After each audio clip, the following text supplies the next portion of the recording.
questa sessione mattutina del nostro convegno con degli importanti specialisti che analizzeranno dei argomenti specifici e per quello che mi riguarda, avendo già visto rapidamente gli abstract, tutti altamente innovativi. E cominciamo dal professor Richard Biegel, che è uno storico dell'arte che però ha sempre avuto un'attenzione preferenziale per la storia dell'architettura, e non solo in quanto tale, ma anche finalizzata, se abbiamo visto, a problemi di conservazione, tutela anche della città nel suo insieme, e ha dedicato i suoi sforzi scientifici notevoli alla città di Praga, ovviamente con un monumentale libro dedicato a questa straordinaria città.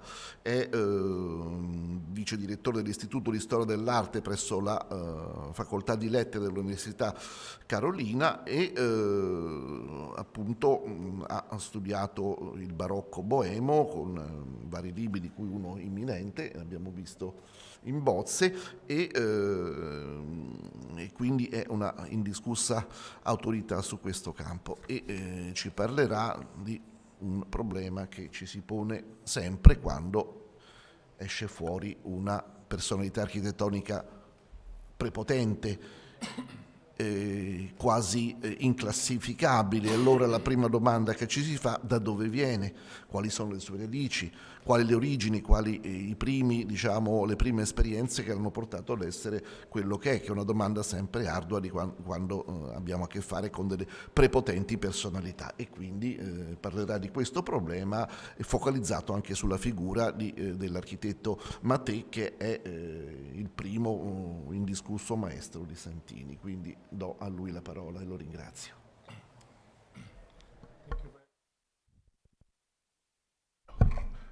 Thank you very much for a wonderful introduction, and thank you for this honor to be invited here, and apologizing for all mistakes which I will do in the contents or English. So, do we see something very well? The work of Jan Blažej Santini-Aichel has a specific position in the context of 17th and 18th century architecture in Bohemia. The artist who, among the other things, managed to combine the language of Gothic architecture with contemporary architecture in his buildings has been perceived as a unique and in many ways exceptional since the first synthetic works devoted to him.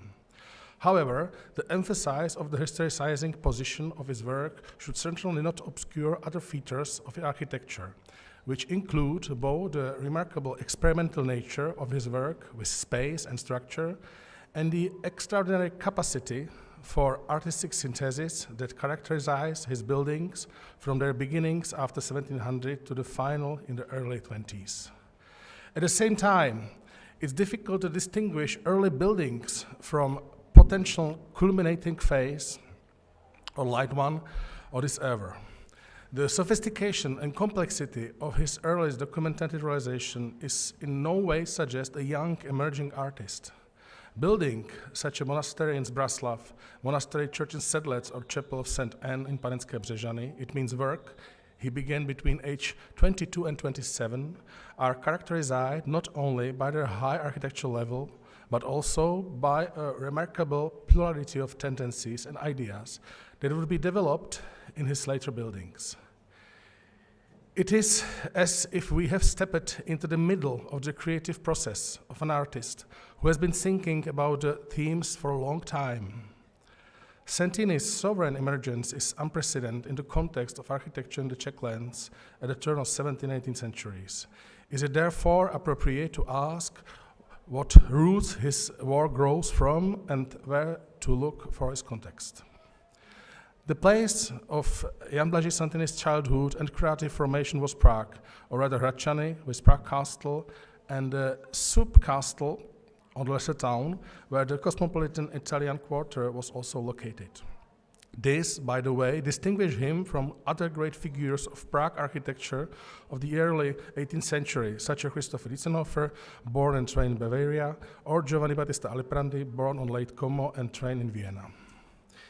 It was in Prague that he began his imaginary dialogue with Gothic architecture, which, among other things, was directly mediated to him by his father's stonework in St. Vitus Cathedral in Prague, and which was subsequently reflected in his work in impressive quotations and variations of motifs from this and other Gothic buildings. As it well known, for a health reason, he trained as a painter instead of the stonemason. A fundamental role of its formation seems to have been played by Jean-Baptiste Mattei, a native Burgundian and naturalized Roman who came to Prague in the service of Archbishop Jan Blažej Wallenstein of 1671 and who, like Santini, was originally trained as a painter. The figure of Jean-Baptiste Mattei is of a central importance in the context of Prague architecture of the last quarter of the 17th century, without exaggeration. His buildings constitute a fundamental artistic and typological transformation on palace, castle, and sacral architecture. The reconstruction of the Archbishop's Palace brought the artistic concept of the Roman academic minimalism to the Prague environment, which was a welcome alternative to the planimetric structures of the stucco facades of the northern Italian masters. The new building of the Troja Castle near Prague brought not only the concept of the domination main hall, but also an open set of wings with the cordonnière, which subsequently became the starting point for the castle buildings for the first half of 18th century. The culmination of Mattei's Prague work is the Church of St. Francis, whose plain design, it means oval shape, permeated by a Greek cross, and the composition of its dynamically shaped facade with a central dome opened a completely new chapter in Prague and Czech Baroque sacred architecture. The initial concept of Mattei buildings are, thanks mainly to the research of Mojmír Horina, rightly derived from his long Roman experience, which took place during the extraordinary creative moment of Roman architecture in the middle of the 17th century. However, a closer link at its building shows that important inspiration also came from French architecture, which may have been familiar to him not only because of its origin and mother tongue, but also because of the contemporary rivalry between the Italian and French academies in Rome. The synthesis of Italian and French motif can be seen in the above-mentioned Troja Castle. The Roman architectural expression derived from palace and villa architecture was naturally combined with the pavilion concept of the building's composition, which can be derived, for example, from the published design of Château Fontainebleau. An even more important example of the Roman-French creative connection is the Church of St. Francis. In external compositional design, it's rightly associated with the Roman environment, e.g. Santa Maria in Campitelli, Church's Piazza del Popolo, facade of the Church of San Biagio in Campitelli by Carlo Fontana. However, the starting point of the plan, and especially the concept of the facade, is probably to be found elsewhere. The dynamic theme of the interpretation of the Greek cross with the central space had already been opened up in French architecture by Philibert Delorme in his remarkable and contemporarily published Chapel of Château Annette. But even more interesting for the subject, we are investigating the fact that the plan of Mattei's church, based on the intersection of a Greek cross with an oval, is in many ways related to the plan of the chapel of Collège of the Quatre Nations, 4 Nations in Paris, built by Louis Le Vau and began 1662. The French roots are even more striking in the relief stonework of the facade, which is entirely consistent with French architecture of the mid-17th century. Parallels can again be found, for example, in the work of Louis Le Vau, as evidenced by the Château of Vaux-le-Vicomte, built in 1656 and 61, or, even more convincingly, the courtyard of the Hotel Lambert, 1640-44. Perhaps the most interesting evidence of the interconnection of Roman and French ideas in Mattei's work is the very likely direct inspiration of the facade of the church Saint Francis by the gateway of the Abbey Saint-Germain-des-Prés, an engraving of which also appear in the Jean Marot posthumous compendium. Comparison of the engraving of the gate with the facade of St. Francis Church shows that the Prague building's continuity with French model lay both in the basic layout of the facade, where parallels can be found in the design of the overall structure, and in the unusual motif of a niche in the Pracastle window inserted into the tympanum. The photograph of the remain of the gate shows that remarkable parallels can also be noted in specific design of the pilasters of the high Roman Doric order, which is the defining artistic character of the Prague facade. Yet, St. Francis Church is not just a kind of eclectic collection of motifs. It's a synthetic and extremely elaborate work, thanks to which the contemporary Roman dialogue between Italian and French ideas was unexpectedly brought to Prague to become a springboard for the experiments of the subsequent architectural generation. Mattei's role of Santini teacher is not directly documented, but in context of the work of both architects, it seems highly probable. It was Mattei who was the only Prague-based artist who could provide Santini with a view of contemporary European architecture that was crucial to his work. However, there are other points of contact between two artists. Santini followed Mattei in the completing of the Church of Our Lady of Divine Providenza and St. Cajetan in the Neruda Street. The building, where Santini continued from 1703, shows a clear respect for Mattei's original layout and architectural design. Santini's interventions are limited to additions that spice up, we can say, the original architecture and very subtly move towards playful artistic experiments. Respect for Mattei's work is also evident in Plassy, where a prelature was built in 1693 and 98 to Mattei's design. The prelature is the only building of the monastery that Santini respected during the reconstruction or demolition of the old convent, even to the extent that he shifted the entire new monastery floor plan according to it. Its pavilion concept, moreover, became the starting point for Santini's design of the new monastery, with which he intentionally creates a uniformly composed artistic whole. The most interesting possible testimony to the Mattei-Santini relationship, however, is the Mattei's late work, which is the remarkable set of chapels executed in 1690 to 95.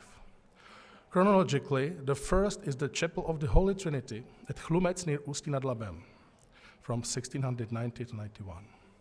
Its iconographic symbolism is embodied in a triangular ground plan from which both the overall outline of the building and the dynamically designed lantern topped with a triangular roof are based. The same triangular concept, complemented by the dynamic cutting of the corners and the complete unconventional shaping of the chapel floor plan into the window, as you see, is found in the Chapel of the Holy Trinity near Ostrožno on the Šlikov estate. Remaining buildings of ensemble are also located in this area. Chapel of St. Anne and Ostrožno, based on the circular plane, the pentagonal chapel of the Guardian Angels, and finally the Loreto at Veliš from 1694, on which Mattei is directly signed as the architect. It's crucial for our topic that the time of the creation of beginning of the chapel ensemble, it means the years 1691-95, is also the period in which Santini appreciated Mattei can be assumed. The experimental character of the chapels and their obvious relation to Santini's later realization, let us mention the Chapel of the Virgin Mary in Mladotice, as you see, thus entitle us to speak here of a direct creative continuity, which could be one of the logical explanations for Santini's subsequent sharp start in the field of experimental Baroque architecture. It is generally assumed that in the second half of the 1690s, Santini undertook a study trip that formed the basis of his apparent architectural outlook. The destination of the trip is often cited as Italy and particularly Rome, where Francesco Borromini's buildings were to play a crucial role. We discussed it yesterday, we will discuss it later, so I will mention it only. An indirect but very convincing testimony to this relationship is the Chapel of St. Anne in Panenské Břežany, which Santini realized in 1705-7. Here, Santini buildings is linked to Borromini's Church of San Carlo alle Quattro Fontane by the others, by the design of interior wall of the chapel, where one of the key elements is the motif of columns or on polygonal plinths, behind which the sculpted wall pulls the continual interbolitator, which give the restless structure a solid framework, and the finally principal baldachin wall with a dome, which encloses the space, unifies, and artistically calms it. The Borromini-like creative principles found in other Santini buildings, which we discuss here by those more colored up on, seem sufficient to demonstrate direct relationship. Also, the author of this paper considers Santini Rome experience highly probable. The fact is, nevertheless, that neither the journey is not eventual destination are in any way documented in the sources, and so one must allow for a possibility that he acquired the experience of Italian and Roman architecture in other ways. The medium in such case, in addition to possible copies of plans mediated by other architects or commissionaires, would logically be contemporary treatise or literature. Defining the importance of theoretical architectural literature in Prague around 1700 is not easy, as Pavel Kalina mentioned in his text. Unfortunately, the absence of an art academy, which would have been a possible epicenter of architectural debate, as were the academies in Rome and Paris, makes it very difficult to understand the possible role of literature in teaching and architectural practice. The only Italian architect theorist of second half of the 17th century who had any documented indirect relationship with Prague was Guarino Guarini, who in 1679 drew up the famous plan of the Theatine Church in Prague. It is important for our topic that this design, which among other things played a fundamental role in the development of radical Baroque architecture in Bohemia, must have been known to both Mattei, who eventually designed and started the Theatine Church, and Santini, who continued its construction. It's equally reasonable to assume that the complete Guarini's treatise of 1686, which contained all of his key buildings, including Prague Church, was in the library of the Theatine Order. It can thus be assumed that the dynamic, special, and formal experiments offered by Guarini's work may have been one of the sources for Santini's own creation. Staying with the chapel of St. Anne in Panenské Břežany, we can say that a certain analogy of the wall structure is found in Guarini's project for Church of Nice, where there are both columns and pillars of high order and dynamically composed tribunes between them. A partial continuity can also be found in the exterior of the church, where segmented arch windows are inserted between the high order pilasters. Direct knowledge of Borromini's works may have been conveyed to Prague by, for example, the 1683-84 Compendium Insignium Romae Templorum by Giovanni Giacomo de Rossi. The treatise, which is now also in the collection of the National Library in Prague, and thus can be considered for its contemporary role in the dissemination of models, contains depiction both of the Church San Carlo alle Quattro Fontane and, of course, San Ivo alla Sapienza. A second possible printed source, also documented in the libraries in Czech lands, which may thus be have a conveyed Italian experimental architecture, was the Jesuit painter Andreas Pozzo's treatise Perspectiva Pictorum and Architectorum mentioned yesterday, first published in Rome in 1693-98. Borromini's work is clearly linked to the dome in which was varied the theme of the vault of San Ivo alla Sapienza, an exterior of the building partially inspired by the same church. The drawing of dynamic windows are also remarkable, again based on the work of Borromini or Guarini. From the point of view of Santini's work, however, perhaps the most interesting depiction is already mentioned Pianta Elevazione di un Collegio, whose ground plane, again derived from Borromini's church on Ivo, is in many ways extremely close to the motifs of the ground plane of the chapel of Panenské Břežany. Whether Santini's experience of Borromini's architecture was direct or mediated in some way, it's undeniable that it became the basis of the artistic language and experimental approach that characterized his early works. This is evidence by realization of the Cistercian monastery at Braslav, which was the first of its many generous projects for the Cistercian order. A very interesting motif of the interior of the monastery is the unusual spatial layout of this Braslav ambulatory, which is spatially connected by generous arcades to the two-story central continuous corridor of the wings.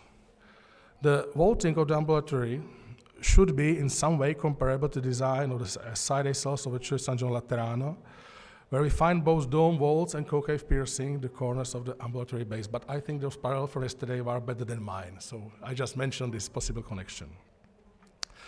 Probably the most interesting motif of this Braslav monastery, however, its exterior composition, which is unparalleled in contemporary monastic architecture in Czech lands. The basis of its composition is the concept of the three wings around the paradise courtyard. These are not, however, designed as a regular set of equally tall longitudinal buildings, as is usually the case, but are interspersed with square pavilions located in the center of the wings and topped with distinctive mansard roofs. This sculpture assembly is also tied into the ambulatory itself, which, in the section between the pavilions, steps in front of the longitudinal wings, in effect evoking the design of medieval Cistercian monasteries. The whole composition of the convent courtyard culminates in the special design of the main facade pavilion, from which a two-axis central part rise, whose plain design also influences dramatic composition of the mansard roofs. The garden facade of this pavilion is also distinctly designed, characterized by an atypical flat bossage and again a mansard roof, sculpture rising from the line of the wing of the convent. It's difficult to associate this design with Borromeo, Italy.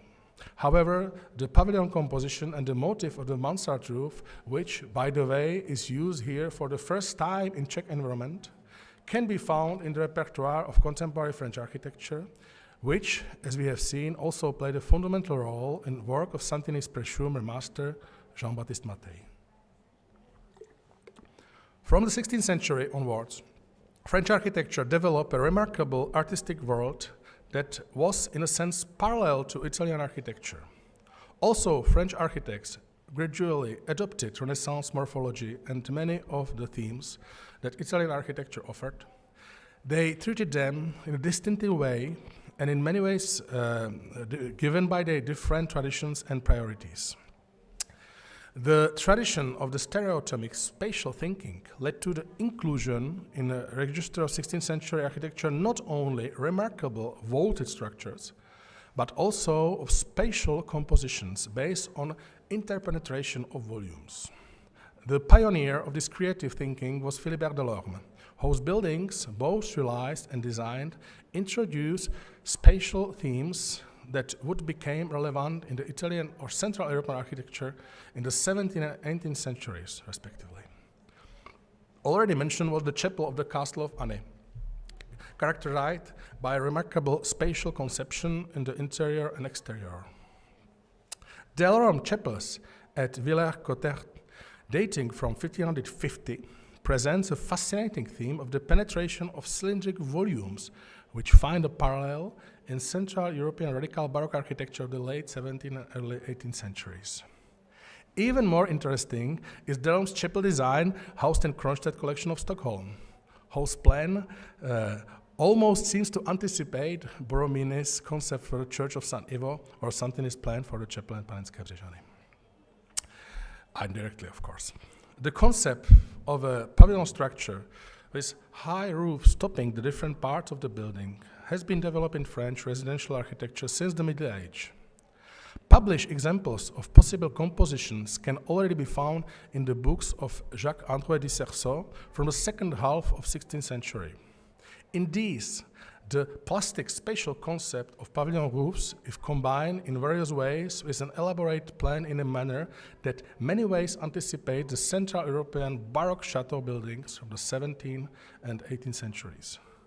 The general familiarity of this treatise even allows to wonder whether some of the mid-16th century compositions depicted here might have been the springboard for such a typical motif of Central European Baroque palace architecture as the composition of a central palace block with an attached court honor, or, quite specially, for example, the unconventional design of the facade of the Louvre Belvedere by Johann Lucas von Hildebrand. I know it's absolutely out of our subject, but I found it interesting, this comparison. Santini's possible French study trip is, of course, not documented in any way, but in terms of possible sources of inspiration, however, it's even less necessary than supposed trip to Italy. Indeed, the key to the dissemination of French architecture motifs from the 16th century onwards was the after-mentioned treatise, which, to an even greater extent than in Italy, provide a comprehensive overview of 16th and 17th century French architecture.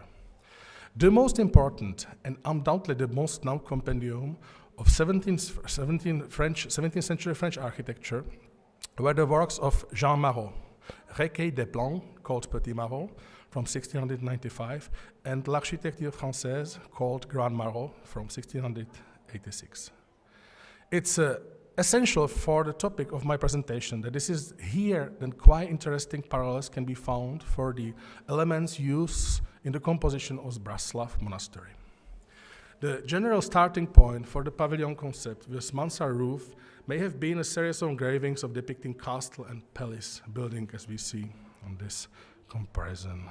The emphasis on the central axis, topped by a triangular pediment, may have been inspired by the avant-cour motif as captured in the engravings of Chateau of Blois or Hôtel Beauvais. Very interesting parallel to the design of the pavilion of the garden facade of the convent is the depiction of the facade of the palace at 7 Rue de Maille in Paris, where we find not only the motif of a high order and a triangular gable, but also a very unusual even number of windows with a pilaster in the center of the composition. The bended bossage can be derived, for example, from Marot's depiction of the garden facade in the Château de Bois-Franc, which also provides a possible prefigurement of the pavilion mansard roof design. These parallels are interesting but still rather general.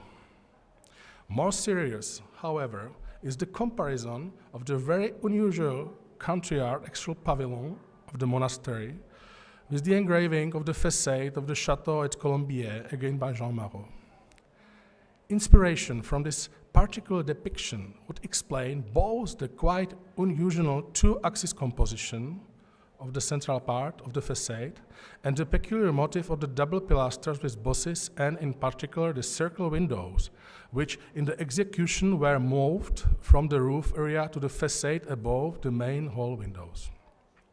In this case, the degree of correspondence is such that we can almost speak of direct inspiration, which was, however, used in an extremely creative way. The Zbraslav Monastery thus maybe became a place where the 22-year-old Santini creatively combined Roman Borromeanist motifs, manifested especially in the interior, with French motifs, which were a high starting point for the solution of the volume, composition, and some of the motifs of the facade. However, what's crucial for understanding of the significance of this synthesis is that exactly the same can be said of the already mentioned Chapel St. Anne in Panenské Břežany. The Borromeanist motif is in its plan and interior are essential and indisputable. From outside, however, chapel, unlike its Italian models, is composed as a set of volumes whose spatial and architectural concept does not end with the cornice, but continue in a sculpture composition topped by the mansard roof of the main dome. Thus, the volume are not understood only as a plan formations, but rather a separate three-dimensional pavilion that interpenetrate and complement each other. Equally non-Italian is a conception of the facade with the embossed corner bossage, which is, next to the entablature and simple windows, de facto only architectural element of the minimalist facade. Both of these motifs, the pavilion assembly, topped with the mansard roof, and the articulation limited to the delicate corner bossage, can be linked to France and its distinctive and remarkable architectural tradition, against best mediated by Marot's pattern books. The motif of the rounded pavilion with a mansard roof, which became the starting point of the central body of the Brézhane chapel, is very close to the depiction of the Château at Rancy, in 1643 and 50 by the much-mentioned Louis Le Vau. The concept of a simple facade with a corner banded bossage can be derived from many different French buildings. For all them, let us mention here the representation of the facade of the house at the Hôtel Dieu in Paris, where this minimalism is probably strongest. The Brézhane chapel thus could be again seen as a synthesis between the Roman Borromini architecture, which leads to refined plan design and spatial and morphological experimentation, and the French concept, which is the starting point for the external composition and minimalist design of facade. Possible direct inspiration from Marot's treatise can be found in Santini's later work as well, as shown the remarkable comparison the Charles Crown Castle near Chlumec nad Cidlinou with the engraving of the Hesselin Hotel, again Louis Le Vau, 1640. The layout of the castle is undoubtedly influenced by dynamic composition that can be associated with Italy or Central Europe, as we saw yesterday. However, outer pavilion composition with mansard roof and the articulation of facade take us to France, where this theme was taken furthest in the 17th century. What is crucial for Santini's subsequent work, that those French motifs, it means pavilion structure, mansard roof, and minimalist facade with corner bossage, naturally flowed into his work and became one of the basic features of this specific artistic language. So much so that we usually do not even consider their possible roots in depth. If we do so, we can come to a remarkable conclusion. Like Mattei before him, Santini was not only able to creatively draw on various European architecture worlds in his architecture, but he also was able to create a synthesis of them that became the solid foundation of his remarkable work. The dialogue between Rome and Paris, which Jean-Baptiste Mattei brought to Prague in 1670s, continuing the work of his pupil, who, of course, not only for this reason, became one of the most important architects of the early 18th century in Europe. Thank you for your attention.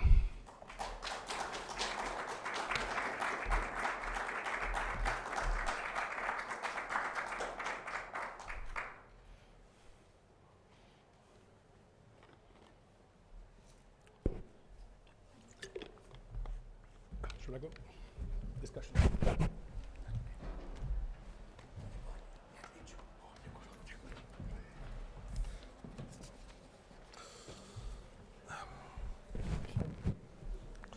Ringrazio il professor Bigel per questa comunicazione che ritengo fondata quanto fortemente innovativa, perché punta i riflettori su questo, diciamo, côté francese che non era stato mai ben individuato e che ha, a mio giudizio, soprattutto nel Sbraslav, un testo veramente importante su cui rivolgere la nostra attenzione.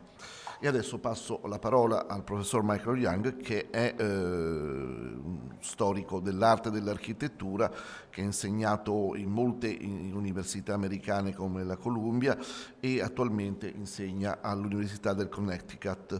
È uno studioso di vari fenomeni, le immagini religiose nei giardini barocchi, il monachesimo barocco, le arti dell'ebraismo tradizionale, ma è partito ed è un importante studioso di Santini a partire da quella che credo sia la tesi di dottorato, no? Sul monastero di Plassi e su un importante saggio relativo appunto alla cappella di Sant'Anna, e offrirà uno sguardo generale ad alcuni problemi del linguaggio architettonico di Santini. Io pure ieri ho detto Santini plurilingue ma in maniera metaforica, ma forse se si studia la storia culturale della Boemia c'è un plurilinguismo non solo metaforico ma autentico e vero, e vediamo anche le derivazioni di questo contesto culturale più ampio. E quindi passo volentieri la parola al professor Young.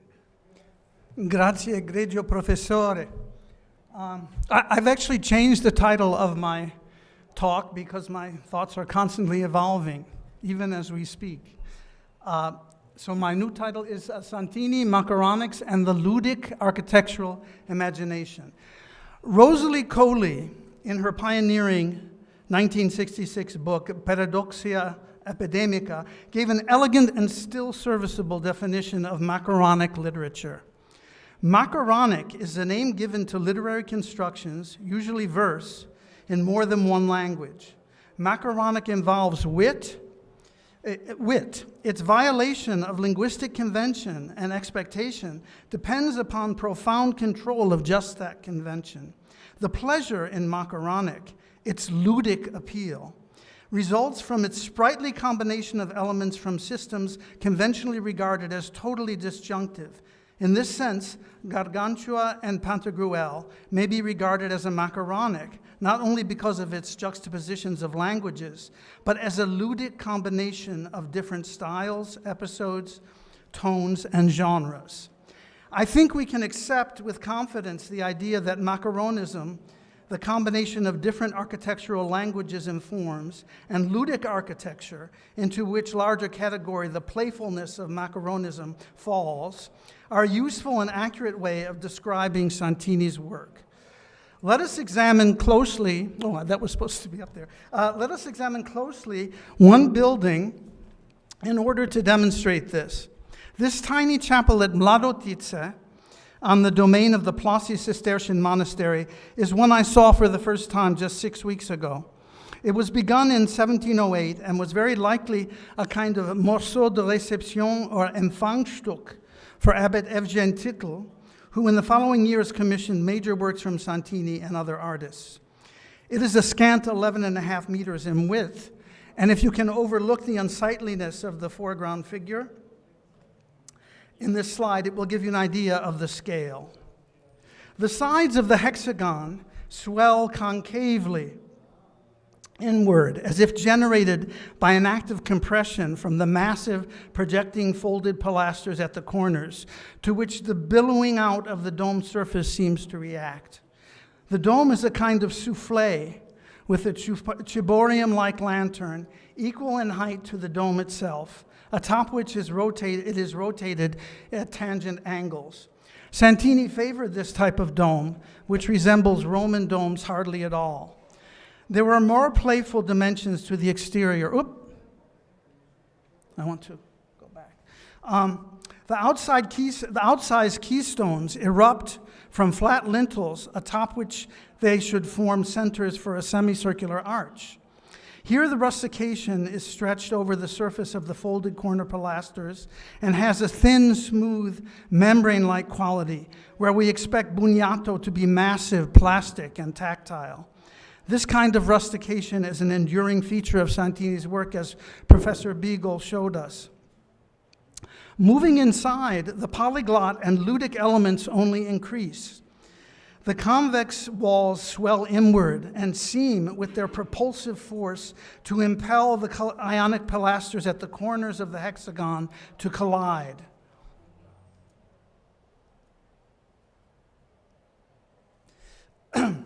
It will be recalled that this is the obverse of the relation between the wall and the order on the exterior, where the projecting rusticated corner pilasters appear to overwhelm the wall segments, forcing them to bend concavely inward. Looking up, there are further surprises. Whoops. I'm sorry about that. Looking up, there are further surprises of a paradoxical nature. The classical order of this centralized building is surmounted by a Gothic rib vault in a star pattern, in homage to Maria Stella Maris. I will return to symbolic treatment of this vault presently. The surfaces of the vault appear to billow and wave with the energetic force of the collisions below. Moreover, the vault ribs form the points of the star, form the points of the star and spring from the void between the colliding pilasters rather than from a vertical loading member. In an earlier version of this talk, I emphasized the Italian Renaissance and Italian Baroque antecedents for these macaronic and ludic features which pervade Santini's designs. in keeping with the title of this conference and with my training long ago in the days when the Italian-French axis still governed art history as it was then taught and studied. I had intended to bring in Giulio Romano and apposite quotes from Manfredo Tafuri about Giulio's multiple architectural languages and the ludic aspects of his work. When I showed this version to a much younger colleague, he persuaded me that the evidence I had assembled pointed to a greater importance for local indigenous influences than for Italian ones. And so my revised version will likely be a somewhat dissident, dare I say heretical, contribution today in the exalted Czech tradition of dissidence and heresy. As Matt Cavalier and Hans Kerner have shown, in Bohemia Moravia there is a venerable plenitude of ludic and polyglot architecture stretching back to the royal imperial courts of the Luxembourgs and resumed by the Jagiellonian kings, and more fragmentary in what is survived by Rudolf II, who also inhabited and used the earlier ludic buildings. To name just a few examples out of many, there's Peter Parler's late 14th century vault in the Porta Aurea of the Prague Cathedral, where the ribs come away from the vault in a shocking suspension of structural logic. Benedict Ried's Italianate Renaissance portal in the Old Diet Hall, to the Old Diet Hall in the Vladislav Hall, with its extraordinary twisting classical pilasters surmounted by a classical entablature and an Italianate lunette overdoor, and his Gothic vault of the Rider's Stair from 1493 to 1502. Both these works fall within that chronological span, with a rib pattern of bewildering and witty complexity. Both of these are at Prague Castle. And in this amazing portal, to the Church of St. Bartholomew at Longny by Pavel of Pardubice from 1517 to 18. The portal has an eruptive force that can hold its own alongside any convex concave Baroque facade. In Santini's homeland, then, architecture had long been a sophisticated polyglot mixture of styles, but macaronism there was more than a highly rarefied literary or artistic conceit, or concetto. It was, in a profound and perhaps unique sense, the local reality of writing and speech. The great Czech linguist Pavel Trost wrote extensively on Czech-German bilingualism German bilingualism that ended in 1945, including what he called Czech-German macaronics, the combining of the two languages in written and spoken discourse. He gives numerous examples from literature, including this humoresque by Božena Němcová from 1855. I'll just read a little bit of it. Teď nech stejně a pojď mi pomoct. Máme je tu hned na krku und ich will nicht die Schuld haben, aby se řeklo jako o Bergermeistrove, že se musí na kafe 4 hodiny čekat. Němcová was poking fun at the affectations of the newly emerging Czech middle class, but what she parodied surely reflected a long-enduring linguistic mixture. Baroque devotional literature reflects this same reality, as in this 1671 book of postilles from the Marian pilgrimage site at Neukirchen by Heilige Blut in Bavaria on the border with Bohemia. The short title is Zeitiger Granatapfel der allerscheinbarsten Wunderzierden in denen wundertätigen Bildsäule unserer liebe Frauen. Here, Czech and German are evenly mixed and glossed. Another local species of polyglot devotional literature of the time combined Latin with the vernacular. Here I show you two examples that combine Czech and Latin, but German and Latin were combined just as often. There is a sense in which something akin to macaronics in devotional literature can be identified in contemporary Czech devotional music as well. In Bohemia, the volume of vernacular texts, both German and Czech, that were set to liturgical music was unique in Catholic Europe. The practice of contrafactum in sacred and profane vocal music, that is the substitution of a vernacular for a Latin text or vice versa, without substantial change to the music, is itself a multilingual enterprise. Throughout the Habsburg monarchy, in this period, liturgical music shows many examples of parodic paraphrase, mixing of styles and genres, the use of rustic instruments and folk elements alongside phrases of the latest Viennese or Neapolitan musical fashions. These comprise a musical equivalent of the learned drollery in architecture and literature that we have been examining. In particular, the incorporation into liturgical music of rustic instruments or imitating their sounds with standard orchestral instruments were distinctive features in Bohemia and Moravia from our period through the 19th century. Early manifestations of this rusticalizing tendency are found in the Christmas pastorellas, which incorporate shepherds playing bagpipes, hunter's horns, or waldhorns, lutes, fifes, and drums, as well as popular Christmas carols and lullabies for the cradle-rocking ceremony. As my colleague Mark Germer has pointed out to me, this pronounced local taste, I'm quoting now, may be one of the secrets later of Mozart's success among the Czechs, acknowledged by him in letters. Mozart juxtaposed high court and low rustic styles in the operas that found enraptured audiences, first in Prague, end of quote. The example I want to play for you is by Jan Dismas Zelenka, his only work in his native tongue of Czech, a motet aria in G major for bass and orchestra using the text of Psalm 150, Chvalte Boha silného, praise God in his sanctuary. This is from dated around 1722 to 32. The text of the second movement lists all the instruments with which God should be praised. And these rustic instruments are imitated by orchestral ones. Again, per Mark Germer, I'm quoting, the text introduces them, the trumpets as waldhorns, the lutes represented by pizzicato strings, the fife and drums represented by oboes, all of them with lots of dotted dance rhythms that would not ordinarily have been the bread and butter of church motet music. We get to be reminded we are in church when the piano organo responds to a text mention near the end. It's meant to be all in fun while still in a court chapel.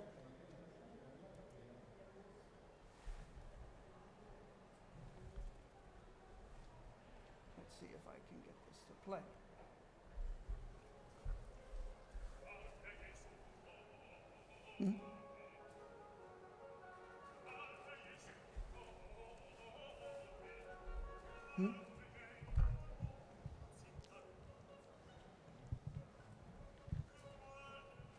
Can we start it over, maybe?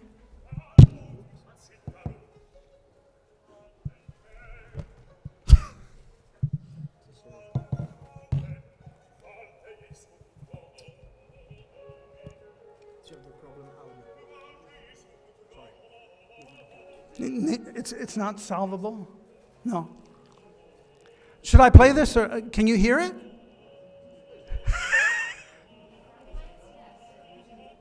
Oh, sorry.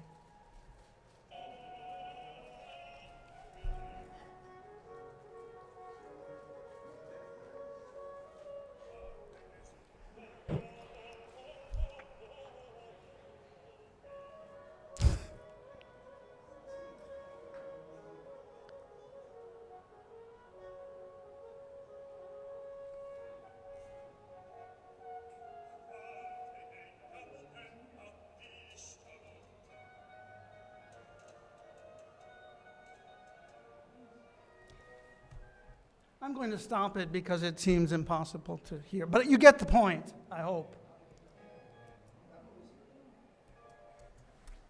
Let me see if I can advance this.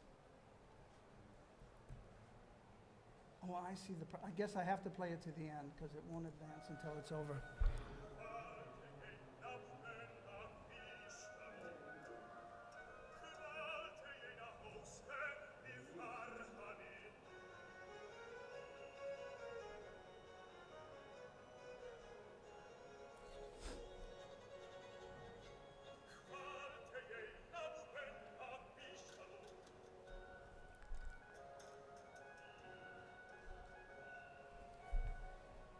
What I'm going to do is just advance it because there's really no point I hope you could get a little bit of what I intended.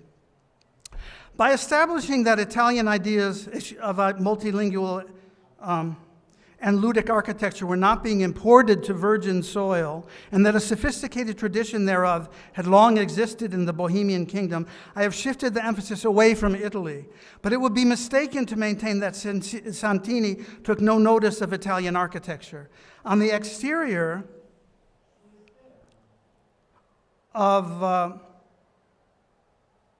the chapel at Mladotice, there are multiple references to earlier buildings of a variety of styles and locales, of multiple languages, if you will. These include Giulio Romano's Dovecote or Torre Stellare at Corte Castiglioni Marcaria near Mantua from 1545 to 49, which is a polygon with concave sides surmounted by a smaller rotated polygon, as at Mladotice. Ulrich Ostale's decagonal oval chapel of St. Adalbert or Svati Wojciech in front of the Prague Cathedral from 1576, demolished in 1879 for the completion of the cathedral nave. Ferdinand I Schloss Stern near Prague of 1555, and the High Renaissance octagon of San Giovanni in oleo at the Porta Latina in Rome, remodeled by Borromini in 1658, with folded pilasters at the corner. And of course, there are the French examples that Professor Beagle brought to our attention. The outsized keystones in flat lintels of the windows at Mladotice are the kind of witty architectural solecism beloved of Giulio Romano, as here in the facade of the Palazzo del Te. Giulio also favored rustication used in inventive and ingenious ways. Dirk de Meyer has noted the presence in Prague, whence they were brought by Jacopo Strada in the Rudolphine era, of two albums of Giulio Romano drawings, the Codex Chlumchansky and the Strachov Codex. These include many architectural drawings like this one on your right. Excuse me. For an unexecuted variant of the courtyard of the Palazzo del Te, with just such a massive keystone exploding mischievously into the triangular gable, incongruously surmounting a semicircular arch. In both the drawing and the photograph, we can see the robust rustication as well as triglyphs slipping downward, another example of the learned drollery favored by both Giulio and Santini. Fritz Barth has also emphasized the affinities between Giulio's and Santini's work. Inside the chapel at Mladotice, the vault itself simultaneously evokes a plethora of venerable prototypes, again from a wide range of epochs and regions.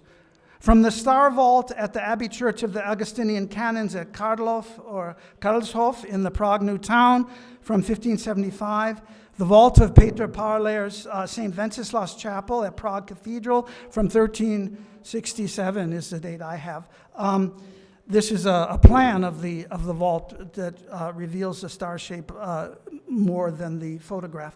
The dome and inside chapel and side chapel vaults at Guarini's Church of San Lorenzo in Turin from 1668 to 87. The San Lorenzo and Wenceslas Chapel were, in a variety of senses, Palatine chapels, and the chapel at Mladotice was for the abbot's private devotions at a planned but unrealized place of retreat, like a papal villa urbana.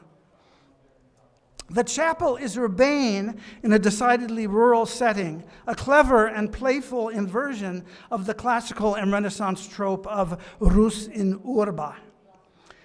I have been using the term macaronics loosely, but it traditionally refers more specifically to the large corpus of literary works from the long Renaissance, which, in their playfulness, their learned wit, their love of paradox and irony, partake of much the same spirit as the architectura ludica, or ludic architecture, we have been examining. One of the best known is the macaronic work, macaronic mock epic Baldus, written under the Latin pseudonym Muerlinus Cocaius by the Mantuan Benedictine monk Teofilo Folengo, and first published in 1517 in Venice, and in many subsequent revised editions up to the death of the author in 1554. Like myself, he revised his work continually up to the time of presentation. This work is written in hexameters in a combination of Latin, Tuscan, and several local Italian dialects, with neologisms made of Italian roots with Latin endings. Baldus was widely admired and influenced the work of Rabelais, Cervantes, and Robert Burton. Pavel Trost's use of the term Czech-German macaronismus did not encompass literary works that emulated Folengo's mock epic in their linguistic properties, but there were such works in the Czech lands. I show you one, the satire in Latin Czech macaronic verse entitled Allegoria Protheus Felicitatis et Miserae Czechii, written by Jan Florian Hammerschmidt, published in 1715, and then suppressed and then printed again in 1817. I hope can you see the, I think you can see the text. I can enlarge it if necessary. Although Hammerschmidt, 1652 to 1735, was long a parish priest in the Tin Church in the Prague Old Town, he eventually became canon of Vyšehrad, canon of Stade Boleslav, and apostolic protonotary. He wrote over 100 literary works and was a devotee of the Czech language, refusing to preach in German, which he also shunned in his writings. The choice of Czech to combine macaronically with Latin reveals a native sentiment and local pride and attachment that is analogous to Santini's immersion in lodal ludic architecture of the past. Hammerschmidt was also close to the older monastic orders. He was commissioned by one of Santini's most interesting patrons, the abbess princess of the St. George Monastery congregation of Benedictine nuns behind the Prague Castle, who was the patroness of the chapel at Panenska Břežany that we've already seen several times. He was commissioned by the abbess princess to write a history of that monastery in Latin. Is there any evidence that the milieu of Santini's prelate patrons was congenial to and even deeply engaged with a somewhat provincial variant of this culture of playful erudition? I believe that there is, in the form of congratulatory albums printed in manuscript, presented to abbots and on birthdays and other jubilee occasions. These are art historical anomalies in that they result from the penetration of motifs from Jewish mysticism into luxury book arts of Bohemian monasteries in the early 18th century. These patterned poems and word pictures come from the manuscript Applausus Eucharisticus, a celebratory album of congratulations for the Cistercian abbot Evgen Titul of Plassy from 1736. That year marked the Jubilee 50th anniversary of Abbot Evgen's taking of monastic vows and his completion of the new convent building designed by Santini at Plassy, one of the jewels in the crown of the Bohemian Baroque. You've already seen a few slides of it. I published these images over 30 years ago in my study of the Plassy convent, but while I knew they were significant, it was not until the distinguished Czech Latinist Martin Svatoš examined and deciphered their contents in 2005 that I was able to study them with profit. These types of handwritten and illuminated congratulatory albums enjoyed a great vogue in Baroque Catholic Central Europe, although most of them have yet to be uncovered, let alone studied. They are filled with pattern poetry, carmina figurata, and rebuses. These texts are arranged to form a great variety of patterns and even images. Micrography creates images with very small, minuscule texts. In chronostica, some of the Latin letters in the text are made larger and assigned numerical value, such as Hebrew letters possess. These are added together to create a sum that has some meaningful connection with the subject of the verse or its dedicatee. Notaricon is a system of abbreviations, shortening the words or writing only one letter of each word. All of these have their origins in Jewish mysticism and book arts. Micrography, one of the few distinctively Jewish art forms, arranges text to form images as a means of observing the prohibition on graven images. Distinctly Jewish literary and visual forms penetrated elite cultural habits of display and celebration because they formed part of the arsenal of status markers in early modern Catholic Europe. So what do these minuscule texts in the micrographic images in the Place album say? They express the effusive panegyric that characterizes all the poems in the album.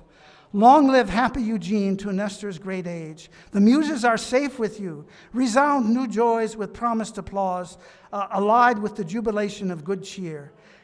At the same time, sing and undertake for us new verses now. New verses, bring forth calmly solemn praises in verse. This text is arranged in the form of a rose. Let's see. Yeah. The one on the upper left, in the form of a rose. Another forms a star, two Cistercian symbols that figure prominently in Abbot Evgen's coat of arms, which one of the micrographic poems also emulates with reference in the text to each of its elements. The other poems and speeches, accompanying the Jubilee celebration include a dazzling array of classical references in concetti. From Abbot Eugene's distinction as an architect, the Jubilee, as I mentioned already, also celebrated the completion of his new convent, to comparisons of him to Prince Eugene of Savoy. These verses are a product of a distinctive and rarefied milieu, which they both reflect and express. The appeal to sophistication and esoteric knowledge was a feature of this courtly environment and of princely magnificenza as it was then understood. The Place album is one of many examples of its genre. This one, from the 1691 coronation of Abbess Princess Helena, Francesca Helena Pieroni da Galliano, the Abbess Princess of the St. George Monastery of the Nuns in Prague and the patroness of the Chapel of St. Anne at Panenska-Brzeziny. It is a labyrinth poem read from the center in various directions. And these 40th anniversary these come from a 40th anniversary congratulatory album for the abbot of the Strachov Monastery in Prague from 1754. These show a micrographic image on the left and on the right, and a circular labyrinth poem on the left. I also show, I'm sorry about this. I also show an artificium cordatum from this manuscript, where the image of the heart is read in the letters C-O-R, the Latin word for heart, alongside an example of the same from Abbot Eugene's album. And I just wanted to quickly point out that the star in the Strachov pattern is very similar to the star in the Stella Maris vault at Mladotice.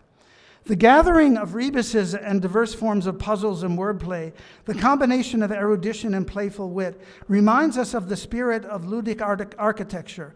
Both are endemic to the particular kind of refinement that was cultivated by secular princes and prelates in our period, the latter even more than the former.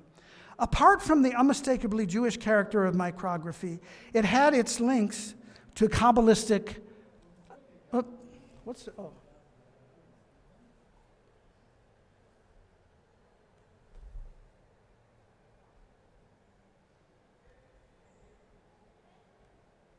to Kabbalistic practice. Notice, nota bene, Kabbalistic, not Kabbalah, in deference to Professor Collins' remarks last night. The acrostic chronostica forms, or of pattern poetry, had Kabbalistic overtones or associations for Christians. The method of chronosticon,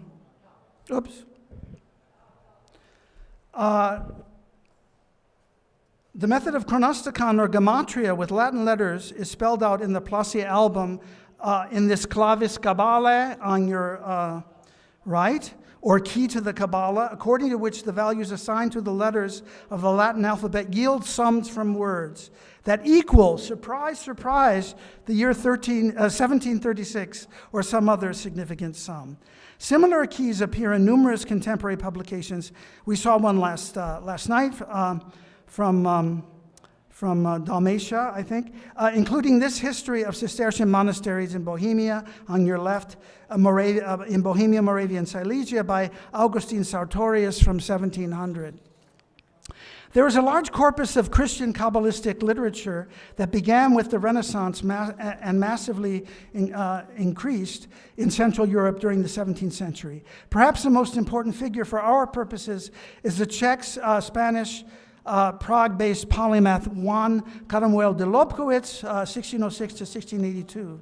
He wrote 262 long treatises on pattern poetry, rhetoric, grammar, mathematics, astronomy, physics, politics, canon law, logic, metaphysics, theology, music, architecture, and the Jewish religion, especially the Kabbalah. Himself a Cistercian monk, he is considered the foremost post-Tridentine Catholic probabilist and was fluent in Hebrew. He even translated Thomas Aquinas' Summa Theologica into Hebrew. A few examples of his texts and their illustrations document his importance as a source of information about Jewish mysticism in Baroque monasteries and secular courts. And this is a kind of Kabbalistic, as opposed to actual textual study of Kabbalah conceit that flourished, which I'm describing. This emphasis on linear geometric pattern infused with complex mystical symbolism has been admirably and thoroughly studied by Moimir Horina and Jan Reut. These patterns were not only used by Santini to generate the plans, but also often to replace traditional figurative fresco and relief decoration by articulating and decorating surfaces with aniconic, complex geometric linear patterns of moldings and vaults inspired by local Ludic late Gothic and filled with mystical symbolism in the Jewish Kabbalistic tradition, as he did in the Stella Maris vault at Mladotica and at the Abbey Church at Zhelev. I see a relation between the vogue for Jewish-inspired pattern poetry prized by his prelate patrons and this aspect of his work. This is a local phenomenon without French or Italian roots. This is not to suggest that Santini had any contact with the Jewish community in Prague, which is most unlikely. But Blažej de Lobkowicz, of Spanish and Czech parentage, was an international figure, an architectural theorist against whom Guarini polemicized, and whose architectural ideas were a subject of interest in Alexander VII's Rome. The diminutive chapel at Mladotice, I believe, is well described by what my teacher Howard Hibbard wrote about Borromini's San Carlino. I'm quoting, symbolic, complex, ingenious, thoughtfully designed in every detail, overwhelming in its monumental smallness. I would like now to very briefly parvis componere magna and try out some of the interpretive strategies of Tafuri on some of Santini's larger buildings, limiting myself to one point of comparison. Richard Tuttle published a faded 1545 to 46 drawing by Giulio Ruano and Cristoforo Lombardo of a project for the completion in a pseudo-Gothic style of the facade of the Church of San Petronio in Bologna. You see it on your left, with two variants, including one a tower. The drawing is also known from a more legible but faithful 18th century copy in the Albertina. Tafuri manipulated this copy of the drawing to arrive at a sense of how the two-tower variant of the facade would have appeared if executed. Tuttle has observed that the San Petronio facade project can be read as a, quote, a colossal Gothic Serliana, end of quote, as this comparison with Giulio's drawing, also in the Albertina, for a portal with a Serliana loggia above makes clear.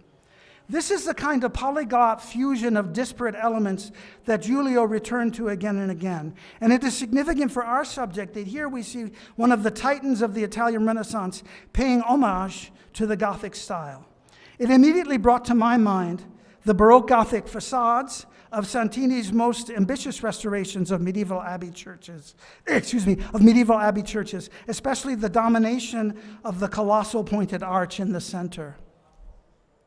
I'm showing you Sedlets, begun in 1703, Kladruby, begun in 1711, and less so Zhelev, begun in 1714, although it is the only one of the three to have a two-tower facade. Whatever the likelihood that Santini could have known this drawing, the similarity is striking. I also discern a Gothic Serliana in the cantoria just under the vault at the pilgrimage church of St. John Nepomuk at Zelena Hora near Zjar nad Sázavou, begun in 1717. Only here, the taller central arch is a blind one, realized through the delicate Gothic rib-like molding of the type I mentioned earlier that surrounds it. It is flanked by 2 lancet windows canted outward, which seem to be paraphrases of similar windows in the triforium of St. Vitus Cathedral in Prague. I hope that I have been able to demonstrate that the complex linguistic, literary, and musical culture of the Bohemian Kingdom during Santini's lifetime was fertile ground for the efflorescence of his polyglot architectural language. His architectural imagination was singularly suited to the taste and intellectual habits of the abbots and abbot princes who employed him and who valued him so highly. His recondite wit aligned perfectly with the pretensions and aspirations of the elite rarefied world they inhabited and dominated, to which the buildings of Santini give their most refined and permanent expression. Thank you very much.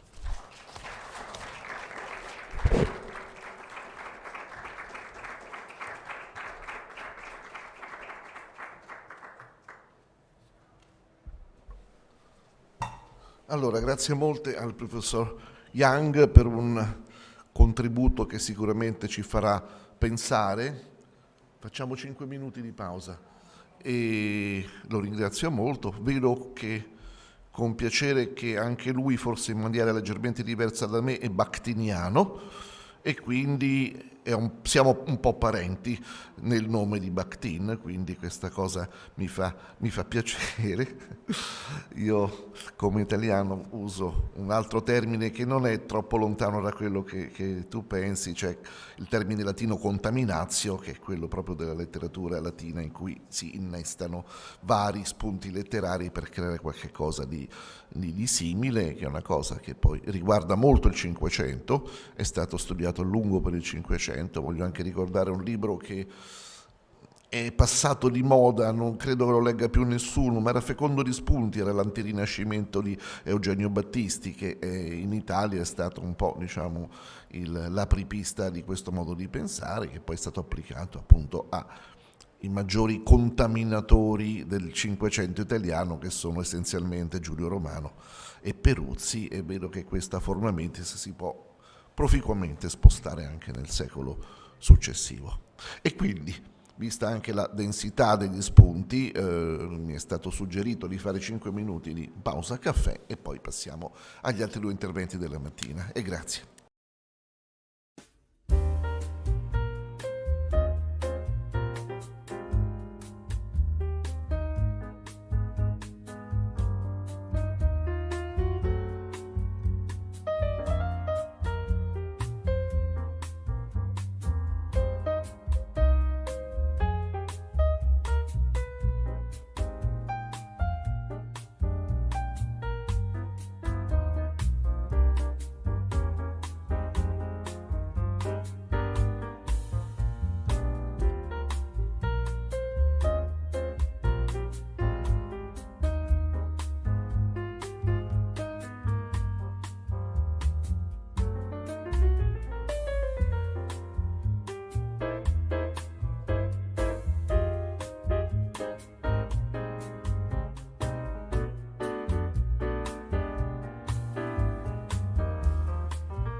studioso che attualmente lavora presso l'università come professore dell'Università di Monaco, ma ha insegnato anche a Düsseldorf, Augusta, Innsbruck, Salisburgo, è titolare di un progetto sull'architettura del pellegrinaggio come spazio dell'esperienza topografica sacra, ed è uno studioso che si occupa di architettura in Europa centrale. Mi ricordo con una cotè soprattutto per l'architettura danubiana, su cui ha scritto delle cose, delle pagine importanti, poi su Fischer von Erlach, su von Hildebrandt, sullo stesso Santini, e quindi ci introdurrà un argomento molto importante che è appunto la chiesa di Rairad sotto l'aspetto di una italianità che è una italianità mediata, un'italianità di secondo grado e con riflessi e ricadute sulla sua, non solo sulla ricezione di questa italianità immediata, ma anche sul significato effettivo nei rapporti, se ho ben capito, con la funzionalità sacra e la committenza. Quindi sarà un intervento che sento con grande piacere. Quindi.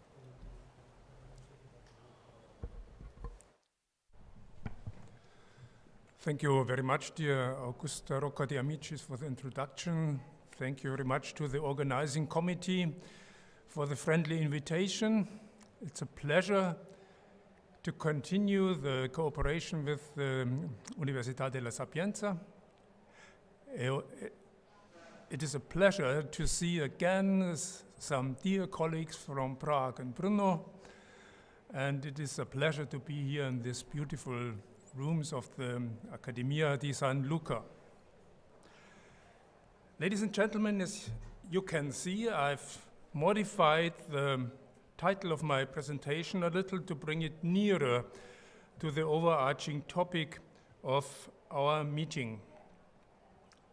Rairad Benedictine Monastery, the relationship between institutional identity and the reception of Italian standards in sacred architecture. I think this is a new aspect today, as much as I agree with the two excellent lectures before. In the case of the Benedictine monastery church in Reichardt, the issues latent in Santini's work come to a head in a particular way. Earlier concepts of stylistic history and artistic personal style encounter serious problems in this alternative to Baroque Gothic and to the Guarini-Borromini line of perception. Repeated attempts at arguing for uniformity, the assertion of planning stages in Reichardt with complex arch and rib structures, or a search for a hidden Gothic substance seem like a desperate rearguard action against the obvious.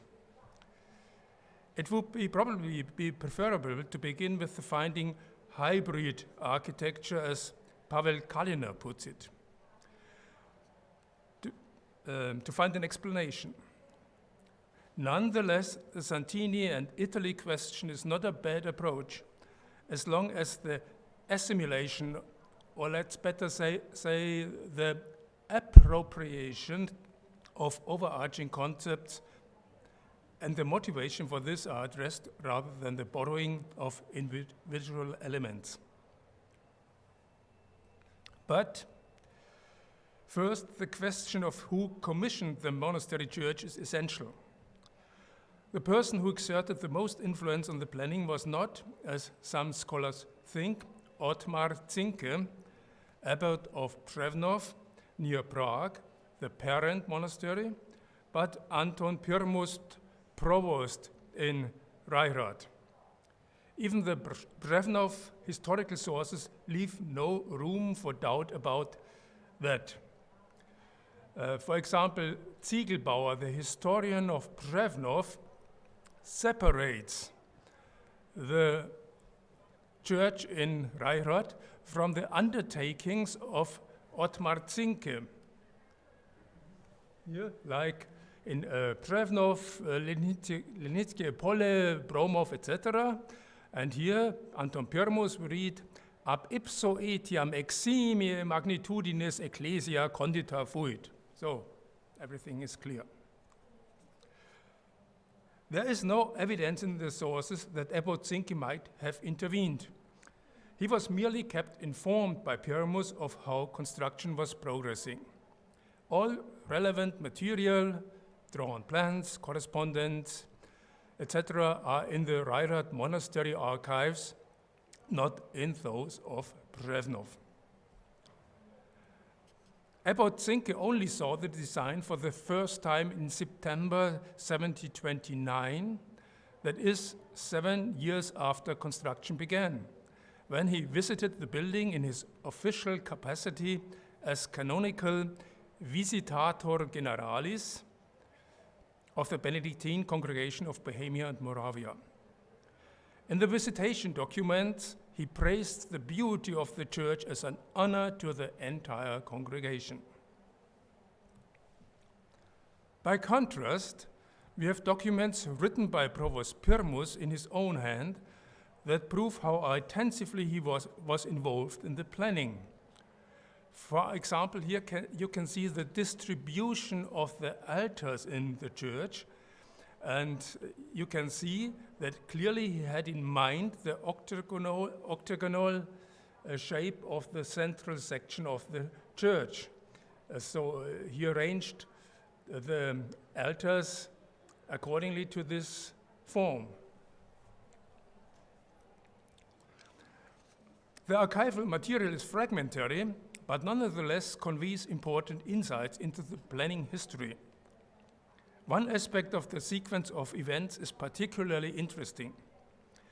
In Santini's original project, as presented in autumn 1721, the chorus psalentium, which the choir stalls for the clergy, was still located in the central section of the church, in the middle.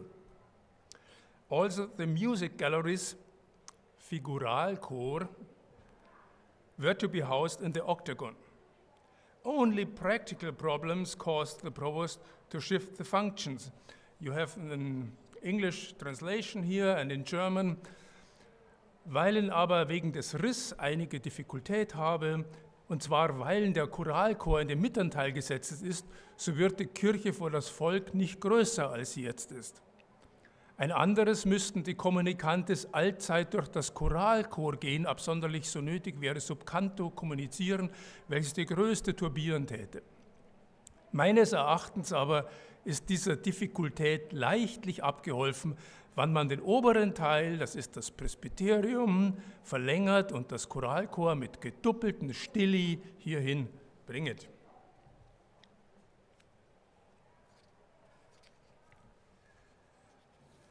An important result, the architectonic type had priority, while the functions of the liturgy were constantly shifted about during planning. Apparently, the architectural formation was valued more highly. In this case, function follows form, and that means the building type with its 3 large domed spaces was the constant in the planning process for its architectural and aesthetic quality, its monumentality, one might presume. Accordingly, if it did have priority, contextualizing it in architectural history represents a central task. In respect of typology, heterogeneous relationships have been explored. In the present connection, I would not cite the model known as the bicentral church, as exemplified by Carnevale's St. Ursula in Prague, because it actually represents a reshaping of the barrel-vaulted whole church, fully visible in a single glance and without articulated centers. The church in Rairad, on the other hand, is distinguished by 3 relatively autonomous domed spaces, a tripartite configuration whose elements Provost Pirmus calls rundelis or copis in his letters, or another man ut hic tres cupulae ad invicem concordent, is how Abbot Vlaimluva of Stiar Monastery put it. Hence, we are dealing here with a special variant of longitudinal buildings with domes, which differs fundamentally from the basilica and the Roman type of whole church, as you can see it here everywhere. This is an architectural offshoot of Italy that can be traced in Renaissance back to the early planning stage of St. Peter's in Rome, when the nave there was conceived as a series of domes. The type, as realized, has played a role mainly in Upper Italy, for instance, in the Benedictine Abbey Church of Santa Giustina near Padua. In it, the cross in square model of cupolas was conceived in the eastern part, where the nave is intercepted by a transept as a borrowing from the Byzantine concept of San Marco, but in the nave, what you see in the picture, as a sequence of 3 domes. Noticeably closer to Rairad is San Giorgio Maggiore, a monastery church in Naples. Its architect, Cosimo Fanzago, was after all from Upper Italy, Bergamo. Shortly before and after 1700, such concepts were responded to north of the Alps in several interesting cases. They have attracted less notice from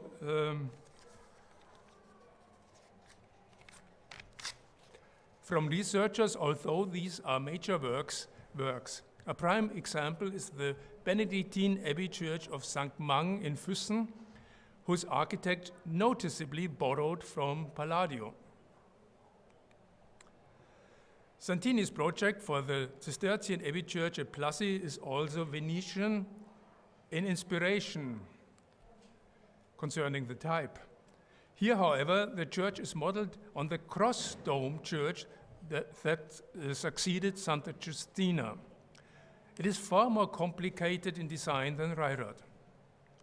Contemporaries tended to notice the cross in square floor plan rather than the rounded shapes of the domes. In suo solo programmato, cum triplici forma crucis concepta est, to paraphrase the Cistercian monk Mauritius Vogt. The most important point of reference for Reirad is, however, the Dominican Church of St. Michael in Olomouc.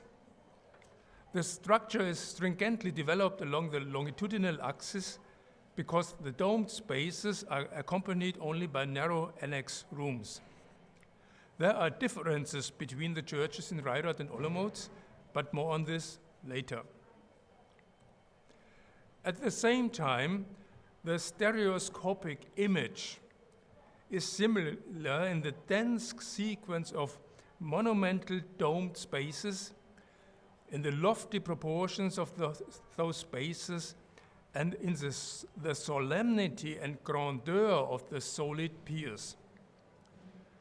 Unfortunately, we do not know who instigated the building of such an imposing structure. As a mendicant order, the Dominicans are unlikely to have done so.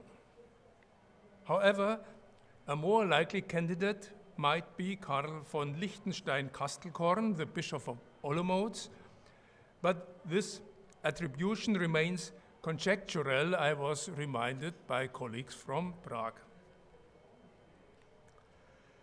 What does, however, seem easier to clarify is why Santini, the architect, and the person who commissioned the building so easily agreed on this particular model.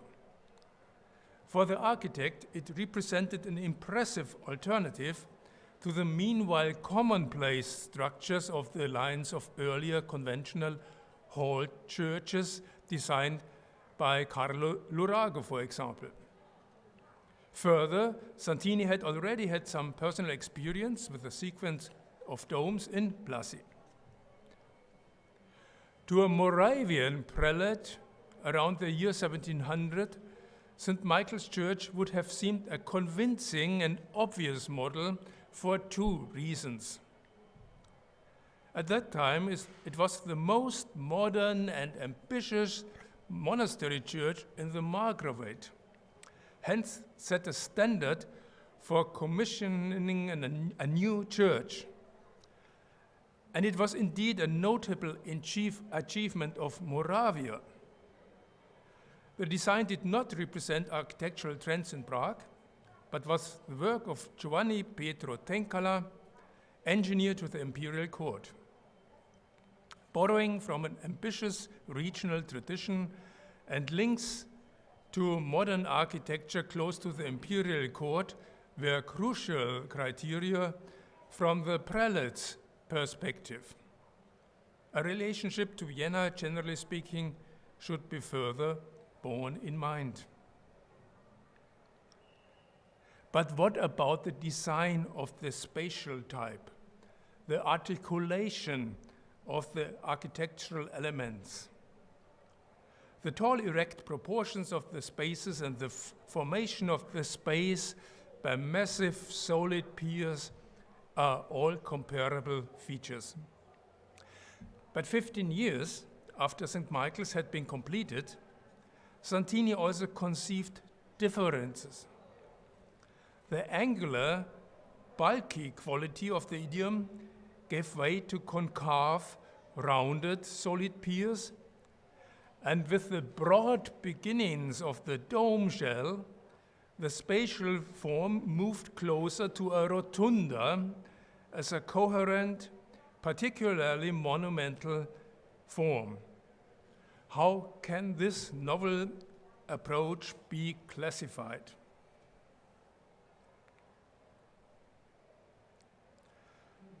The design of Plassey has already been mentioned.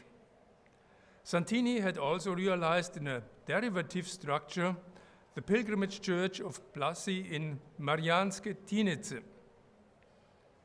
We will hear about this later. Apart from the central pendantive dome,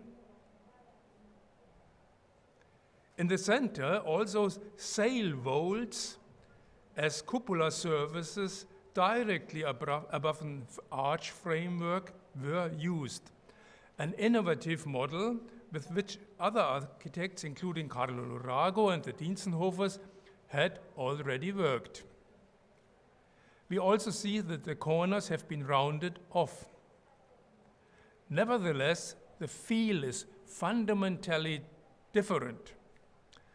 The cupolas in Reirad look much more spacious.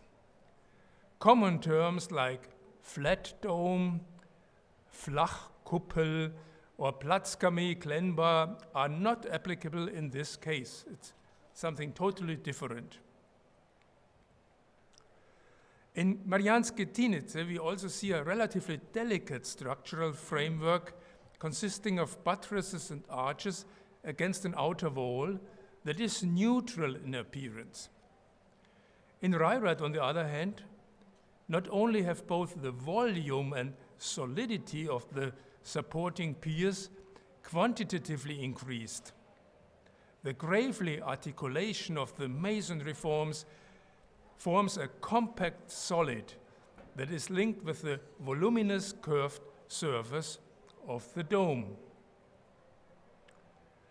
In Reirad, the result is an appearance of dignified solemnity, an enhanced monumentality of the spatial form. The design was also relevant in the support on which the frescoes in large formats, a new trend, were to be painted. The contract with Atkins, the painter, dates back to 1726, when the church building was still under construction. The gorgeous marbling of the interior also addresses the new trend in colored spaces as established by Andrea Pozzo when renovation work on the Jesuit church in Vienna began in 1703. Comparison with Guarini's architecture, which is often made, seem in this case less productive. After all, with his intricate vaulting forms and emphasis on the individual elements of columns and ribs, he has gone in a fundamentally different direction. Hence, we should look further afield, perhaps as far away as Rome. And for a beginning, I will start nearby, 200 meters in this direction. Santa Maria delle Vergini, a small convent church, is now called Santa Rita da Cascia alle Vergini. It looks back on a checkered architectural history. The stucco decoration dates to 1683. I can nothing say about the architect. The crossing boasts an ideal typical suspension dome without pendantives, which is remarkably innovative by Roman standards for the church center. It is quite certain that Santini was not familiar with this small church, as also most architectural historians. I'm not showing this interesting variation on the concept of central cupola as a direct influence, but rather as evidence for interesting developments in the capital of Baroque. The overarching architectural concepts are meant here rather than the individual elements. A cupola, as the vaulting above a load-bearing framework consisting of 4 strong and high arches and 4 massive piers, as solid sections of masonry standing over the basic form of an irregular octagon. This is a subject that engaged numerous architects in Europe around 1700, although the groundbreaking invention was already nearly 2 centuries old by then. In the history of architectural ideas, Santini's articulation of the domed spaces in Reirath ultimately represents a sort of late comment to Bramante's crossing piers in St. Peter's. Numerous leading architects conceived variations on them, in Rome itself, of course, and elsewhere. So you see here Rome, Jablone, Prague, Paris, and one could add La Superga at Torino and Freistadt in the Oberpfalz in Bavaria and others more. You have seen some of them today already. But I cannot go into the details here. Here, Santini has gone a significant step further, which represents an achievement in synthesis in its own right. Synthesis was a key term in the lecture of Richard Biegel, and I agree totally with him. It aims at an overarching issue. Can the rectangular framework of a crossing, the type of St. Peter's, be linked with the rotunda, thus creating a particularly monumental spatial form? For this, too, there were precedents. For this aspect, Prague should actually be taken into consideration. The Church of St. Francis of Assisi, better known as the Ecclesia Crucigerorum or the Kreuzherrenkirche, still has a pendentif dome with a tambour. But the concave rounding of the pier form is already apparent, the closeness of the rounded dome to the substructure. And also I would like to show this photo because you can see in an optimal way how the idea of the rotunda is influencing all parts of the church. Also note the parallel that the pilasters of the rounded section do not continue in the cupola. They are ending. This represents a deviation from the rule that masters of curved architecture observed very faithfully. In this respect, Santini differs noticeably from the entire Dienstenhofer group. A complementary approach was taken by Johann Lucas von Hildebrand. For St. Peter's in Vienna, he took as his starting point an overall rotunda type, combining it with a cruciform concept. Contemporaries are on record as having viewed it as paralleling to St. Peter's in Rome, not to the Roman rotundas, but to St. Peter. And here we also see an idiom similarly informed by dignified solemnity, a genuine Roman monumental quality that begins to show up in Vienna, generally in association with imperial court architecture. That becomes particularly apparent in the central domed space. Its cupola, with its wreath of large windows with deep reveals, is an obvious borrowing from a profane architecture for which Fischer repeatedly used monumental domed spaces, notably in the Hall of the Ancestors in Vranov nad Dyji, a developmental line that would ultimately lead us back to the ruins of ancient Roman domes.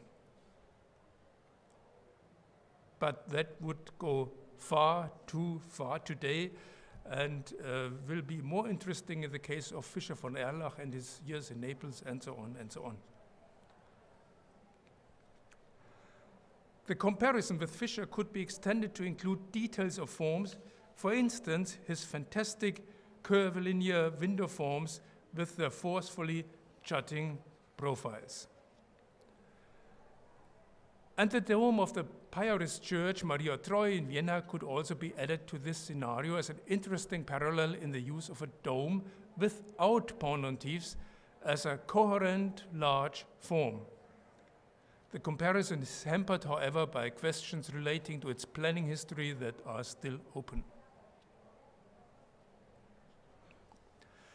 Among the features pinpointed above for comparison, Santini's individual borrowings matter less than his fundamental orientation, which he brought to full fruition in Reirath. Mattei, Fischer von Erlach, Hildebrand, they all represent a generation of ambitious architects who trained in Rome, at the Accademia di San Luca, or with the late Bernini or Carlo Fontana, and had now proceeded to advance an architectural renewal in major northern cities with their innovative concepts. They, in turn, were, in the case of Reirath, evidently Santini's basis for reshaping the type of the Dominican church in Olomouc. My interim. What I am arguing is not that Santini himself was ever actually in Italy. In his art historical roots, we see an indirect but consequential alignment with concepts that were then modern, a type originally from Upper Italy but already established in the Margravate of Moravia, and inspired by leading architects who, on the basis of their training in Rome, brought new concepts of modernity and monumentality to the north. Santini's special aptitude for flexibly devoting time and thought to patrons' interests has often been pointed out. Thus, he reflects an important criterion of architectural theory, because the Vitruvian principle of taking into consideration the social status and personality of the patron was also constantly emphasized in the years shortly before and after 1700. Die Zieraten eines Baus sollen so viel als möglich auf die Intention und Qualität des Herren abzielen, as Goldman and Sturm puts it in their treatise, that is, status and self-perception, two different things. Yeah? If we concur with Jiří Krauper and his contribution from 2005 in viewing Santini's buildings in its socio-cultural context of contemporary mentality, and ask about the quotation, the historical significance of a work of art as a bearer of a specific intention. Intention, he uses the same word as Goldman and Sturm, and I think he's a point there. Then the question arises of what the particular reception of ultimately Italian concepts has to do with how Reirath and its provost viewed itself as an institution.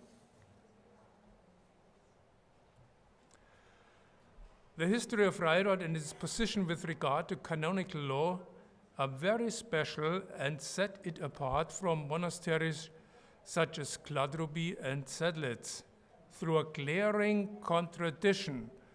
Also Ziegelbauer knew this, and he gives a very coherent expression for this. Inter status provincialis audit prelatus marcionatus Moraviae, gaudetque in comitis iure sessionis et voti. That's something. In spiritualibus ab Noviense abate fuit confirmatus. So, and that's the problem. On the one hand, Reirath is the oldest Benedictine monastery in the Margravate of Moravia, perhaps even founded by Cyril and Methodius. It is free of, and that is exempt from, the spiritual jurisdiction of the Bishop in Olomouc, and is represented in the territorial diet of the Margravate of Moravia with a seat and a vote. On the other hand, the historical past of Rairad was marred by an irresolvable problem relating to its legal status under canon law, because the ducal deed of gift issued in 1045 made the monastery of Rairad answerable in perpetuity to the monastery in Převnov. Since Provost Placitus Novotny, one of the predecessors of Pyrmus, had been able to attain prelatus invulatus status in Rome, and it doesn't fit to a provost, years of conflict smoldered like a state of undeclared war between Rairad and Převnov. Since by his tenure, building plans were also being mooted in Rairad. Provost Pyrmus was involved in this conflict for decades. And by the way, as he has lost the case, that was later, and he received a letter from the Empress Maria Theresia, a hostile letter that he should stop this dismembration immediately. He suffered from a stroke, went to bed, and died immediately. So he took it too serious, I think. In numerous writings, he formulated the credo of Rairad's autonomy in terms of canon law. In the present context, the following aspects are crucial. There are hundreds of pages of writings in this subject in the Rairad archives. I think the provost was really blocked by these problems.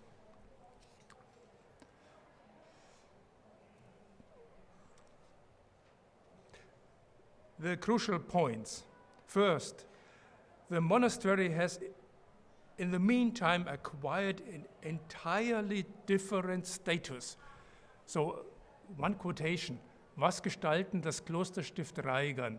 Hauptsächlich in duplici stato zu konsiderieren sei, nämlich primo in stato primevo fundationis et secundo in stato moderne existentiae. Es ist aber dieser Primevus-Status in einen ganz anderen verwandelt worden.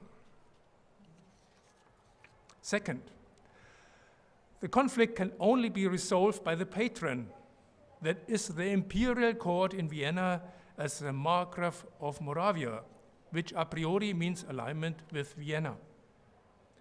Third, Pyrmus always argued from the standpoint of a Moravian patriot, as he says,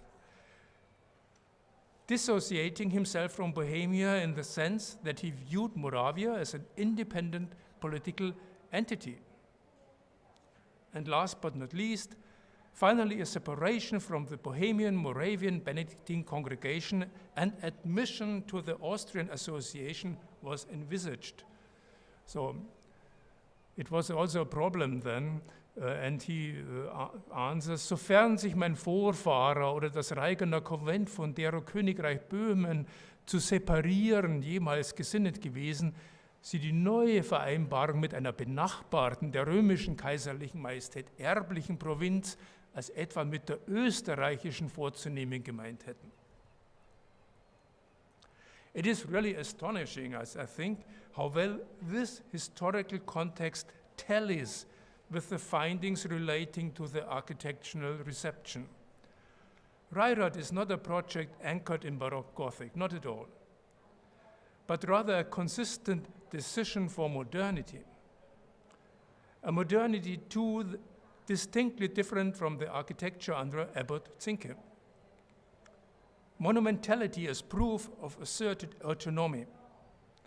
Alignment with innovations, especially with authentically Moravian solutions, and architecture closely related to imperial architects. Looking towards Moravia, Vienna and Austria, and even entertaining the idea of joining the large Austrian abbeys like Kremsmünster, Melk, etc.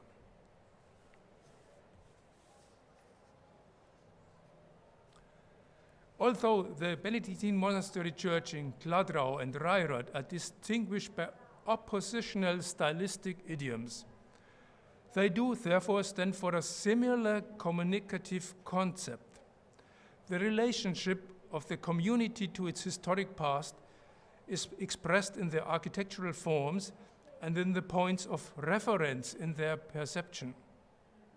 As a proud reference to the tradition of a royal endowment in Kladruby, and as dissociation from a frustrating past accompanied by a new departure for a modern age in Reirad.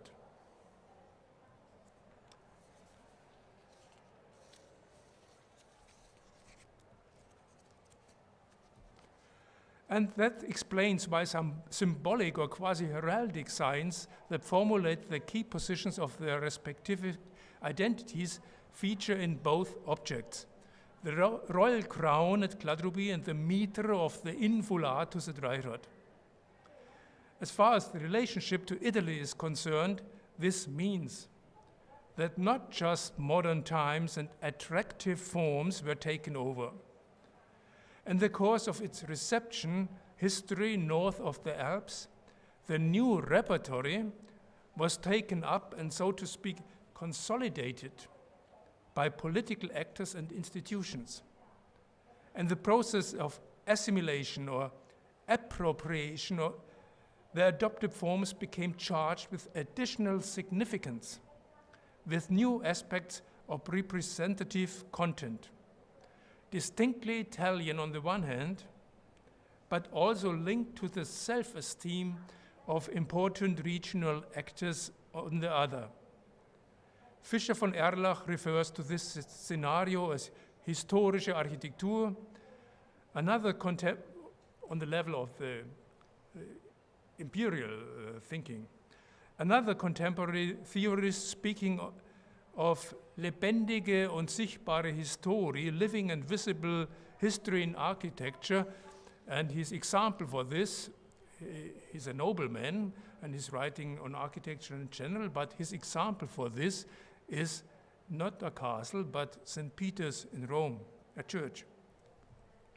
This ability to articulate specific meaning, the capability of Baroque architecture in formulating a statement about the patron's identity reached an apogee in Santini's hand. Thank you very much for your attention.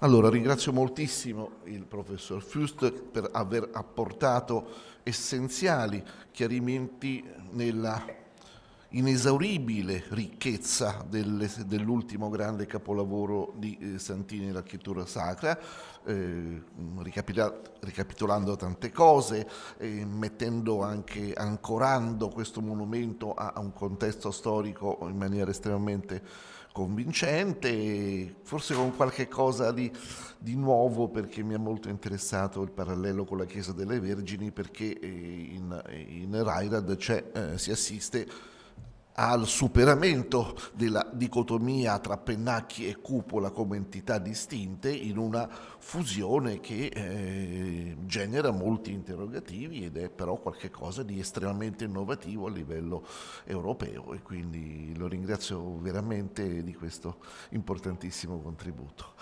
E passiamo invece alla dottoressa Joanna Brankova, che dottoressa di ricerca, storica dell'arte, formatasi presso l'Università Carolina di Praga e alla Sapienza di Roma, e legata anche insomma alla vicinanza scientifica col grande compianto professor Horina, perché compianto anche perché è morto in età abbastanza giovanile, non è morto anziano, e leggo anche con grandissimo interesse di una seconda stesura della sua fondamentale monografia su Santini, che sarò molto molto interessato a studiare e a leggere, e quindi il suo intervento, diciamo, di ampio spettro, ricapitola appunto il vasto raggio della ratio geometrica e compositiva di Santini sempre nel panorama, diciamo, europeo e specificatamente italiano. Quindi le lascio volentierissimo la parola. Solo che non trovo in questo momento presentazione.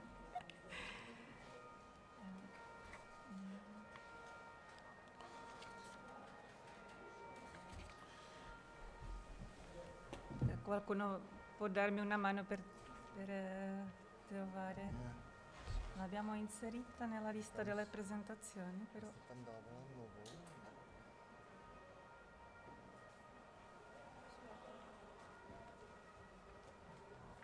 Sarà qui?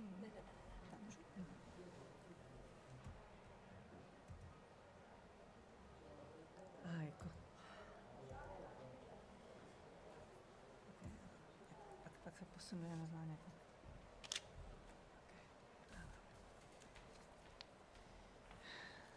Anzitutto vorrei ringraziare a professor Kalina e a Petra Březáčková per avermi invitato in questa egregia assemblea di studiosi santiniani.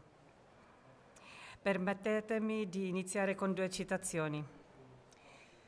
Non c'è dubbio che l'esperienza dell'architettura borrominiana e la sua elaborazione intellettuale abbiano plasmato il profilo artistico di Santini in modo così fondamentale che si può parlare di un importante seguace della concezione borrominiana del barocco.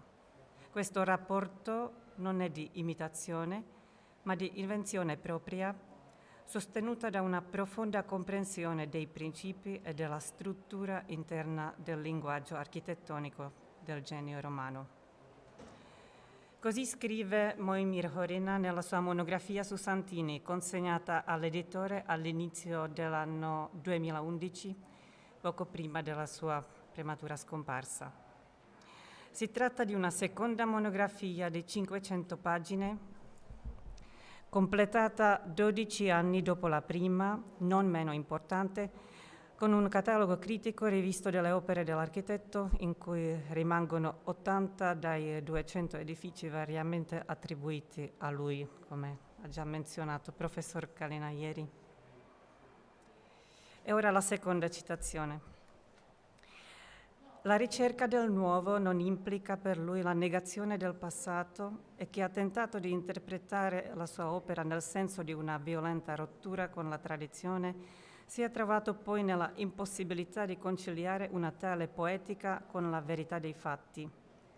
Per chi è abituato a considerare inconciliabili tradizione e innovazione, tolleranza e rigore, ragione e sentimento, forza e dolcezza, l'opera del nostro architetto è destinata a rimanere misteriosa e contraddittoria, giacché l'obiettivo della sua ricerca è la sintesi produttiva degli opposti, la dimostrazione di una sostanziale relatività dei valori della forma.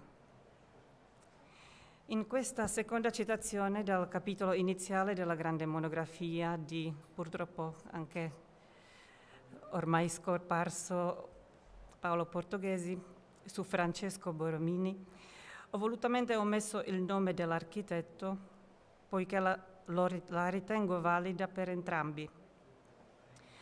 Tuttavia, affermazioni simili che potrebbero essere utilizzate per caratterizzare le concezioni architettoniche sia di Borromini sia di Santini si trovano in molti autori che si sono occupati della loro opera. Così come espressioni appassionate di incompressione del rifiuto per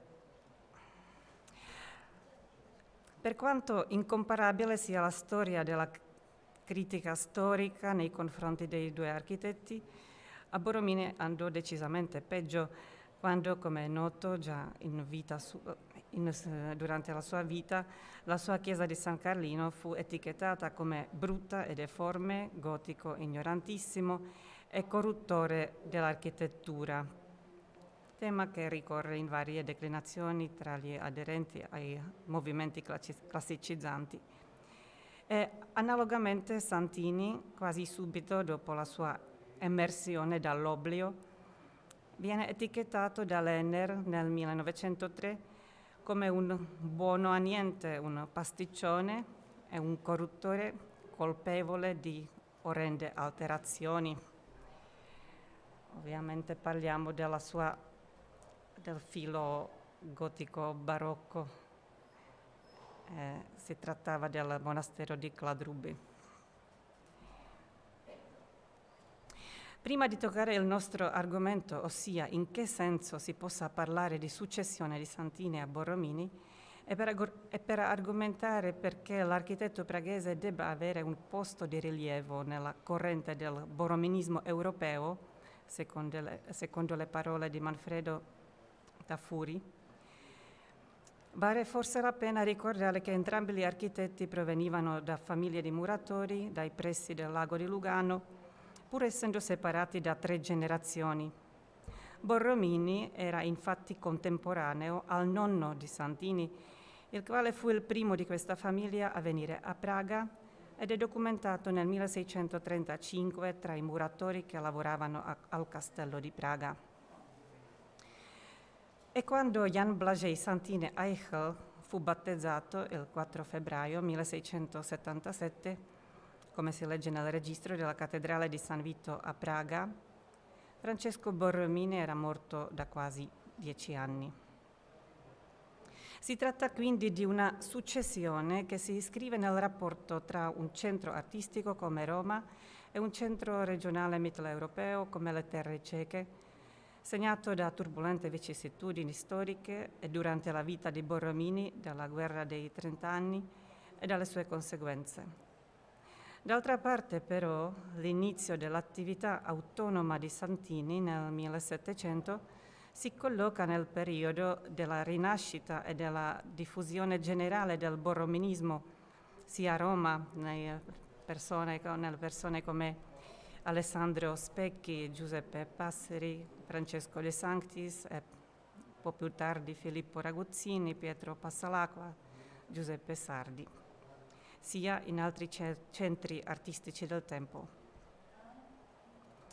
In questo senso, quindi, cercare l'ispirazione nel cereberrimo architetto romano non è certo un anacronismo, ma piuttosto un ingresso deciso nel campo dell'architettura contemporanea. Come ieri ha accennato il professor Rocca De Amicis, l'ha fatto in una maniera del tutto sua, praticamente ricavando il tema architettonico, spogliando questi modelli conosciuti, e io penso che esattamente questo è quello che Horina chiama il rapporto strutturale, la compressione della struttura. Sin dai primi biografi di Santini appare l'ipotesi del suo viaggio in Italia, soprattutto a Roma e a Torino, basata parzialmente sull'analisi della sua opera e parzialmente dedotta da una serie di circostanze, come la lacuna nelle testimonianze archivistiche, l'età dell'architetto che nel 1695 compì 18 anni, l'età dell'architetto che nel 1695, che è anche l'anno della morte del suo presupposto maestro Mattei, compì 18 anni e quindi età giusta per intraprendere un viaggio di formazione, come anche dal fatto che sia il suo maestro documentato, cioè pittore Christian Schroeder, che quello ipotetico, ossia Mattei, hanno passato lunghi anni a Roma nel servizio di alta aristocrazia, Schroeder da Jan Jerzy Achim Slavata, a Mattei da Jan Friedrich von Wallenstein, con cui dopo la nomina vescovile di quest'ultimo arrivò in Boemia alla fine degli anni 60. Inoltre, dall'anno 1700, nel quale Jan Blažej Aichel comincia il suo lavoro da architetto indipendente, secondo la sua dichiarazione personale, appare negli atti notarili e altri documenti la forma italianizzata del suo patronimico, fatto interpretato come la consapevole riconoscenza della sua origine italiana, o nel senso più ampio la sua aderenza all'opus italicum.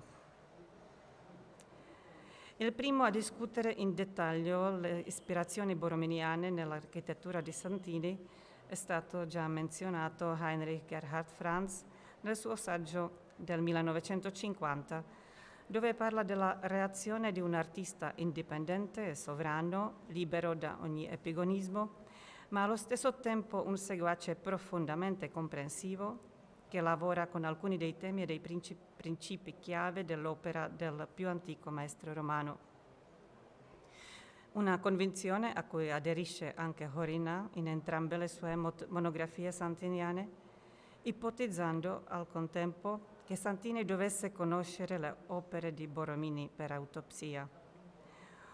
Opinione del resto accettata o ammessa dalla stragrande maggioranza degli studiosi santiniani, con parentesi più o meno lunghe, ad eccezione di Dirk de Meyer, la monografia che non è stata ieri menzionata, del 1997, che definisce improbabile la conoscenza personale di Santini dell'architettura italiana. Qui però bisogna far notare ancora una cosa. Milada Vilimkova nel 1980 ha trovato un documento che parla del viaggio italiano di Santini nell'anno 1713, cosa che non è mai stata presa in considerazione, importante, diciamo. Ovviamente era legato alla sua costruzione di castello di Rychnov nad Kněžnou e la chiesa di Santa Trinità, dove del resto poi, io purtroppo non ce l'ho nella mia presentazione, vabbè, questa è la cosa che abbiamo visto ieri, ipotizzata già da Franz, cioè il parallelo tra San Giovanni del Laterano e il monastero di Sedlec.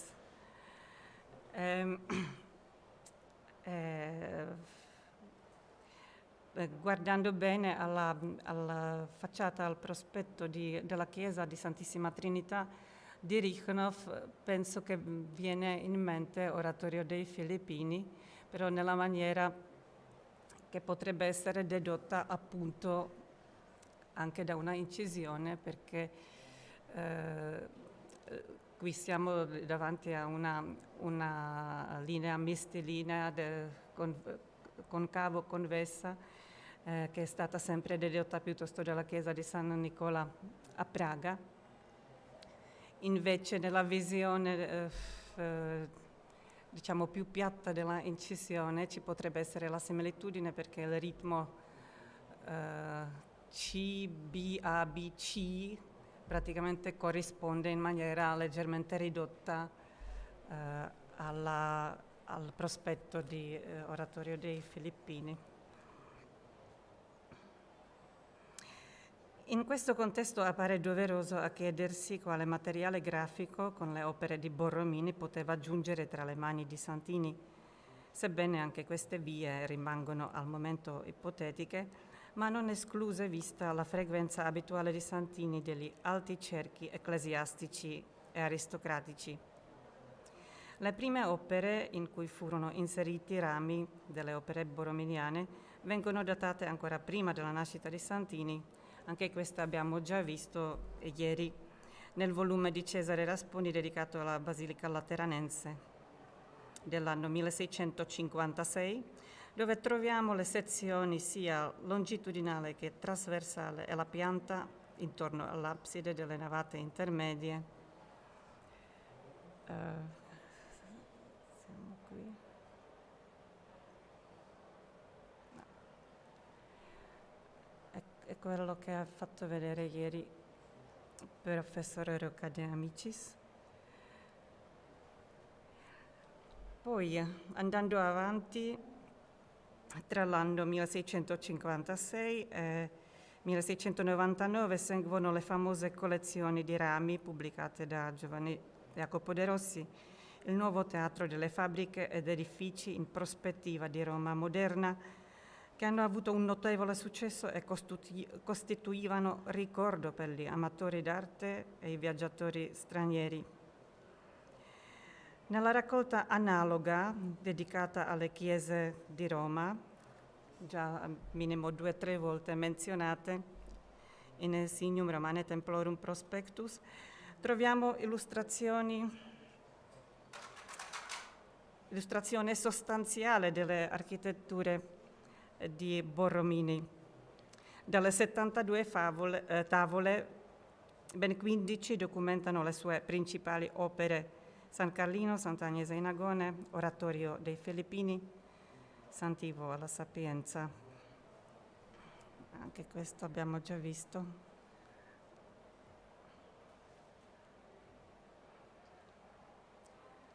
Ebbene. Infine, limitandoci al tempo di apprendistato dell'architetto praghese, nell'ultimo decennio del Seicento viene stampato un volume specializzato d'architettura religiosa, disegni di vari altari e cappelle nelle chiese di Roma, dove però troviamo solo la cappella Falconieri a San Giovanni dei Fiorentini, perché appunto tante altre opere erano pubblicate già nell'opera precedente. E poi, quasi come un manifesto del borrominismo, arriva nel 1702 Studio d'architettura civile in 3 grossi volumi di carattere tecnico-professionale, destinato agli architetti non solo italiani, dove solo nel primo volume, stampato nel 1702, delle 142 tavole, 50 illustrano porte e finestre del Borromini. Altri volumi poi seguirono nel 1711 e 1721. La conoscenza di alcune di queste incisioni potrebbe aver influenzato la circolazione di alcuni motivi morfologici, però resta sempre la domanda: è stata sufficiente a ispirare concezioni spaziali dell'architettura o l'approccio altamente intellettuale e speculativo al processo di progettazione del giovane Santini? Horina, nella sua ultima monografia, articola 5 principi dell'architettura di Santini. Primo, la geometria quasi ornamentale delle piante simboliche. Secondo, l'idea dominante della centralità che determina la struttura degli edifici. Terzo, il minimalismo strutturale e la tendenza di smaterializzare la parete. Quarto, l'importanza decisiva del taglio e dello spigolo nella formulazione degli elementi architettonici. E l'ultimo, la sorprendente esposizione delle qualità luminose degli interni. Questa tipologia può essere ben utilizzata anche come traccia per chiarire la natura della successione di Santini all'opera di Borromini, perché è nel campo di questi principi che si svolge il complesso rapporto di riflessione. Cominciamo dunque con il più astratto o speculativo di questi principi. Nelle realizzazioni culminanti, che sono gli edifici sacri, in cui entrambi gli architetti, nonostante le svariate esigenze dei committenti, hanno saputo intravedere un tema libero, vincolato solo dalle poche esigenze della liturgia e dal compito di visualizzare e rappresentare lo spazio di incontro tra il mondo naturale e quello soprannaturale. Sia Santini che Borromini partono da un'interpretazione simbolica primaria, fin dalla prima riflessione e dall'inizio della fase progettuale, in cui non è dominante il riferimento al significato stabilizzato e convenzionale di una particolare forma. Le qualità simboliche, quindi, non hanno il carattere di una aggiunta secondaria. Le opere emblematiche in cui si può osservare questo aspetto sono naturalmente San Ivo alla Sapienza di Borromini e San Giovanni Nepomuceno sulla Montagna Verde di Santini. Nella sua monografia su Santini, Barth utilizza il termine di Hans Blumenberg, polivalenza essenziale dell'oggetto estetico, e sottolinea che il programma iconografico è così coerentemente incorporato nell'edificio da rendere indistinguibile l'edificio stesso dal concetto. Il motivo barocco della ierofania e della connessione tra mondo terreno e soprannaturale viene così espresso in un linguaggio puramente architettonico che viene solo accompagnato e completato dai consueti motivi iconografici come obelischi, stelle, trifogli, simboli araldici, con l'espressività della retorica barocca. Il risultato è che l'edificio non solo rimanda e simboleggia qualcosa, ma viene concepito come una essenziale presentazione e incarnazione di un concetto, quello che Horina chiama l'iconologia essenziale degli edifici di Santini.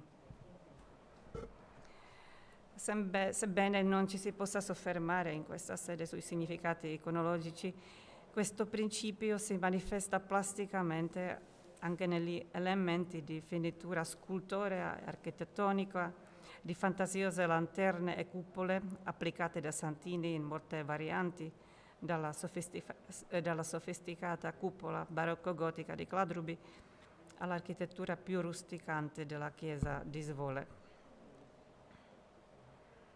Anche l'idea di centralità può essere rintracciata come principio dominante che accomuna entrambi gli architetti. La formazione radiale di San Ivo alla Sapienza, sostenuta da una griglia assiale radiale su un essagono, definisce il carattere della pianta centrale come risultato dell'interazione delle forze centrifughe e centripete che formano il confine spaziale. La sua influenza sulla composizione delle centrali di Santini a Panenské Břežany a Zelená hora era già notata da Christian Norberg Schulz. Tuttavia l'idea di centralità latente si manifesta anche negli edifici a piante longitudinali, come anche questo ha dimostrato ieri bene professor Rocca De Amicis. Ed è una delle ragioni della ricerca delle forme gotiche che attivano direzioni diagonali e costituisce l'impulso per soluzioni originali del rapporto tra la parete e la volta negli spazi a piante poligonali.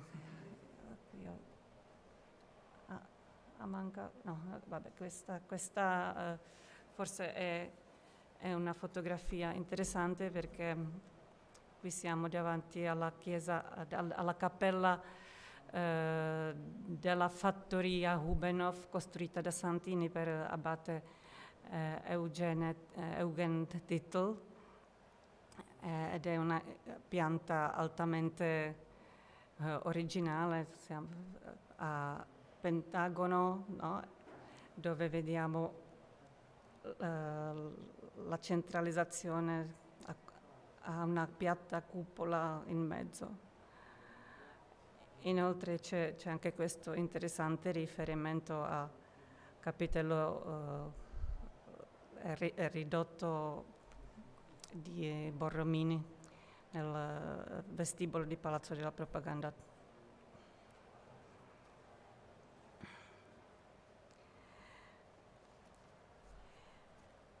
Il tempo non permette un'analisi dettagliata di tutte queste composizioni, ma fermiamoci su un edificio semplice e non ostentato, in cui si trovano quasi tutte le componenti dell'architettura di Santini e che forse indica più chiaramente anche la genesi dei suoi principi nelle invenzioni di Borromini. Sto parlando della Cappella del Nome di Maria a Mladotice, anche questa oggi largamente presentata, che è il primo edificio realizzato da Santini per i cistercensi di Plassy.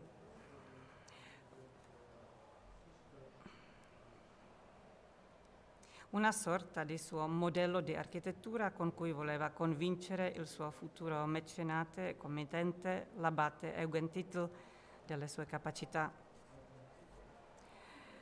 Il piccolo edificio centrale fu completato nel 1710 e fino allo scioglimento del monastero cistercense di Plassy servì come cappella privata dei suoi abati. La cappella è disposta su una pianta esagonale con pareti concave e angoli nettamente sporgenti e bugnati. La pianta è definita da una rete di cerchi concentrici i cui raggi sono in proporzione semplice, così come i raggi dei cerchi che determinano la curvatura concava delle singole pareti della cappella. Scusate, ma quasi un'illustrazione dall'affermazione di Borromini annotata da Virgilio Spada, secondo cui la bellezza delle fabbriche nasce da numeri e che tutte le parti abbiano una tale proporzione che un'apertura di compasso senza mai muoverlo le misuri tutte.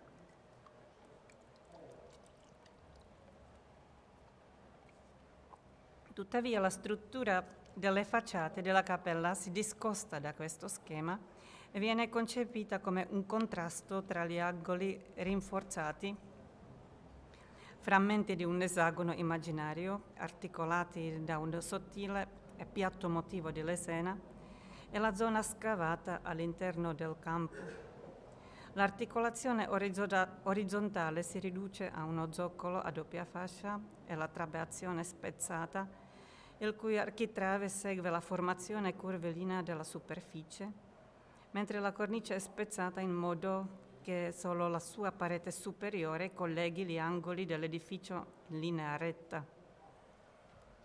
La relativizzazione dei principi degli ordini architettonici è qui evidente e i suoi paralleli si trovano forse solo nella formazione della cornice strappata dal muro negli angoli dell'appartamento dei cardinali nella casa dei Filippini. Sopra le grandi finestre rettangolari sono incastonate massicce mensole coniche, percepite dall'osservatore come un elemento portante su cui si poggia la metà superiore della cornice spaccata. Paradossalmente, però, si tratta di un elemento fondato nel vuoto che manifesta la relativizzazione del rapporto tra masse e spazio. Questo motivo sorprendente dimostra, insieme con il grande cartiglio con l'emblema dell'abate sopra la porta della cappella, un altro elemento di forte contrasto plastico con la semplice linearità della parete, la tendenza ad accentuare la verticalità attraverso l'uso di paradossali alternanze di elementi orizzontali e verticali, che appartiene anche alle costanti dell'architettura di Borromini. L'interno della cappella è definito da 6 superfici convesse, incorniciate da una serie di paraste ioniche,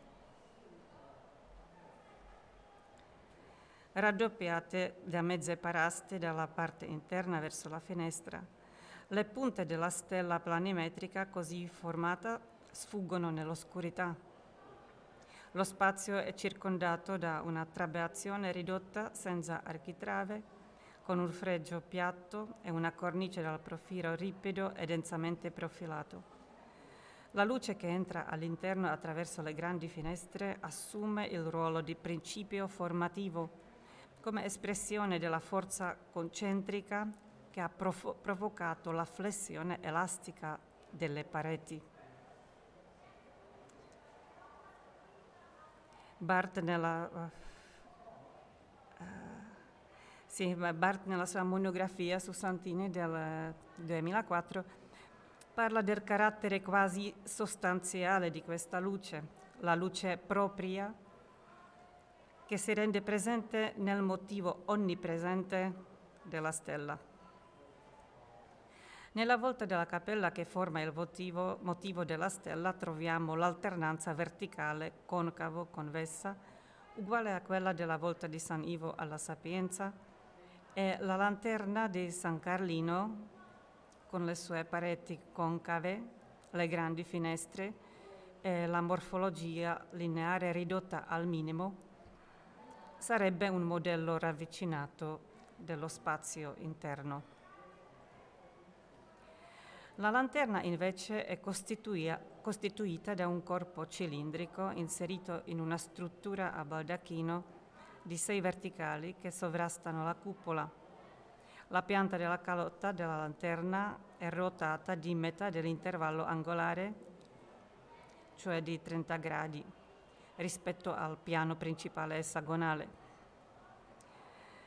La complessa struttura della volta forma quindi un'altra stella a 6 punte. Come si è detto, questo motivo strutturalmente gotico di quadriangolazione fu utilizzato anche da Borromini, come si vede ad esempio nella composizione del campanile di Sant'Andrea delle Fratte. Mentre nella parte inferiore della cappella si ha una sorta di compressione elastica dello spazio per azione della luce, nella composizione della volta la stella si espande eccentricamente perché nello spazio della lanterna la luce sembra riposare e irradiarsi. La luce viene così concepita come forza primaria che determina la composizione dello spazio e del suo involucro. L'intera concezione della Cappella di Mladotice rende così presente e raffigura nelle variazioni sul tema della stella e della sua emanazione il tema mariano centrale, come avverrà sulla Montagna Verde con quello nepomuceno. L'interpretazione dei significati potrebbe essere ulteriormente trasportata sul piano speculativo, come ha fatto il professor Jank poco fa e come fa anche Horina nella sua ultima monografia, evidenziando l'affinità delle composizioni santineane con concetti della metafisica della luce, come quelli presenti in Athanasius Kircher o Guarini, o della cosiddetta Cabala cristiana, che partendo dal concetto divino di tutta la creazione apre un'interpretazione del rapporto tra microcosmo e macrocosmo. Un'affermazione certamente non ingiustificata, visto che la edizione del 1670 dell'Ars Magna Lucis et Umbrae di Kircher fu finanziata, non solo dedicata, come talvolta si legge in letteratura, dal già citato Jan Friedrich von Wallenstein, che mantenne in contatti con questo eruditissimo gesuita anche dopo il suo arrivo in Boemia e ne portò i libri da Roma, e che le stesse concezioni neoplatoniche ed ermetiche sopravvissero nelle grandi abbazie per le quali Santini lavorava, accanto alle nuove scoperte della filosofia naturale. La possibilità di rendere presente l'idea dell'ordine matematico dell'universo nelle figure geometriche e procedimenti costruttivi dell'architettura sacra fu una sfida intellettuale, un'ispirazione e un'avventura sui cui sentieri, se abbiamo abbastanza tempo e pazienza, l'architettura sacra di Santini, ma anche quella di Borromini, ci invita, come hanno dimostrato anche nel caso di Borromini, con i loro studi Roberto Stalla e John Hendricks, per esempio. Il primato dell'idea estetica, espresso anche dalla superiorità della luce rispetto alla materia, dall'astratto ordine geometrico delle forme, dalla relativizzazione della tettonica e dal libero approccio alla tradizione e agli ordini architettonici classici, ha anche una conseguenza pragmaticamente descrivibile. In entrambi gli architetti si manifesta con costruzioni al limite delle possibilità statiche, così come la base della volta della chiesa di San Ivo della Sapienza dovette essere rinforzata da Borromini con una catena nel 1652 per poter procedere con la costruzione della lanterna. Così il cerchio di ferro rinforza anche la base della volta del coro della chiesa di Cladrubi, che, anche se non è evidente a prima vista, è una nuova costruzione barocca in tutta la sua massa, in modo che permetta di spiegare il complesso disegno di nervature circolari convesse, concave, su una superficie solida e uniforme. È lecito dire allora che negare una sorta di successione, di ispirazione, o come dice Horina, una profonda comprensione dei principi dell'architettura e della struttura interna del linguaggio architettonico borrominiano, significherebbe attribuire a Santini una sorta di congenialità infusa di origine quasi divina. Per concludere, mi sembra ragionevole continuare a sostenere l'ipotesi del viaggio italiano di Santini finché non sarà confermata o smentita. Grazie.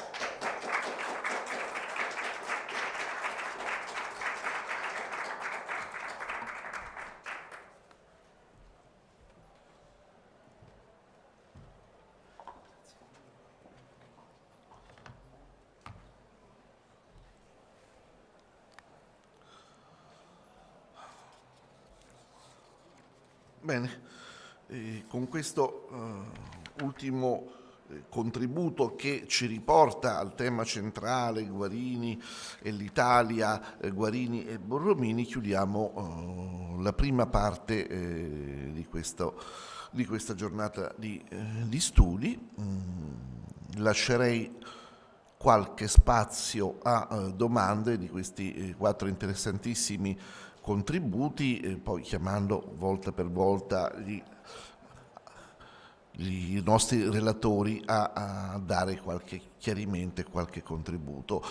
Io stesso avrei tante domande da porre, a cominciare da questo documentato viaggio in Italia di Santini, di cui diciamo non è cosa diciamo comune appunto come oggetto di studio, un viaggio che peraltro potrebbe chiarire molte cose, ma allo stesso tempo lasciare molti interrogativi, perché se il viaggio del 1713 Santini era già un architetto fatto e finito e in qualche misura italianizzato, allora che cosa potrebbe essere un secondo viaggio, oppure come concepirlo, come pensarlo?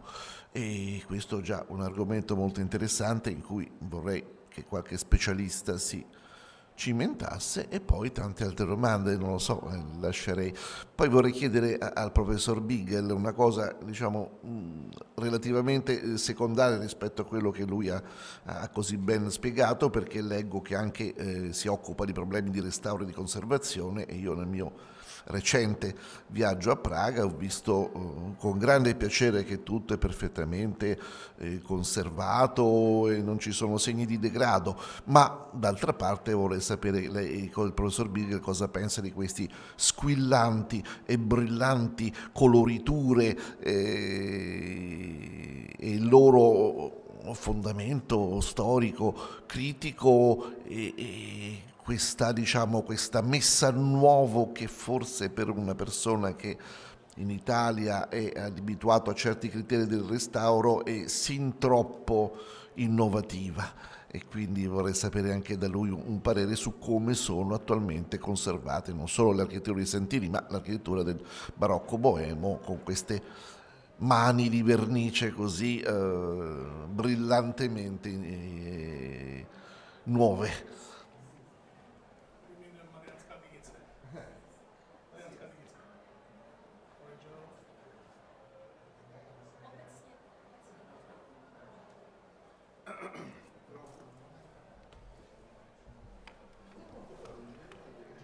In general, yes.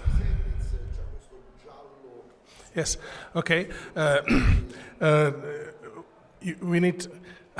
It's for opening a new half day of discussion how to restore and what to restore, because we have a different generations, approaches, and schools, we can say. And we had a great tradition. Pavel Kalina mentioned SURPMO, it's so-called Institution for Research of Buildings, and they, from 70s, analyzed structure of colors and so on, and there was a great attempt to restore historical colors and so on. The problem always is the interpretation. You will find something, but your interpretation should be, we can say, use with common sense, because we have negative, for myself, negative examples today. Palace Klamgalas in Prague, which is not Santini, it's Fischer von Lellach, but its color solution is result of some research, but I think it's a mistake. And in fact, this rigidity to the applying of founding color gray, this gray tone to the whole structure was so, we can say, sovereign and without discussion that it's I'm a little caring about this approach. I think Santini's architecture are more happily in this way, and we had the real reconstruction. It was Mariánska Tynice Church when in last year they continued to create the ambulatory which never exists, and I think in architectural way it's successfully done, but the problem is that they renew also those so-called Baroque frescoes with some personification of actors, and I think it's not so simply, we can say, politically. So we have many ways, but what we can say that all what's happened is based in some not scientific, so patrimony approach, and those discussions exist. So I hope also that those discussions will solve us before future mistakes like this Palace Klamgalas.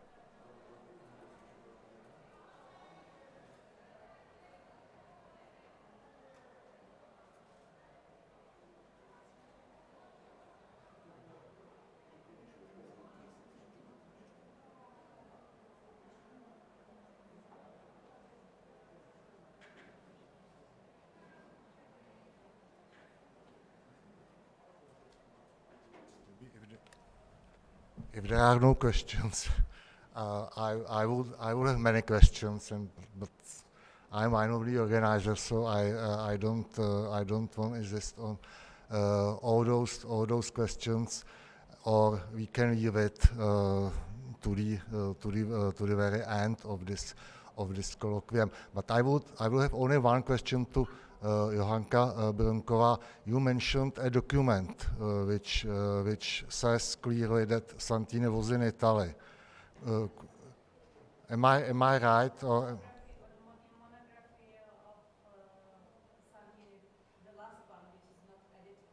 so could you please tell us something more about this document? It will be very interesting for us. Oh, you can use the microphone. I didn't have it in my hands. I have read about that only. Because it's mentioned by Professor Horina, quando parlo in italiano. Questo documento è menzionato della monografia, questa ultima inedita, che uscirà nell'arco di 2 mesi probabilmente. Ed è menzionato come parte della, come si traduce in italiano, quelli passport, no? Quelli di SURPMO, no? Praticamente la sua indagine su Richthof, che lei ha fatto nel 1980. C'è scritto. Non esiste? Non esiste realmente? Appunto, per me era una sorpresa leggerlo poche settimane fa, durante le bozze, durante la correttura delle bozze di questa monografia di Horina. e parla, per quanto riferito da Horina, no? Poi ho cercato ovviamente nelle note a che si riferisce, ed è questo documento creato per Dipartimento per la ricostruzione dei monumenti storici. Si dice solo, cioè la parafrasi di Horina dice che Conte Kolovrat ha mandato Santini in Italia per far costruire Loreto nella sua chiesa. Cioè si parla praticamente del viaggio a Loreto. No, niente altro. Possiamo immaginare come sarà, no? Sarà una nota veloce al margine di qualche documento, no? Però non esiste niente altro e così è stato riferito.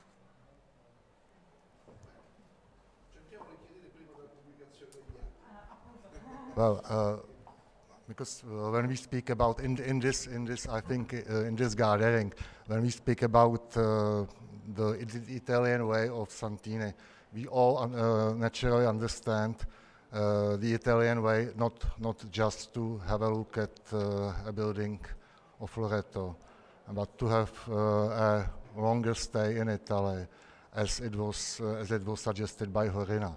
It means my question was whether there is a document proving that he was in Rome for a longer period or something like that. And then it will be a question which sort of document it is. So, but if there is really an existing document proving that he went to Loreto, I think it is quite imaginable, of course. If there is this document and if it is published, it will be, of course, a fantastic contribution to the research. Yeah.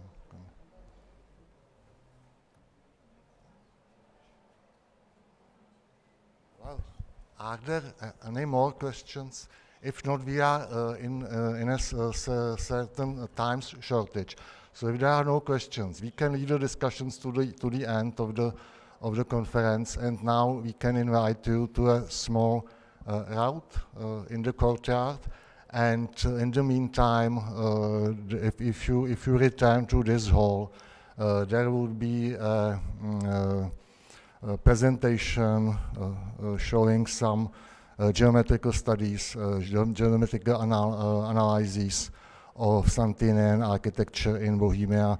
These analyses were made by my students or by our students, because this person next to me, it is my PhD student, Josef Holeček, by our students in the last years in the framework of a seminar at the Faculty of Architecture of Czech Technical University in Prague. They are just student works, nothing more, just for illustration how it's possible to study Santini today. Well, yeah. Thank you very much. Thank you. Okay.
welcome to the afternoon part of our conference.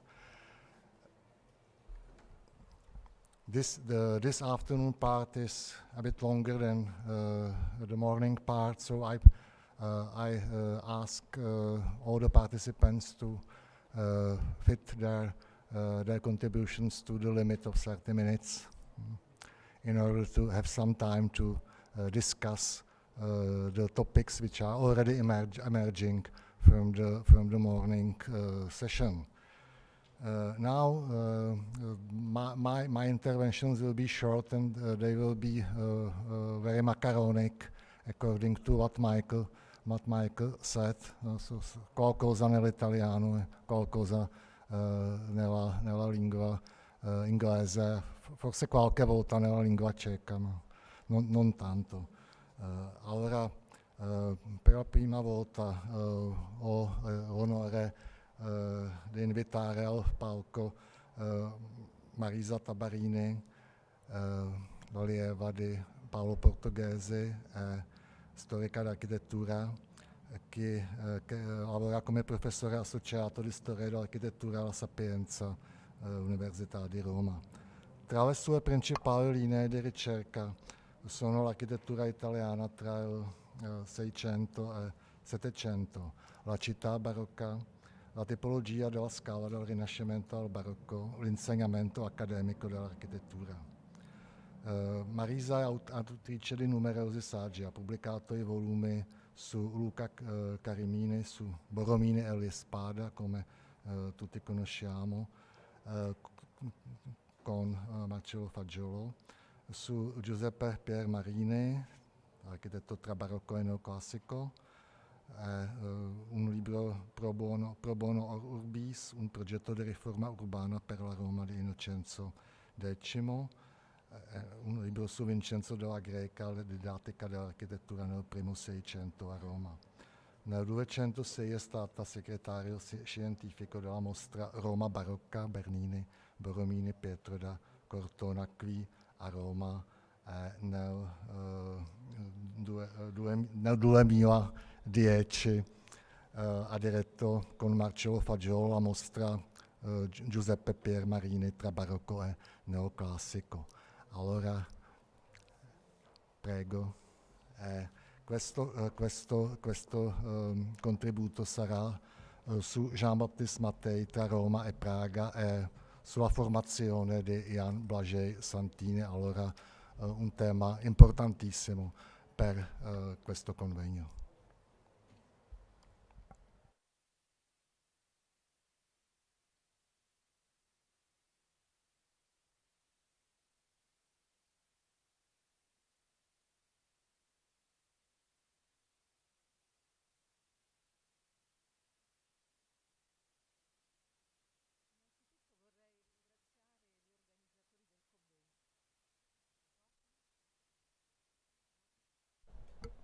Vorrei innanzitutto ringraziare gli organizzatori, Augusto Roca di Amicis, Pavel Kalina, il Centro Ceco di Roma, per avermi accolta in questo importante convegno nel terzo centenario della morte di Jan Blažej Santini.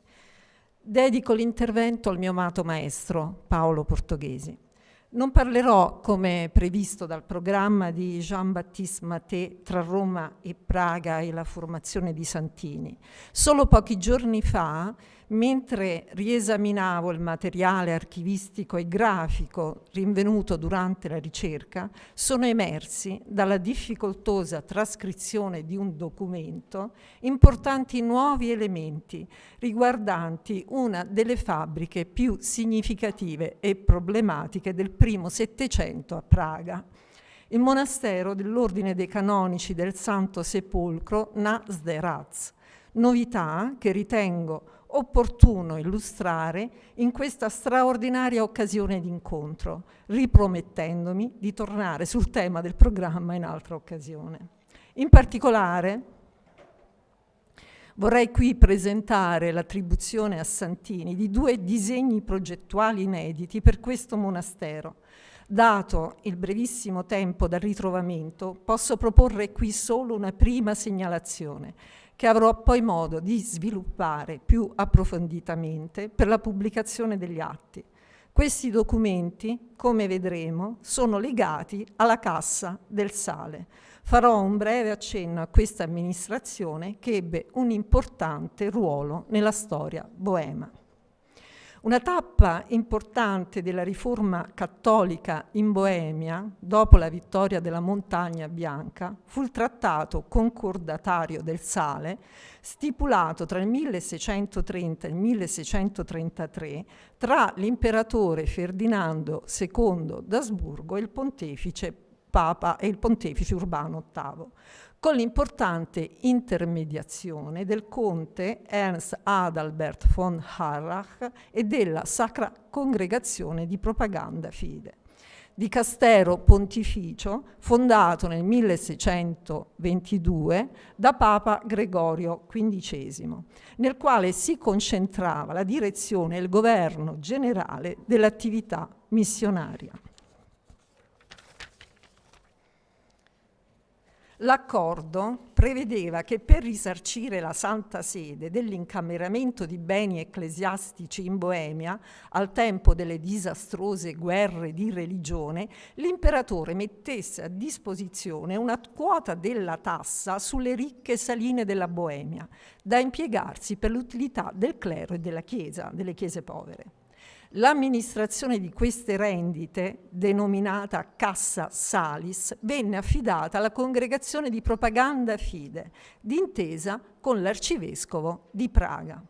Obiettivo programmatico era la ricattolicizzazione della Boemia con la costruzione di nuove sedi vescovili e la creazione di una più vasta rete parrocchiale. I fondi della tesoreria del Sale divennero una delle principali fonti di finanziamento della Chiesa cattolica in Boemia nei secoli XVII e XVIII e vennero ampiamente utilizzati per la ricostruzione di edifici ecclesiastici fatiscenti o in rovina. Sebbene l'accordo tra l'imperatore e la Santa Sede sulla tassa Salis prevedesse che la cassa venisse amministrata da Roma, gli arcivescovi di Praga, a partire soprattutto dalla fine del Seicento, cominciarono a gestire questi fondi con crescente autonomia, creando conflitti con la Congregazione di Propaganda Fide, che nel 1711 arrivò a chiedere al pontefice la nomina di un ispettore. L'arcivescovo di Praga aveva quindi un ruolo di primo piano nella gestione dei fondi della cassa ecclesiastica del Sale. È questo il caso di Jan Blažej di Wallstein che, nominato arcivescovo di Praga nel 1675, giunse da Roma, dove era entrato in contatto con i maggiori artisti del tempo, portando con sé il borgognone Jean-Baptiste Maté come architetto di corte. Il primo incarico di Maté a Praga fu la progettazione del palazzo arcivescovile in piazza Radcani, realizzato per la gran parte dei fondi con i fondi della cassa ecclesiastica del Sale. Sebbene non accolto dalla corporazione di muratori della città perché ritenuto essenzialmente un pittore, Maté riuscì a intraprendere una fortunata carriera professionale grazie alla potente protezione del prelato. Il borgognone è considerato una figura centrale per l'esportazione della cultura architettonica romana del Seicento in Boemia, l'abbiamo visto bene oggi. Come è noto, oltre alla migrazione di architetti e alla diffusione delle opere a stampa, uno dei canali di diffusione dei modelli romani fu anche l'invio di progetti architettonici dalla città pontificia verso i grandi centri della Mitteleuropa, o viceversa l'invio di progetti dall'Europa verso Roma per un loro riesame. Si tratta di un fenomeno definito da Helmut Lorenz con il termine di Korrespondenzarchitekturen, fenomeno che soprattutto nell'ambito degli ordini religiosi o più in generale dei rapporti con la curia romana contribuì alla diffusione, in alcuni casi, come sapete, alla normazione di tipologie architettoniche. Ad una chiamata di propaganda fide potremmo forse ricondurre la nota consulta progettuale dell'architetto francone Abraham Paris per il cantiere della chiesa di San Giuseppe a Praga, presso il convento delle Carmelitane scalze a Malastrana, cantiere affidato inizialmente al Mattei. I disegni di Mattei sarebbero stati spediti a Roma al Paris per un riesame dopo l'insorgere di problematiche statiche. La chiesa sarebbe stata effettivamente realizzata su progetto del Paris. Il progetto ci viene tramandato, come è noto, da una riproduzione in pianta e in alzato di Johann Bernhard Fischer von Erlach, realizzata però con la direzione dei lavori del frate carmelitano tironese Johann Martin Rass. Gli studiosi si sono interrogati sulla circostanza della consulenza progettuale, cioè se il Paris venisse chiamato per iniziativa personale di Matteo o dell'ordine carmelitano. I due si erano certamente conosciuti al tempo del soggiorno romano, quando Paris, figlio maggiore dello scultore della corte del principe vescovile di Würzburg, Johann Philipp Preuss, oltre ad essere a capo di uno studio accademia frequentato da giovani stranieri per lo più di lingua tedesca, lavorava anche al servizio della Camera Apostolica come ingegnere idraulico deputato a diverse opere nello Stato Pontificio.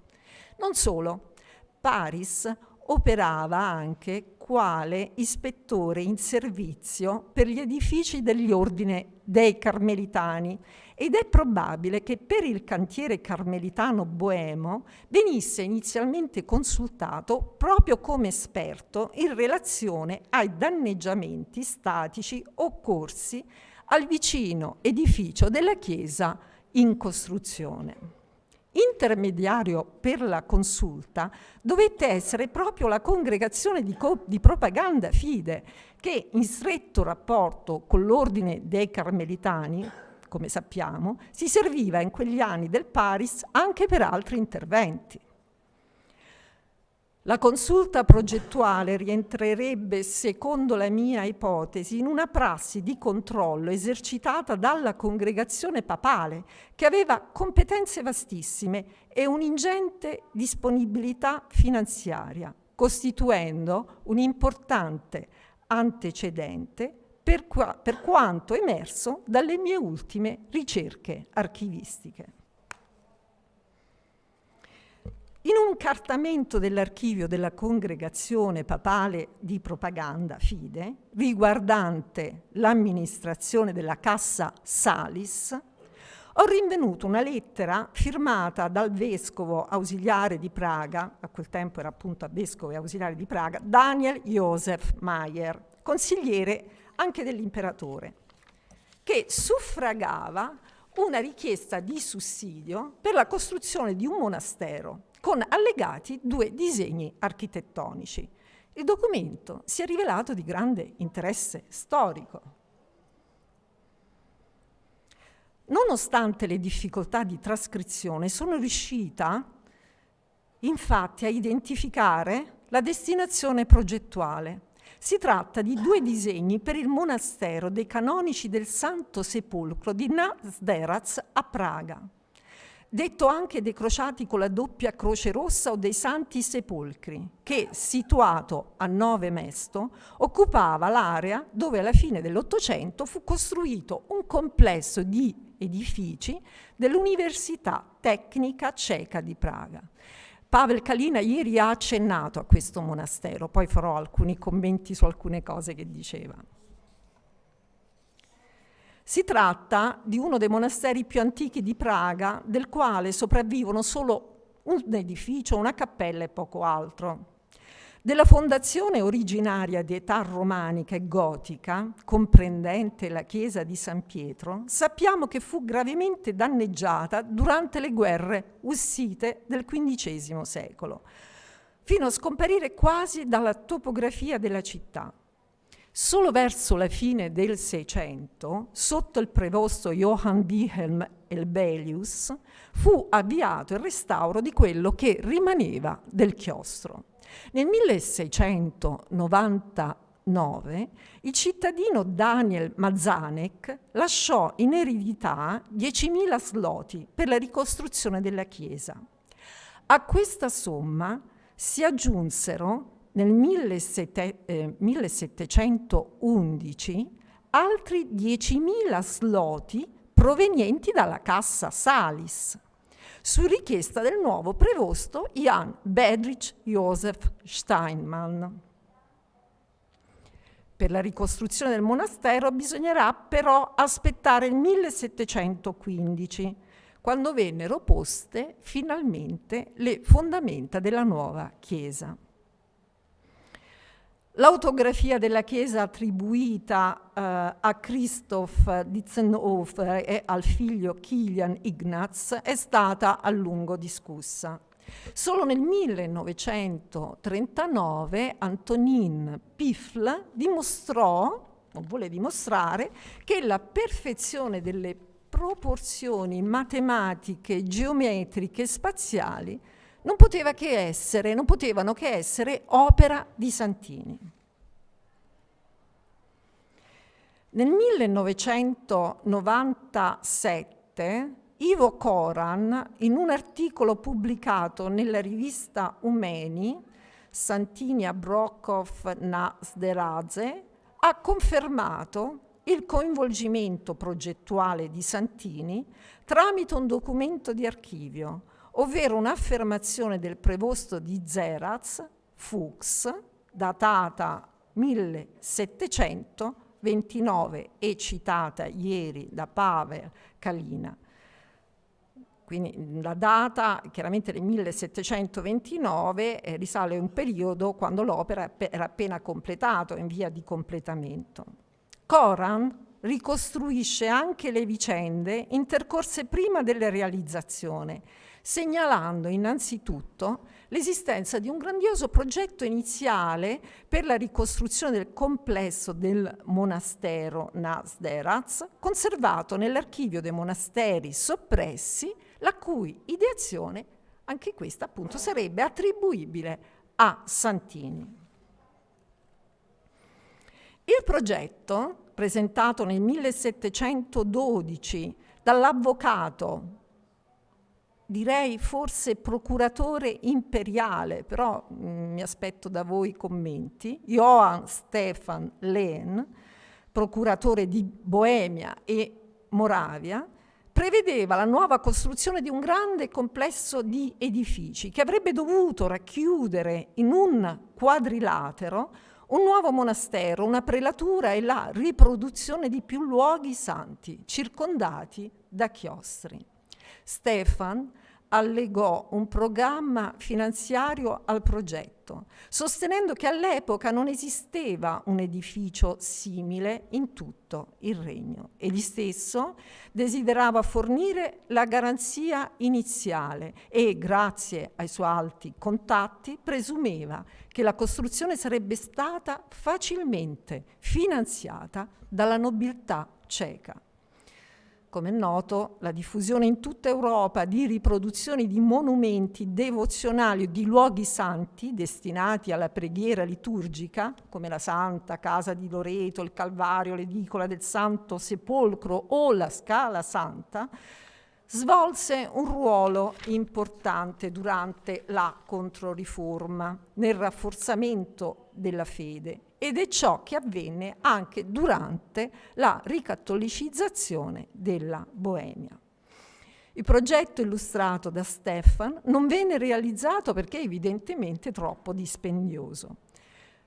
La ricostruzione proposta da Koran delle vicende progettuali del monastero di na Zderac si accresce ora di un nuovo capitolo, grazie al mio rinvenimento nell'archivio storico di Propaganda Fide di una proposta progettuale, come già detto, per la prepositura sderanense, così cito proprio, come è scritto, datata 1711 con allegata una domanda di sussidio per la sua costruzione. Il progetto rappresentato in pianta e in prospetto precede quello presentato dal procuratore Jan Stefan, allargando lo scenario dei soggetti coinvolti. Sebbene più modesto, sembra anticiparne tuttavia alcune caratteristiche, come ad esempio l'accenno ad una tribuna trifogliata per la chiesa, il reimpiego dei resti medievali, la presenza di una cappella dedicata al Santo Sepolcro. La planimetria consiste in un grande quadrilatero suddiviso in 2 aree rettangolari cintate e comunicanti, una comprendente l'edificio della chiesa, connesso ad un chiostro quadriportico, e l'altro comprendente l'edificio della prelatura, con entrambi gli edifici affacciati anteriormente e posteriormente su cortili. L'impianto della edificanda chiesa mostra un'area presbiteriale triconca connessa ad un'aula rettangolare a smussature angolari convesse. Qui vorrei fare un riferimento a Borrognini, ma vado avanti. Lateralmente a questa aula si dispongono 2 ambienti simmetrici rettangolari con accesso dal chiostro, di cui uno probabilmente con funzione di sagrestia. I 2 ambienti ricordano il diaconico e la protesi delle chiese cristiane ortodosse, e sia per il tricoro che per questi ambienti laterali potremmo infatti parlare di soluzione di derivazione costantinopolitana. Il nuovo chiostro insiste sui resti di quello gotico distrutto durante le guerre ussite, come vediamo deduciamo proprio dalle iscrizioni. Antiquissimus ambitus et rudera cenobi. Al centro del chiostro è una cappella modellata sull'edicola del Tempio del Santo Sepolcro a Gerusalemme, come suggerisce la stessa iscrizione, Sepulcrum edificandi. Va ricordato che, anche se non è necessario, che almeno in questa sede, che il proliferare durante la Controriforma di copie del Santo Sepolcro è fenomeno significativo degli antichi regni di Boemia, Austria e dei possedimenti della famiglia Asburgo. Come ho già detto, Koran attribuisce sia il progetto presentato da Stefano nel 1712 che quello avviato a partire dal 1715 a Santini-Aichel, e mi sembra che anche in questi nuovi disegni numerosi elementi riconducano a Santini. Per quanto riguarda la tipologia di impianto, l'associazione di una chiesa centralizzata tricora cruciforme con un chiostro, con un quadriportico, rimanda a 2 altre opere dell'architetto. Il monastero cistercense di Plasia Marianske Tinez, vicino a Kralovice, con la chiesa di pellegrinaggio dell'Annunciazione della Vergine Maria progettata nel 1710, il santuario di Crittini nella zona del Carso Moravo a nord-est di Brno, con la chiesa barocca della Vergine Maria. Potremmo anche aggiungere l'impianto della chiesa benedettina di Kladruby, vicino a Stibra, anche se qui la tribuna trifogliata, come mi suggeriva Augusto Roca de Amicis, è inserita in un impianto di tipo gotico. Il disegno della facciata della chiesa, corrispondente in pianta alla zona dell'Eson Artece, si caratterizza per la presenza di elementi ornamentali gotici, oculi trilobati e guglie a crochet. Sopra il portale archiacuto è la croce patriarcale latina dei canonici del Santo Sepolcro, e nel frontespizio sono il triregno e le chiavi di San Pietro. Ricordiamo qualora fosse necessario, che la croce patriarcale è una variante della croce cristiana caratterizzata da una piccola traversa superiore che rappresenta il titulus crucis. Per questo disegno è proprio la facciata della chiesa del monastero benedettino di Kladruby a costituire un'importante opera di confronto per le evidenti affinità formali, mentre la soluzione proposta per la facciata della prepositura rimanda al prospetto dell'edificio residenziale nel monastero di Ose, che proprio ieri Augusto Roca de Amicis ci parlava, diciamo, di questa capacità di Santini di cambiare genere, no? E di proprio saper gestire i generi architettonici. Per quanto attiene al tema devozionale, potremmo anche stabilire un collegamento forse con il santuario barocco di Jaromerice, un'opera poco conosciuta del Santini e anche un po' discussa dal punto di vista attributivo, che riproduce la struttura del Golgota di Gerusalemme con la cappella del Santo Sepolcro, come recentemente osservato da Thomas Repa. I disegni autografi di Santini non sono numerosi perché buona parte della documentazione dei monasteri in Boemia e Moravia, che costituiscono la sua produzione principale, è andata dispersa, soprattutto in seguito alla secolarizzazione di Giuseppe II, sotto Giuseppe II. I disegni sopravvissuti, alcuni pubblicati da Žvaka, ci consentono tuttavia di fare alcuni utili confronti. Perlomeno ci ho provato, ho fatto questo tentativo. In questa slide ho messo a raffronto la scala metrica del progetto conservato a propaganda fide che potete vedere qui in alto, con la scala metrica di disegni autografi di Santini pubblicati appunto dallo Žvaka. Mi sembrano indubbie le affinità, soprattutto nella scrittura del numero 2, sembra una Z, e soprattutto nell'iscrizione finale, che è quasi identica, credo sia scritto Füssen, ma non sono sicura, ho bisogno del vostro aiuto, addirittura ho pensato potesse essere la sigla della firma dell'architetto, però qui mi affido agli esperti di Santini. Il tema dell'autografia è ovviamente molto complesso, lo so bene, in ogni caso ritengo che i disegni possano essere di Santini, di mano di Santini o eventualmente copie da originali. Il progetto del 1711 venne sottoposto alla congregazione di propaganda Fide per ottenere il sussidio della cassa ecclesiastica del Sale e probabilmente nel contempo anche all'autorità imperiale che presumo proponesse l'anno seguente in alternativa qualcosa di più grandioso, ovvero il progetto illustrato dal procuratore Jan Stefan.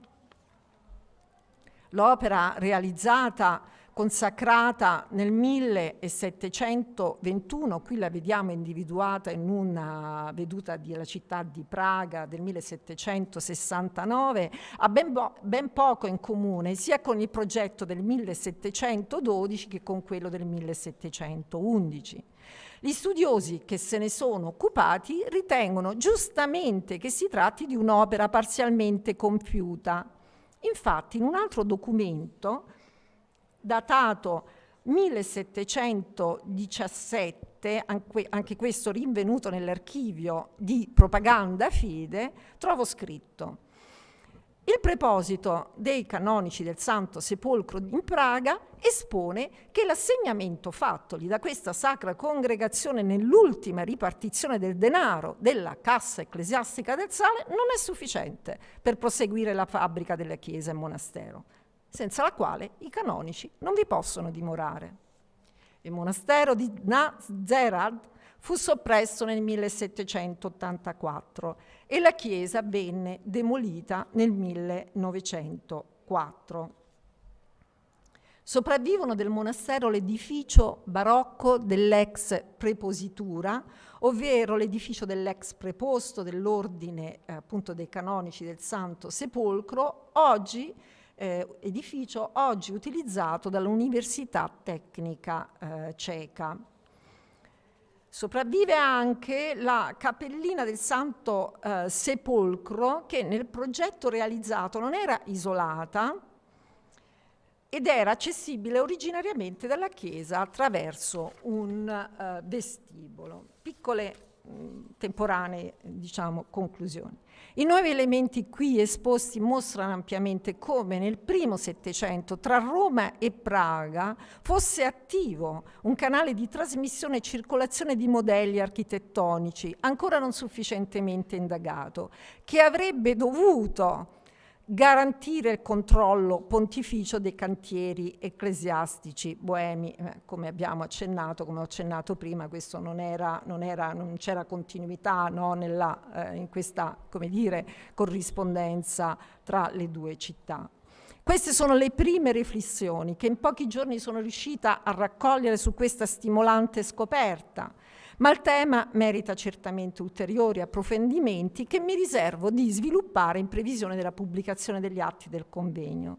Vorrei cogliere comunque l'occasione della presenza di tanti illustri studiosi di Santini per sollecitare, diciamo, una prima impressione, una prima discussione, soprattutto davanti a questa proposta di disegni. Grazie.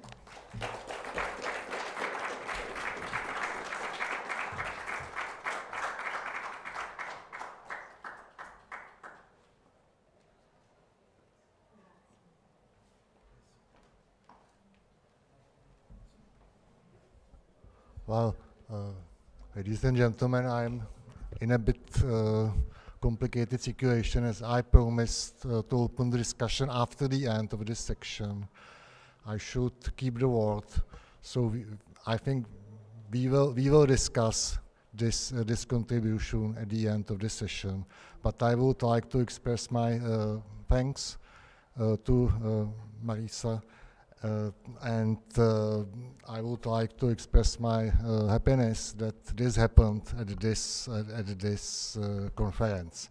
It is a rare moment in the history that something as important as these plans is discovered immediately before the conference.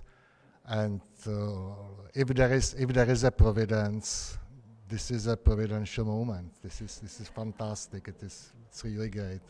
So we are all very pleased to see these plans. Yeah. And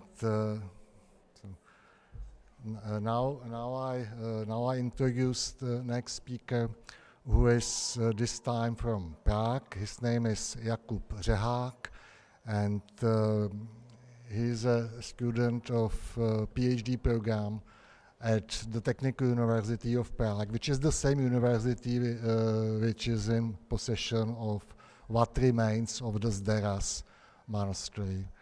But he is not from my faculty, he is from Faculty of Building Engineering.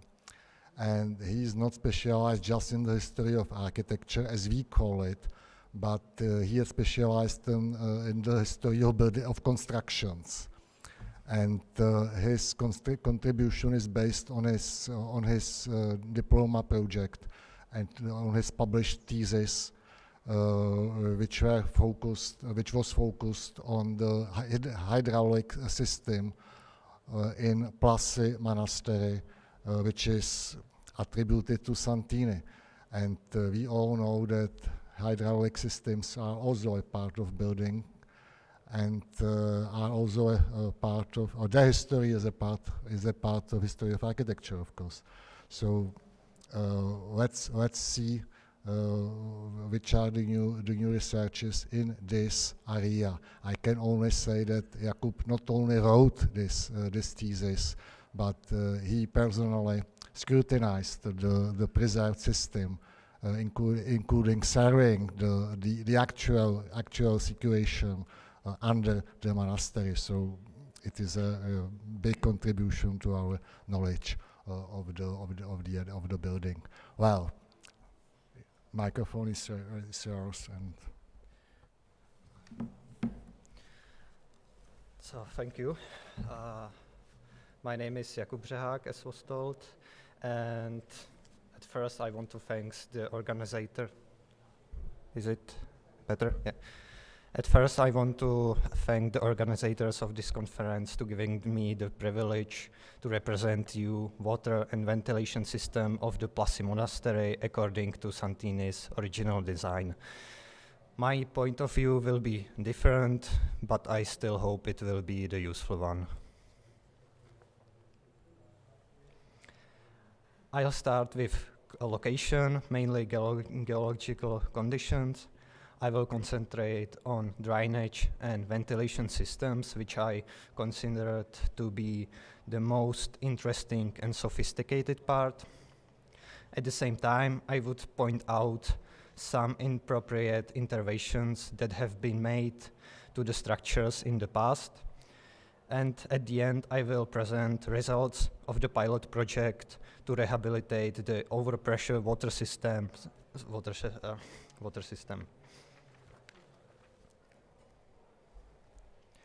The whole situation of the monastery is based on the geological conditions under the convent building. The Cistercian monks sought out valleys with rivers, which they used to their economic activities. Therefore, they preferred to build on problematic sites with advantage of running water close to the monastery and larger areas for cultivation. When Santini considered the foundation structure, he was probably inspired by Venice, by Vitruvius' 10 books on architecture, also by the knowledge of the Cistercian monks.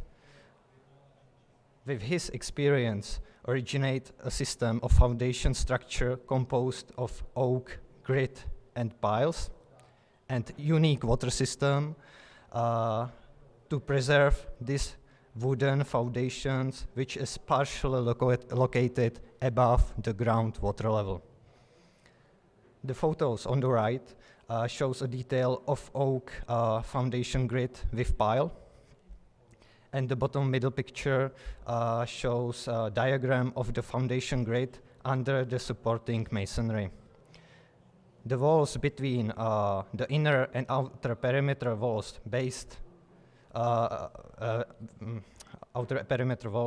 is based on bricks arches, which is also described in the chronicle of one of the Cistercian monks, Mauritius Vogt, as a monastery that stands on waves.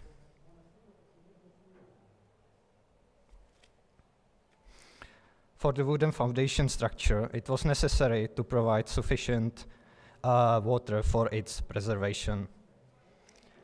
At first glance, to use the water from the near river Strela, which you can see here, would be an option, but Santini did not consider it suitable. Therefore, aqueducts up to 2 kilometers long were built to draw water from the good quality springs.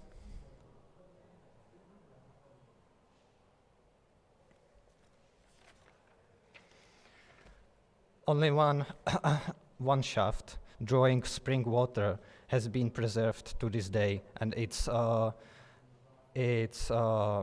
shaft near the Cihelna spring, which you can see on the photos, on the two photos on the left.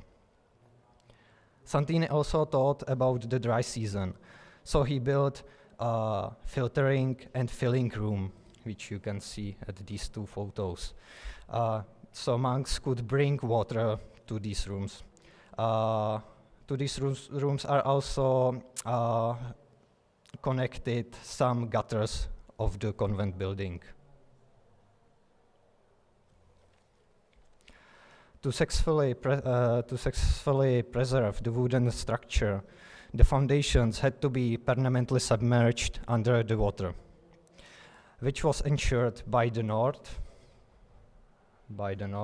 which was somewhere here, and by the south, clay foundation pools. You can imagine it's 2 clay pits.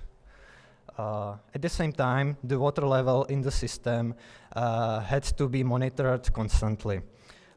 which was done by the north and the south signal pools, which is here, north and the south signal pool, by the blue gallery, and also by the controlling shafts at the corners of the building. Excess water drained through the regulating shaft, which is here, and also this shaft determines the the height of the water level in the water system.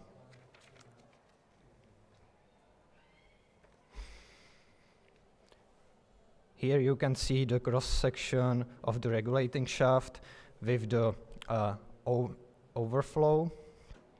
And here, in the axonometry of the blue shaft, you can see the Santini's brilliant solution where the masonry was prevented from rising damp, and at the same time, submersion of the foundation structure in water pool was ensured. On the foundation grade, roughly 56 centimeters high sandstone blocks are built, on top of which there is a horizontal waterproofing of slate slabs. The water level can thus safely fluctuate within this zone. In these photos on the left, you can see the north signal pool with the exposed foundation grade during its screening. And on the right, the south signal pool with the Latin inscription that without waters, the building will collapse. Cold water from the springs piped into the monastery through the aqueducts come through the fountain in the center of these signal pools. At the same time, this sprayed cold water reduced the surrounding air humidity.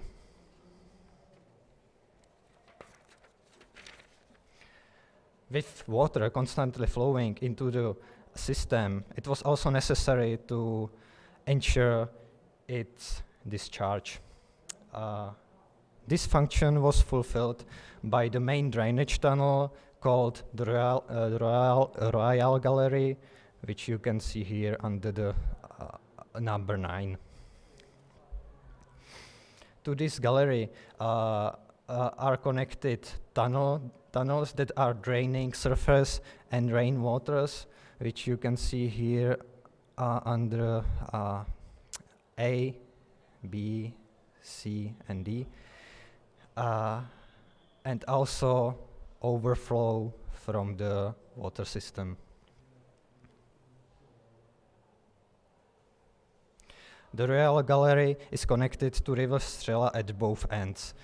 And it's also permanently flowing. You can see it with the red line here. This gallery also serves for drainage of sewage from the historical toilets, whose outlets can be seen in the photos on the right. The gallery is founded the same way like the monastery on the wooden grid and piles.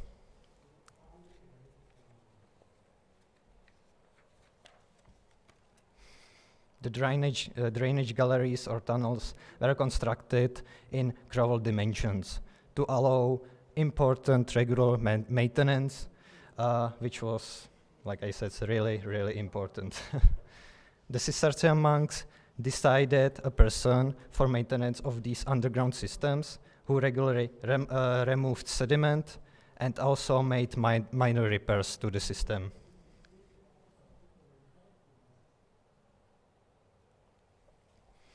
The third part of the structure is ventilation system, which is also very important.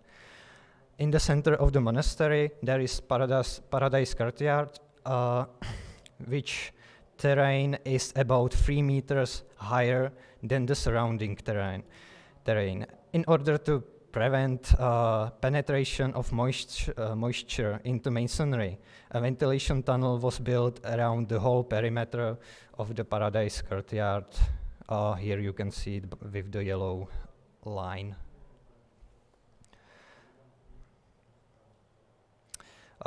This ventilation tunnel was connected to the chimney that ended also at the Paradise Courtyard and allow to draw air into the ventilation system.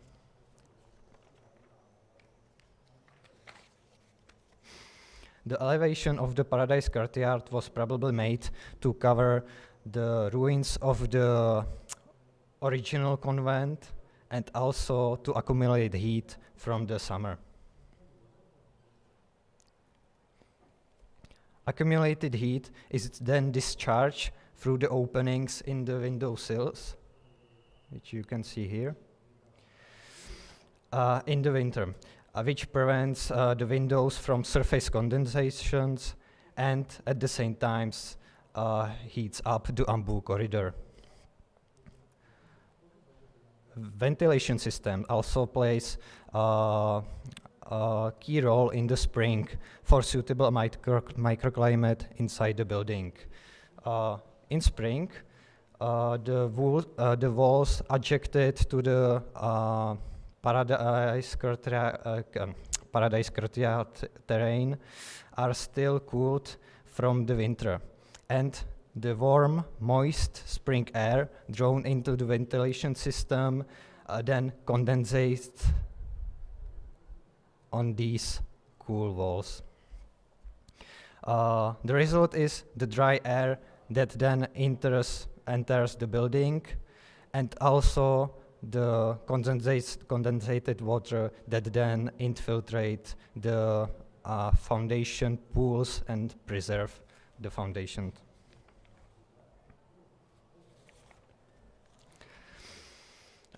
The whole system is complex of many parts based on synergy, and thus their interconnections made it very vulnerable. During the time of Joseph II, the Cistercian order lost control on the monastery, the knowledge of the proper building maintenance was lost, and the convent fell into despair. The drainage galleries on these photos became clogged with sediment or were interrupted. The sewage from the newly built toilets were connected to the conservation pools, and this water with its high salt content rose into the masonry. The regulating shaft was clogged, and thus the water level rose above the waterproofing. Also, ventilation system was gradually became clogged with the ash from the stoves, and worst of all for the convent was that it lost all of the fresh water supplies to its system.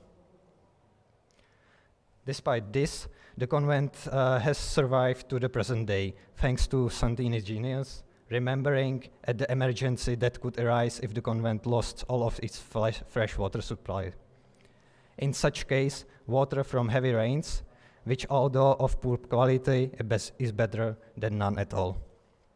In this emergency mode, the monastery has been in existence for about 70 years, which is about approximately 1/5 of its existence. To rehabilitate the water system, a pilot project was implemented to provide a suitable water source. The original design by Santini was overpressure one. The idea of restoring this original water system existed since 1990s, but only recently a project has been implemented that restores the monastery to its partially original state. It was necessary to find suitable water source, which was achieved in the well of the prelator. Unfortunately, due to low funds, only temporary solutions was implemented by supplying water only to the North Clay Foundation pool, but till this line, this part.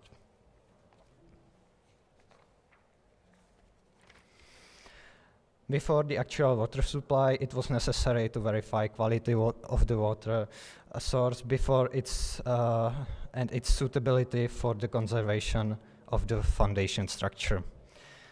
2 samplings were carried out 10 days apart to verify the quality parameters of the water and also their variability over time.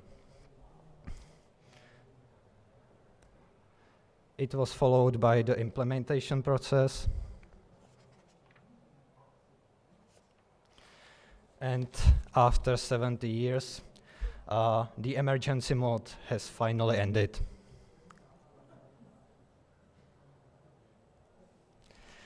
Chemical analysis of the water in all accessible parts of the water system was carried out.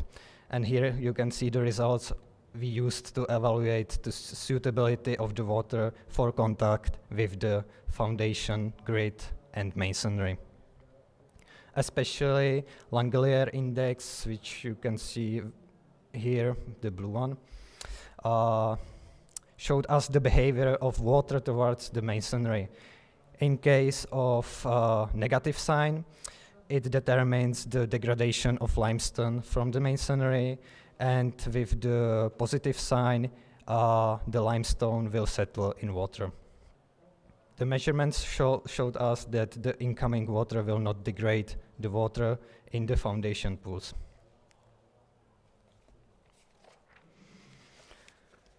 These results were compared to the 1994 measurements and showed an increase in total mineralization. Selective aggressive salt like chlorides and nitrates are compared in the two bottom rows, where green indicating improvement and red indicating deterioration in percentage.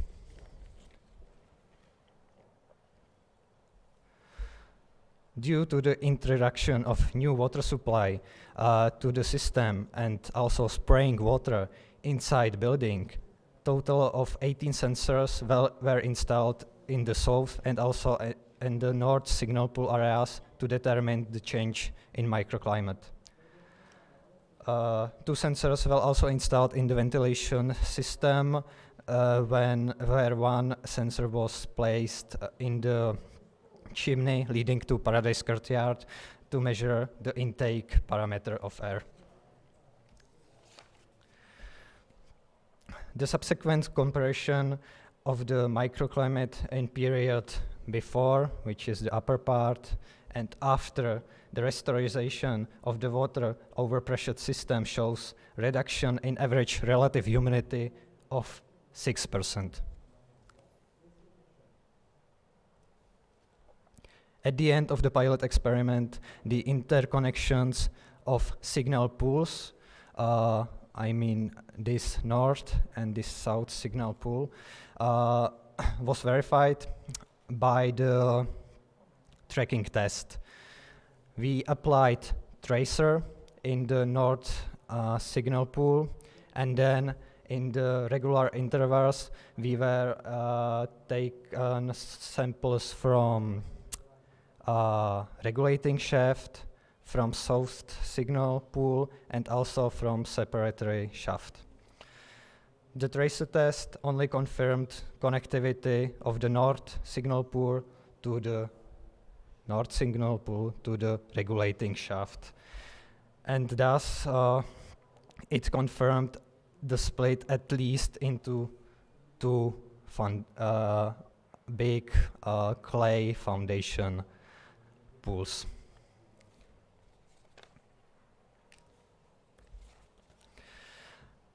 Here are the measurements and measured results and photos of used tracer called Uranin on the left.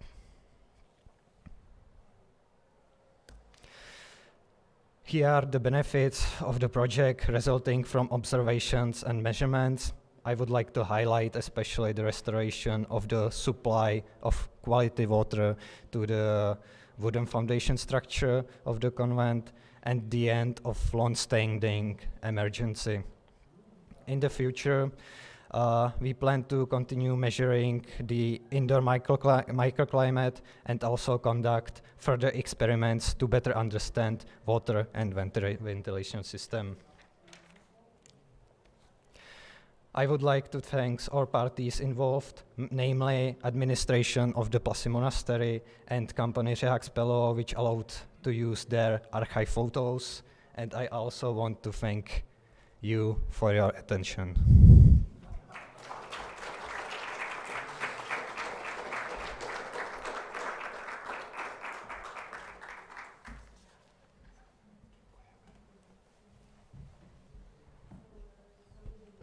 So I would like to thank to Jakub at least for two things. First, he drew our attention to the fact that Santini's architectures exist, and they exist as physical shapes.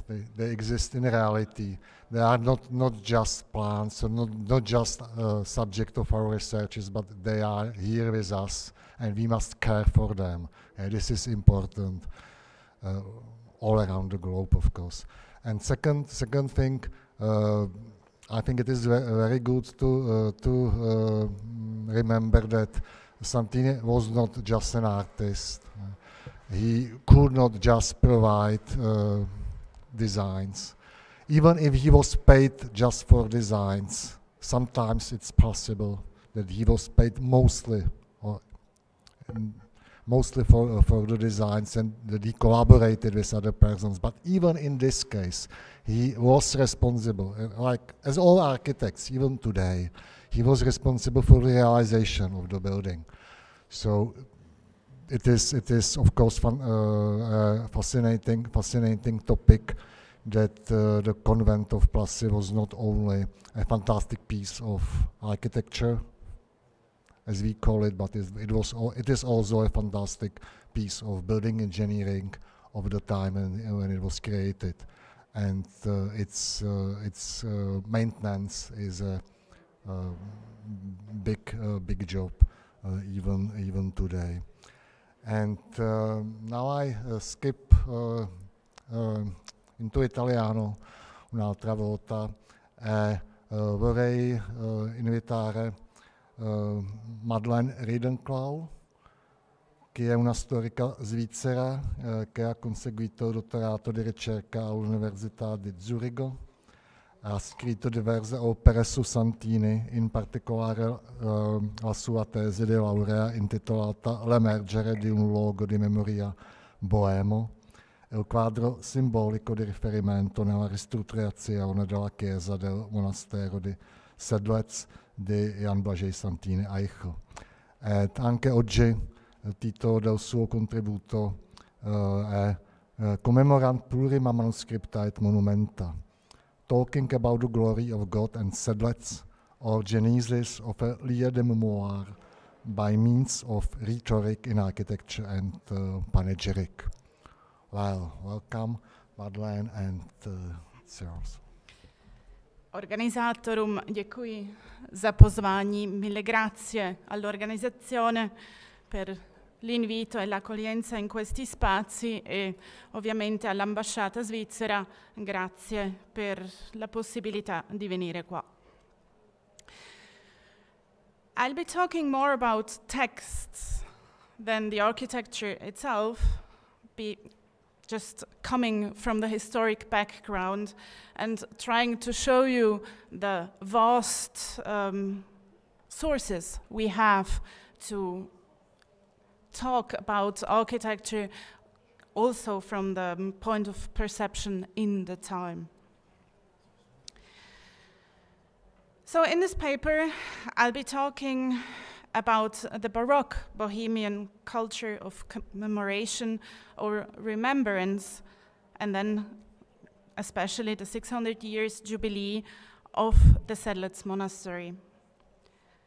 When speaking of memory, modern scholars like Maurice Halbwachs, Pierre Nora, Jan and Aleida Assmann, or Johannes Fried have to be mentioned.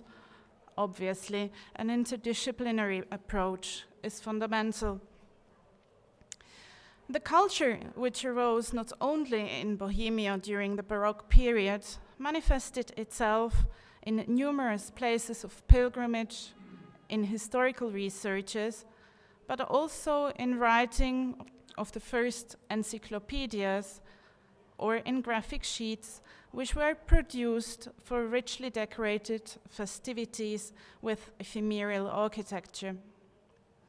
This memory-cultivating culture was flourishing throughout Europe at a time which sociologists refer to as crisis-ridden.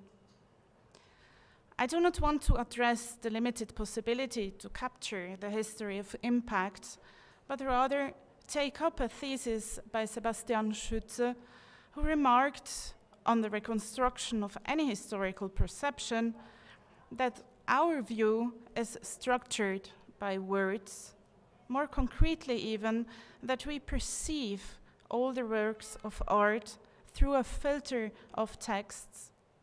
It is only by interlacing words and images that the viewer's experience is constituted, and thus his gaze is structured and possible to describe. I will focus on this interlacing of texts and images, in this case, text and architecture. Ancient authors describe the interaction between ethos and pathos as an integral part of rhetorics. The moment of persuasion, the merging of the true and the probable, or the obfuscation of the truth through a subjectively perceived affect are aspects that have been discussed in the context of art and literature.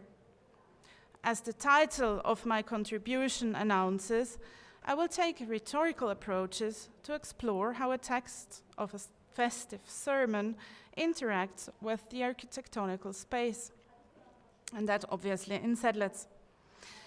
Is the purpose of both the sermon and the architecture ultimately only a solemn and dignified pretense to praise God? Or is the appearance but an effect of free will, of artistic intention, as Friedrich Nietzsche calls it? Let's begin with a closer look into the writing of two Baroque authors, how they talked about commemoration and or remembrance. The first is Karl Eusebius, Prince of Liechtenstein. He wrote about architecture as a carrier of history, an expression of commemoration. In his treatise, he demands that all of his buildings should be completed and preserved.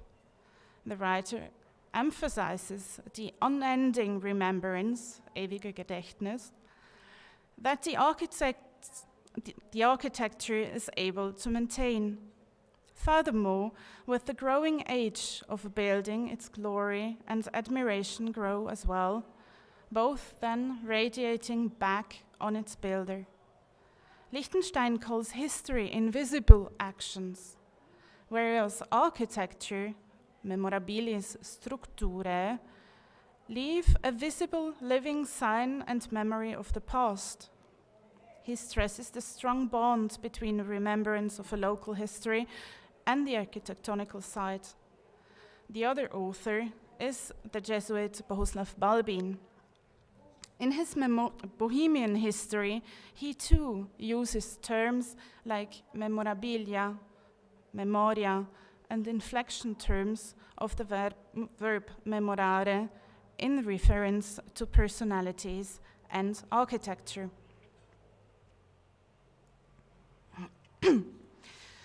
When Abbot Jindřich Snopek started to restore the church in Sedlec, he was not only keen in getting financial aid, but also eager to conserve the memory of the ruins, which outlasted for nearly 300 years.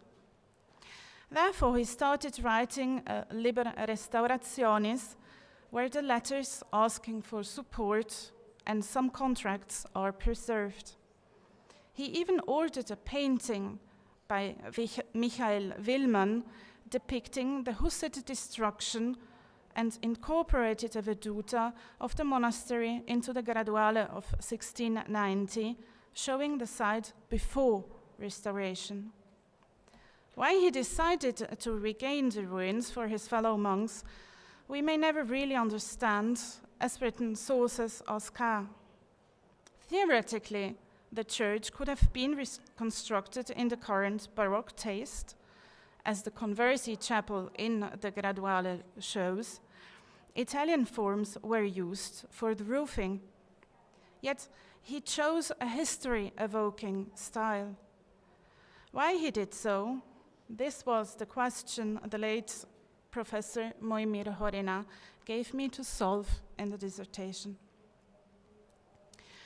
To argue with economics does not make sense, as the convent had a functioning church in a reasonable size for the community. The letters the abbot wrote to get financial support had a deeper significance than getting money or building material, which is to renew the memory of the place. The reason lies in the immense size and splendor of the ruins, which were praised not only by the local monk Simon Evstach Kapihorski.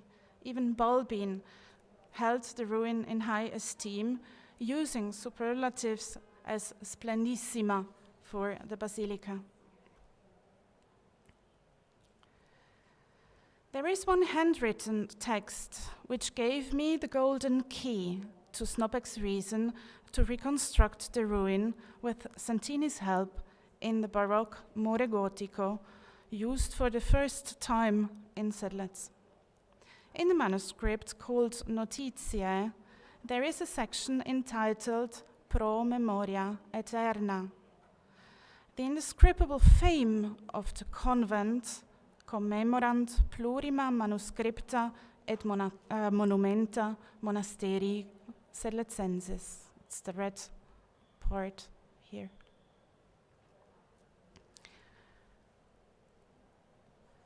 For me, this commemorant, in combination with the monuments, is the main reason for joining Santini's architectonic language with the memorial aspect. The abbot apparently intended the architecture to reflect the glorious past in the present and thus guarantee the future of his house. Another proof, therefore, are the letters where he recalled the history of the monastery before asking for support. Contemporary dictionaries can give even further confirmation for this thesis. For example, Johannes Mikrelius' Lexicon Philosophicum. Here, memoria is referred to as tertius inter sensus internos. It is noted that all kinds of imagination, thinking, and judging emanate from this sense. The art of remembering, the so-called mnemonics, is refined by places and images.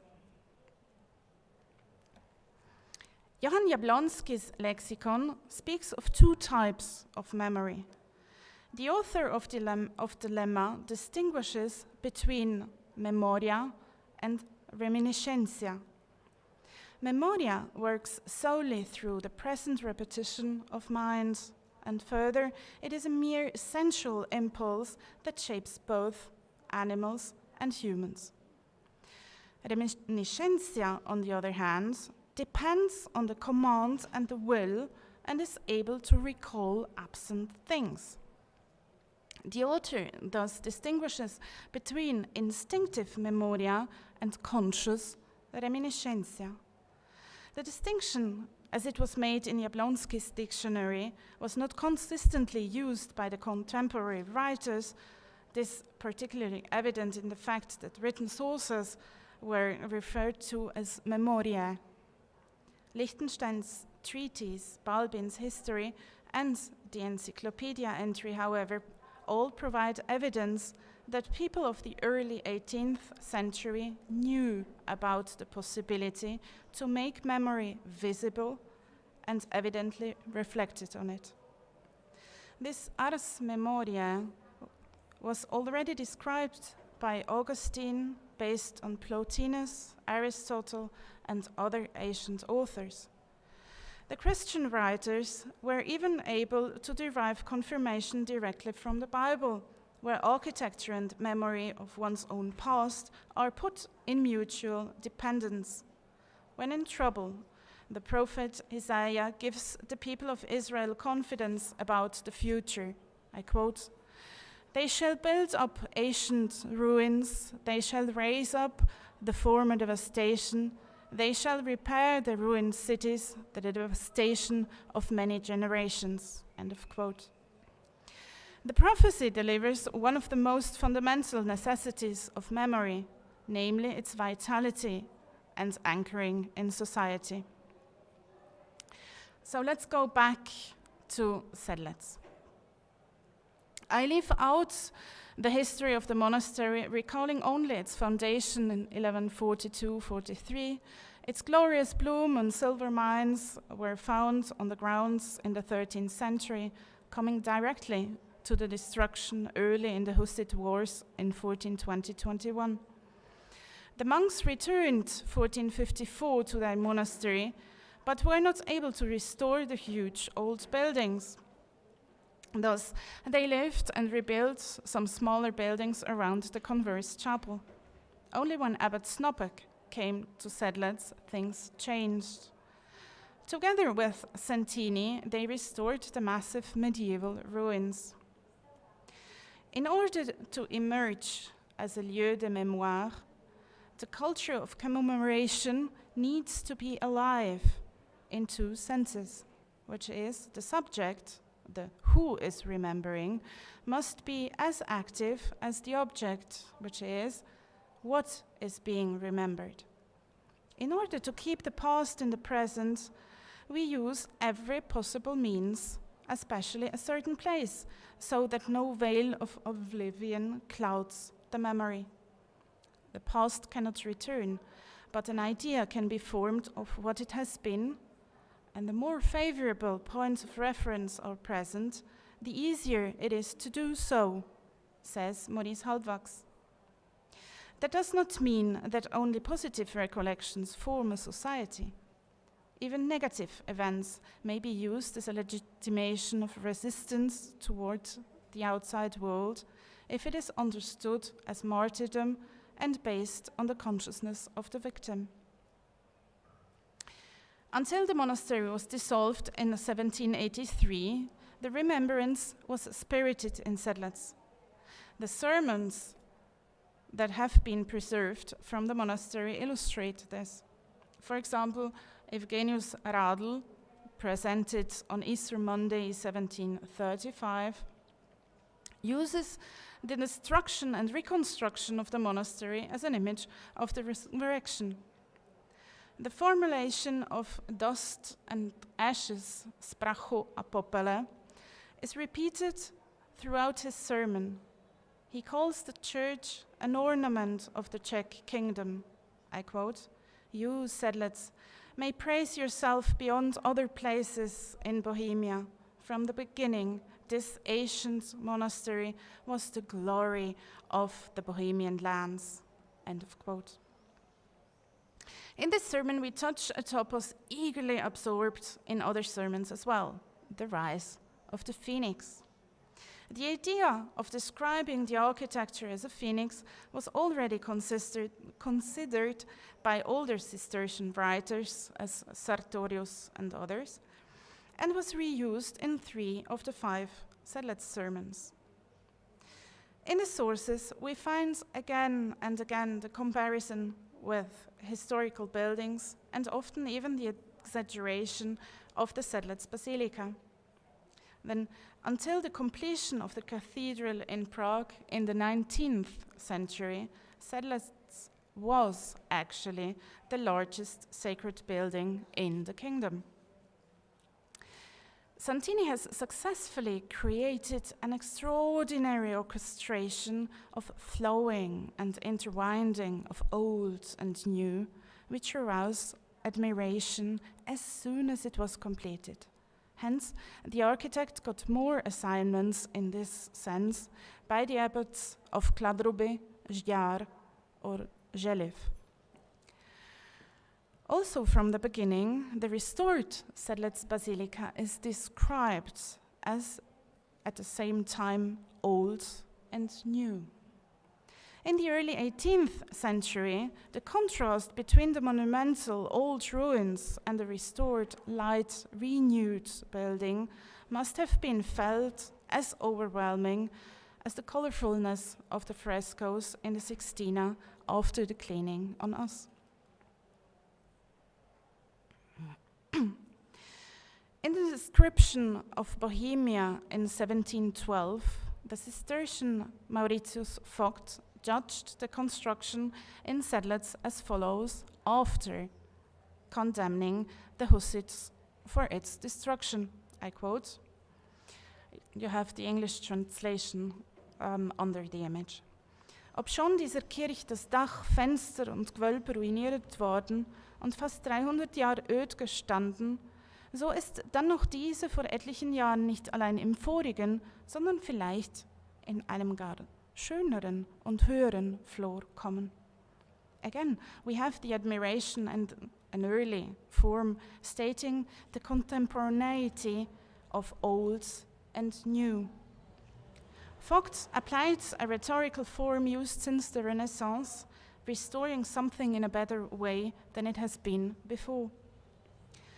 Most of the already mentioned topics reappear in the Sedlitz sermon around the 600-year jubilee, which took place in 1743. The monks celebrated a solemn octave after the high feast of the Assumption of the Virgin, for which numerous sermons were written, given, and printed.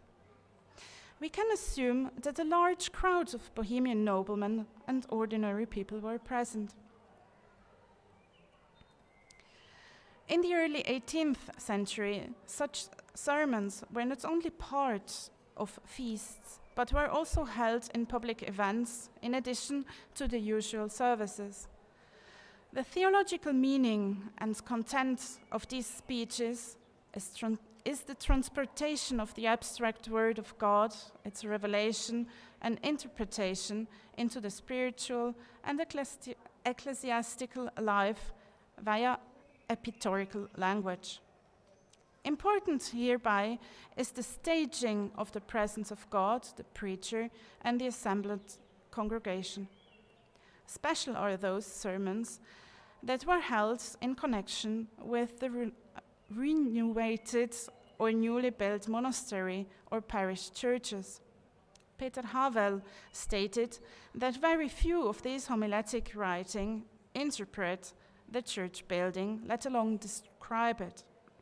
Mostly they deal with theological understanding and the liturgical task of the church.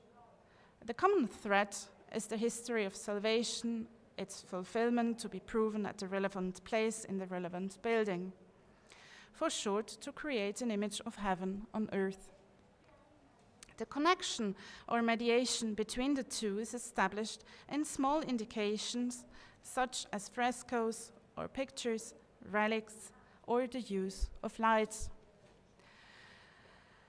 With visual examples, the preacher describes thus one of the important tasks of Baroque sacred buildings.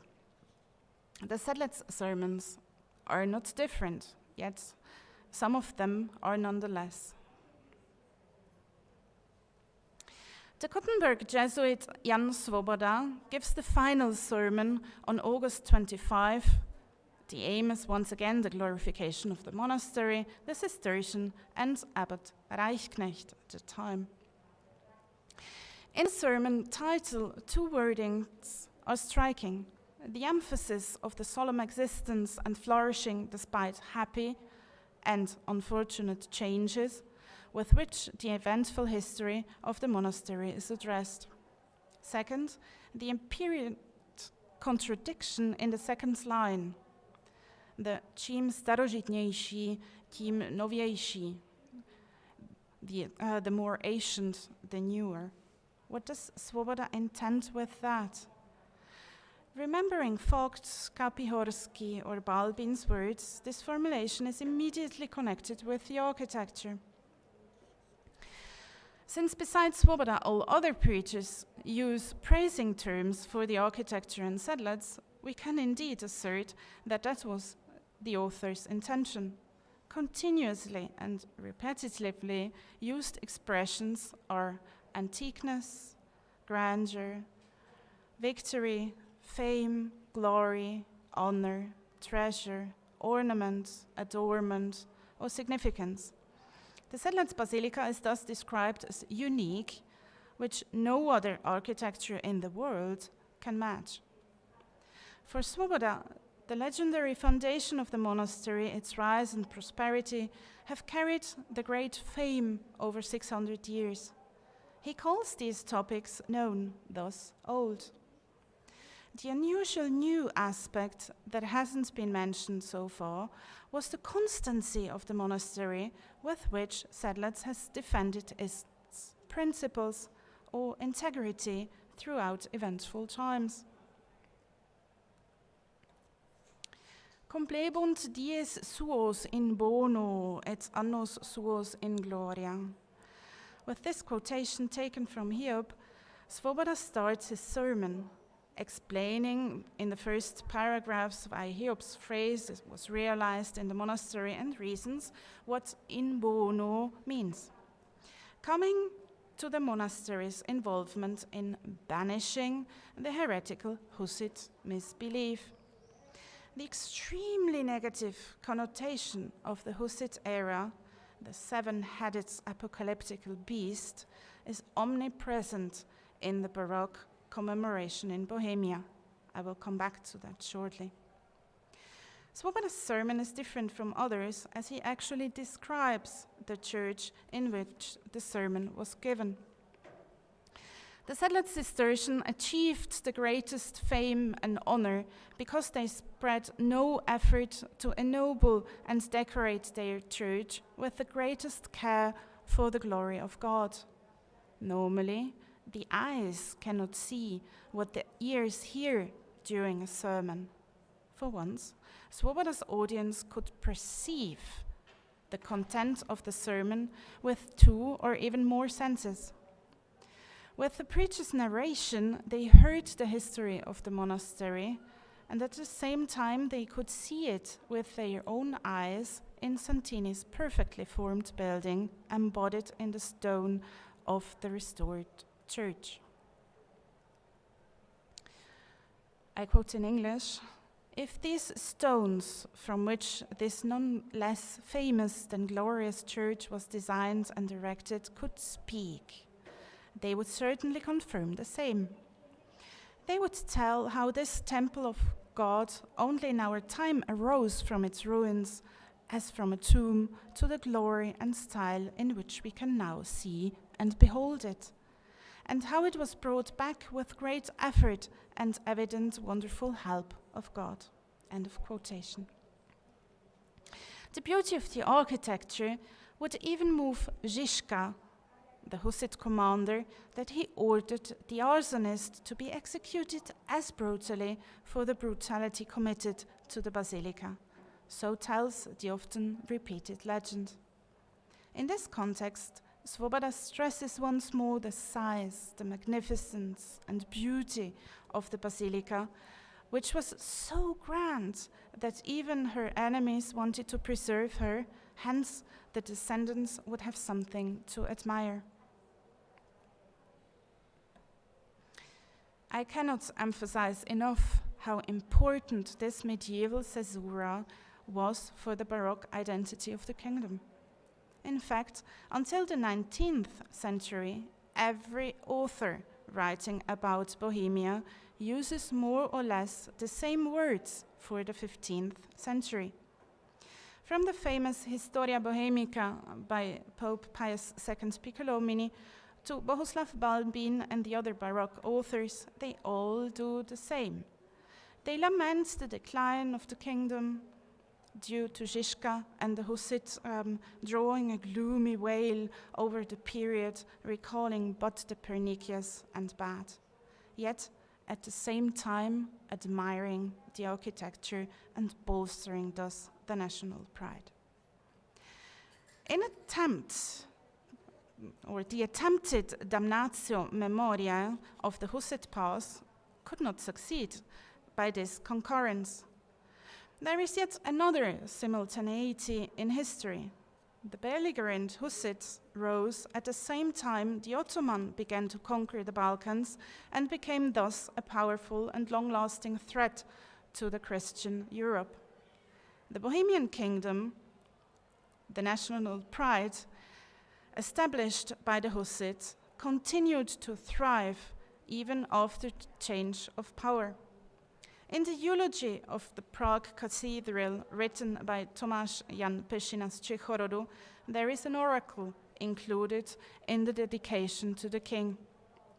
The one who could restore the Prague Cathedral to its former glory would win back the Hagia Sophia in Constantinople and unite the eastern and western parts of the empire.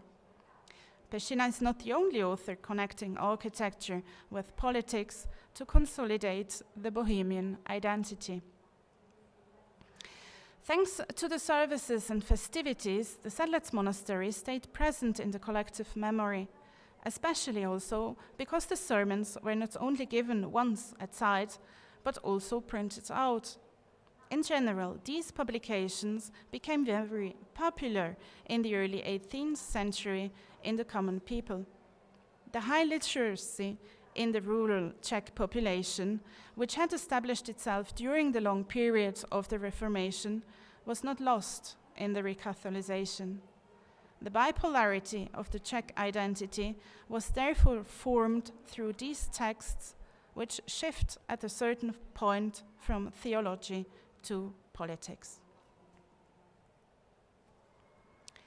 Antonín Dvořák z Boru spoke of patriots, vlastenci, who carried the glory of Sedlec for all the 600 years. The outbreak of the wars of Austrian succession in 1740 to 1748 rose the Hussite Fidelis Bohemios, who reconsolidates in the Catholic Vlastenec. The theological imagery that Dvořák uses in the sermon has changed into a political. Sedlec persists suddenly, I quote, "to the joy of all patriots and to the parish of all foreigners," end of quotation. With various other political references, the preacher from Prague stylizes the monastery as a rainbow of a second covenant between God and Saint Bernard as the second Noah, who represents all of Bohemia, and quote again, "signum federis inter me et inter Bohemiam." Guido Bleiweiss also took up the political charged symbol and described Sedlec as the New Testament Ark of the Covenant, to which not only the Vlastenci pilgrim, but also the zealous Catholic in a radius more than 100 miles. Conditioned by the threat of a new war, the symbol of faith has again become a political one, to which the Bohemian identity is once more directly linked. You may think I went too far with this interpretation, but when you read the dedication of another booklet about Sedlec, the formulation there is as follows. To the, I quote, "truly famous Czech gentlemen, patriots, and lovers of old and honest monuments," end of quote. The liveliness of a lieu de mémoire is also characterized by the integration of new contemporary references. By designating the basilica as a phoenix, the architecture was integrated into a new symbolic reference system that could be interpreted both religiously and politically. The new political reference made Sedlec a symbol of the renewed kingdom. Thanks to the new patriotism with the culture of remembrance had awakened, the monastery also became a symbol of a rediscovered Czech identity.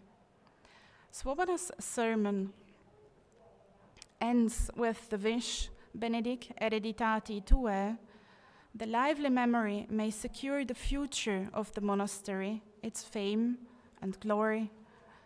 In the introduction of the 1807 published book, titled "The Souvenir of the Ancient and Glorious Monastery of Sedlec," the authors Václav Leitl, sorry, here we are.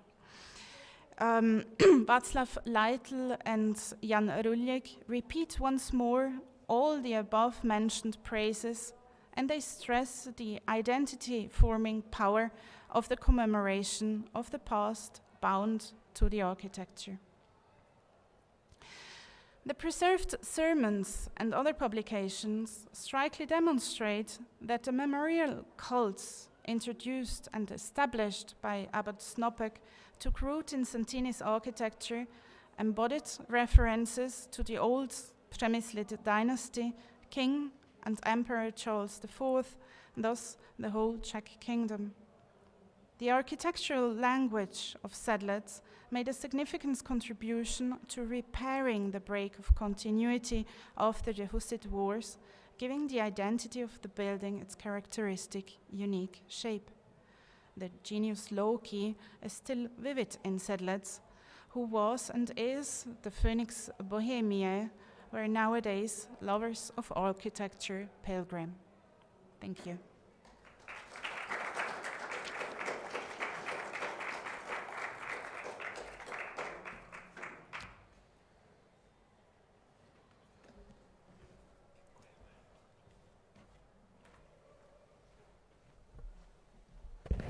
So I thank Madeleine for her interesting contribution, and I think once again we will have some questions, but we leave the questions till the end of the conference. And now let's have a small break.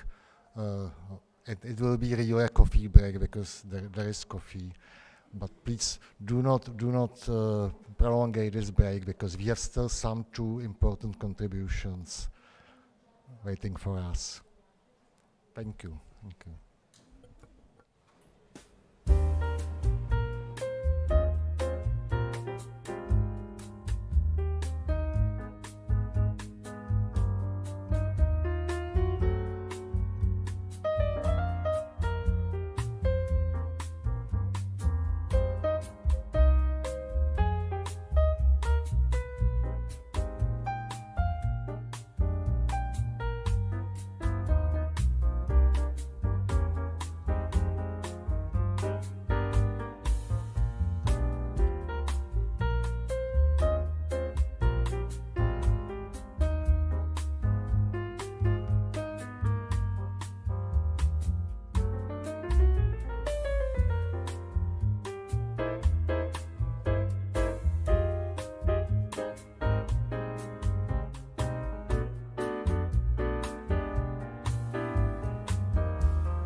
Last bell.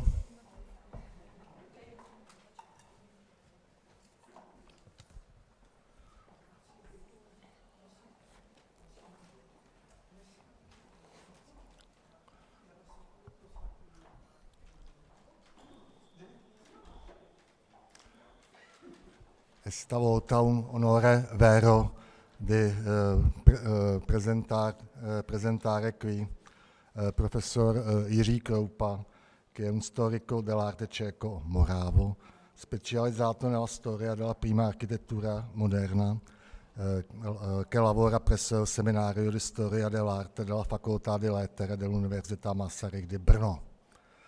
Attualmente sta lavorando al progetto accademico dall'idea alla produzione dell'opera architettonica.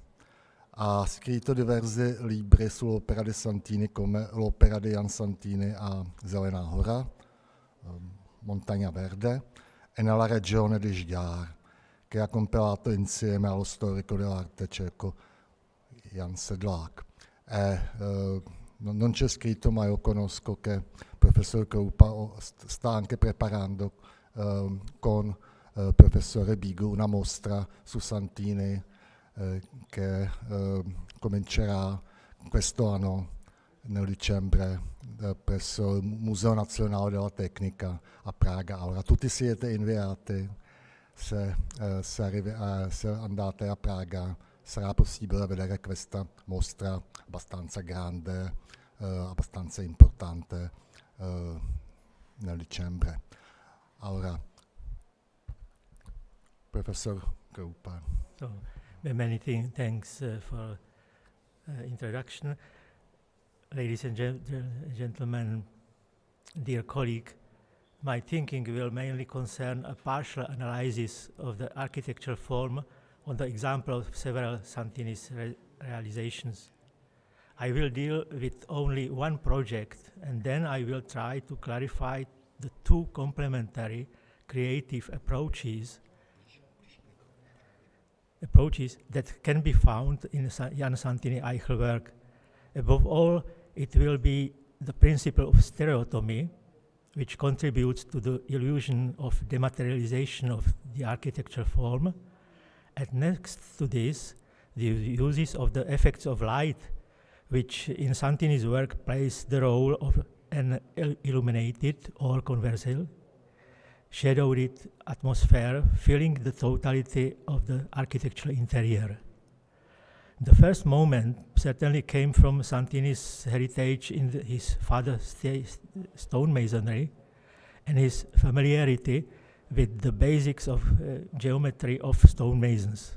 The second can be hypothetically connected to the knowledge of contemporary writings and theory of shadow skiography and perspective geometry of Andrea Pozzo, or perspective per angolo.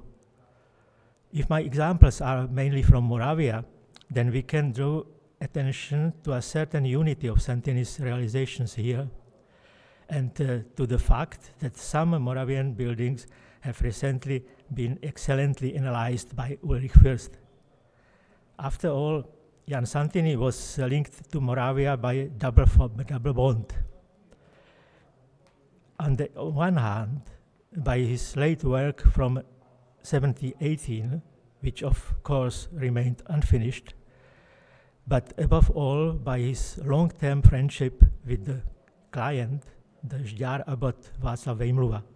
He met him practically regularly from 1778 until his death in 1723.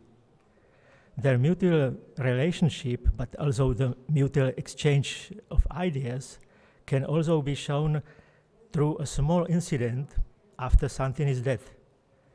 The provost from Reichrath turned to the abbot with a request for advice on how the architect would probably finish parts of the Reichrath church interior under construction. After a longer period,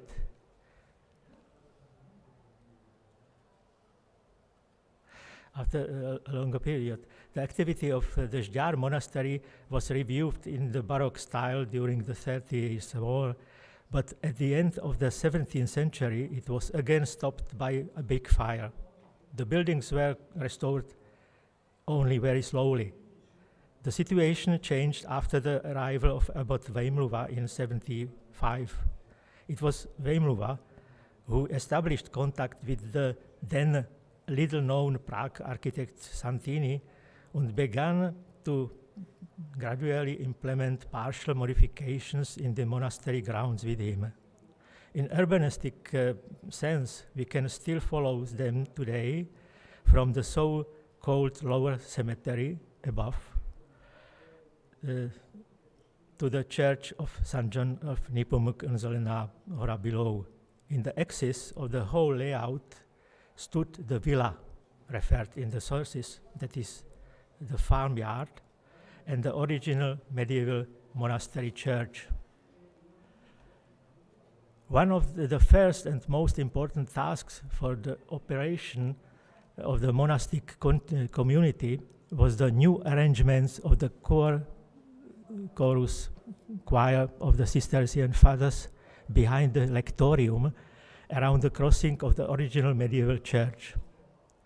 Looking into the choir, we notice well that the space below the crossing is filled with a shadowy atmosphere from which the main altar, suddenly irritated by light, emerges from behind.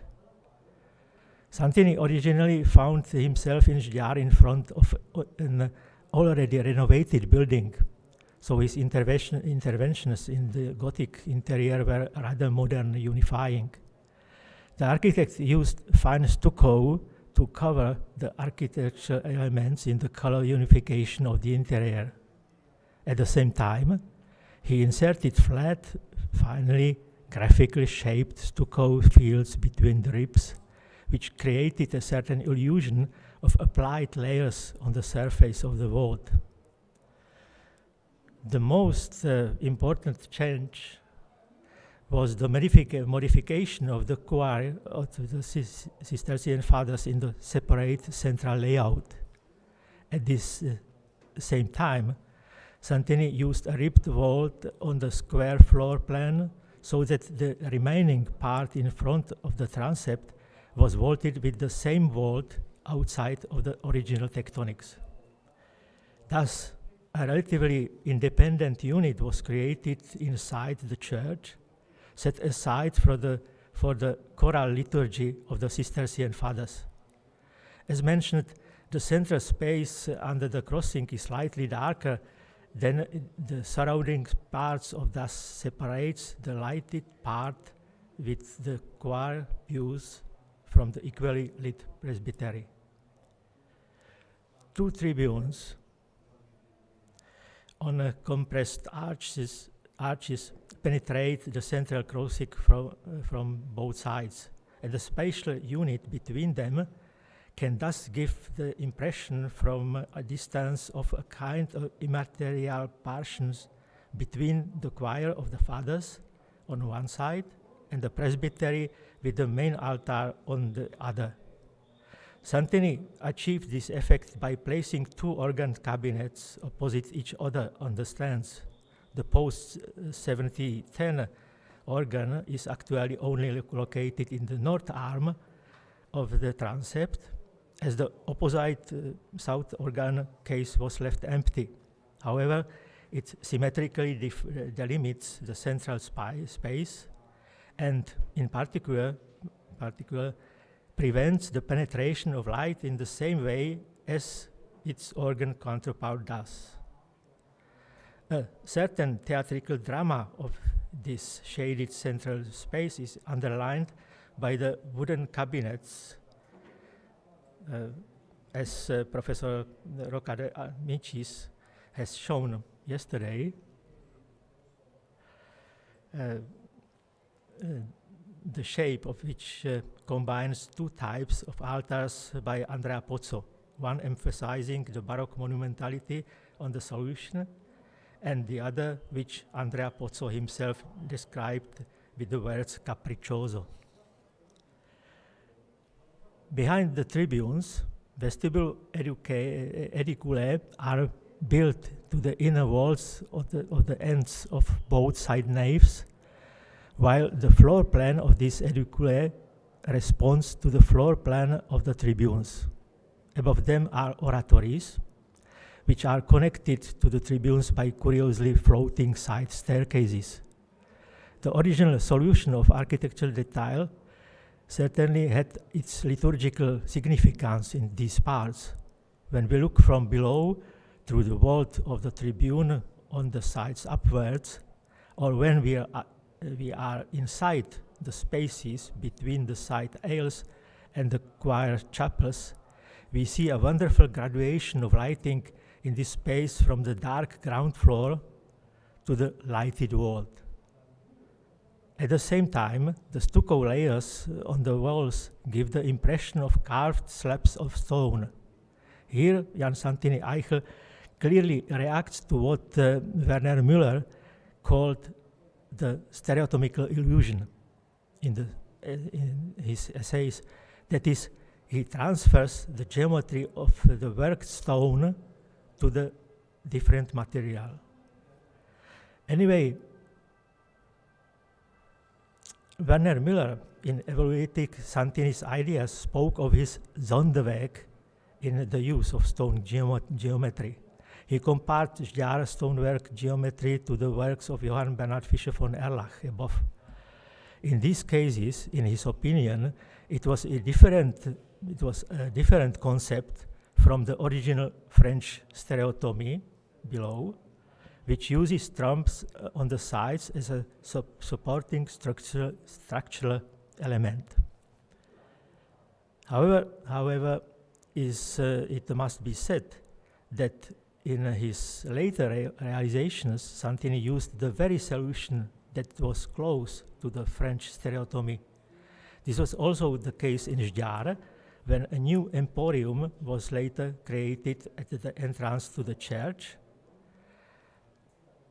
But we will also encounter a similar motif of the organ emporium later in the interior of the pilgrimage church in Křtiny. In such a case, the question of the relationship of geometric stereotomy to the Baroque architectural environment arises. This geometry was especially close to the Theatines, and it is known that Guarino Guarini used it through his Orthographia Gettata in solving wall systems. We know in interesting proof of knowledge of French stereotomy in Moravia from slightly later period. The architect and engineer Franz Anton Grimm from Brno learned stereotomy in Paris after his stay in Rome. When he returned to Brno, he had not only his teaching in Paris, but also other drawings that he considered to be part of stereotomy bound in the booklet about stereotomy. Thus, we can notice, for example, the proposal for spiral staircase, which corresponds to Santini's Gothic solution in Sedlec. However, Santini used the same technique, in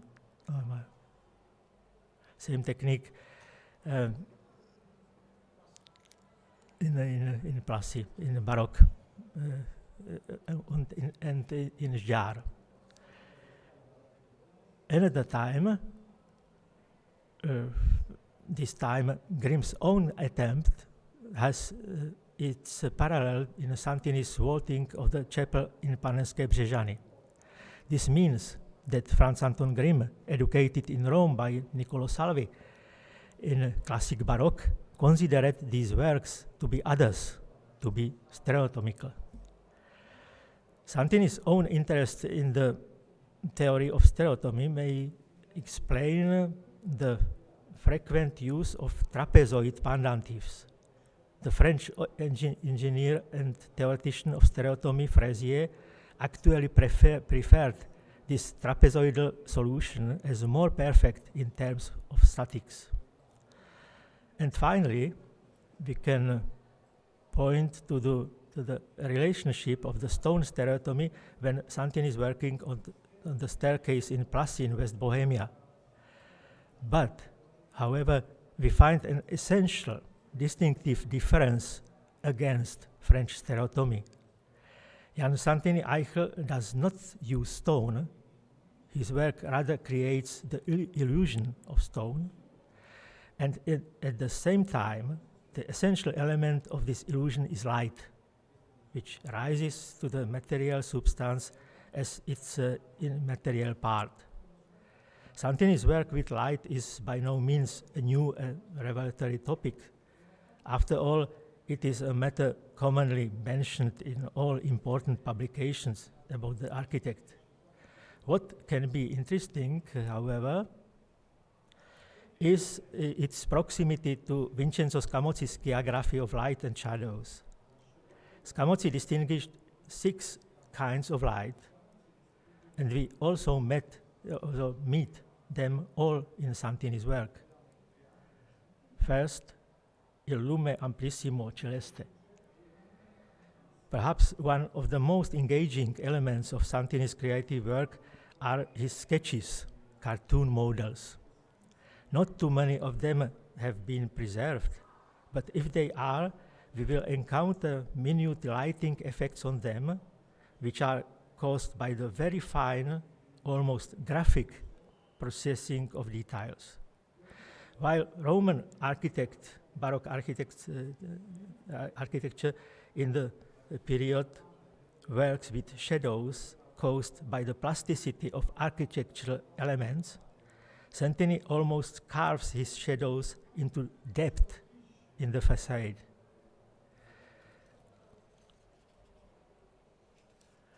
Il lume vivo in Santini's interior evokes the feeling of the white of the dome above the center of the church, or, on the contrary, the dematerialization of the vault of baldachin, which seems to float, carried by horizontally penetrating light. Il fume terminato, we have already seen in the choir of the fathers in Sjar, while il lume minimo, Santini often uses in ground floor parts and of interiors, sometimes with a strong color accent. Between all these sorts of light, il lume di lume is Santini's most special theme. This is actually the pillar of light in Sjar, or on the contrary, separates the material pillars from each other in Křtiny. Santini used this combination quite often and seems to have been particularly inspired by the examples of Andrea Pozzo in terms of the theatrical function of such light. So, I'm slowly coming to conclusions. If we follow the role of stereotomy in Santini, it seems that we have to agree with Werner Müller, who connects the stereotomy illusion in Central European architecture primarily with the tradition of vaults of post-Guarini architecture. Santini works differently. He works primarily with stereotomic subforms and assembles them into perfectly unique visual wholes. It is possible to explain his approach somehow. I think Santini's approach can very well be explained with the help of Gottfried Semper's theory. According to him, stereotomy is used in 2 large groups of buildings. The first group falls within the realm of architecture, which only uses stone carving. The stereotomy and, in the last instance, the stone carving appear only as a service, partly for the monumental production of wall coverings, partly for the execution of a monumental stone scaffolding. This is French stereotomy. The second group consists of works of architecture in which the spatial idea found expression under the direct influence of the stone structure, where even this idea itself was already conditioned a priori by this influence, the conception of this in the spirit of the master builder, as it were, emanated from this influence. This new construction principle, in a certain sense, went against the tradition and the old types and semper delivers. As they entered with the new principle in the new connections, the original meaning could probably become obscured. But for this, and as compensation for the loss of ancient melodic clarity and plasticity, architecture only gained the true means of development in these connections, that magnificent symphony of materiality and spaces. In Santini, those connections are mainly given by the use of light and shadows. At the same time, we can find that these connections often play a meaning-make role for the architecture by Santini.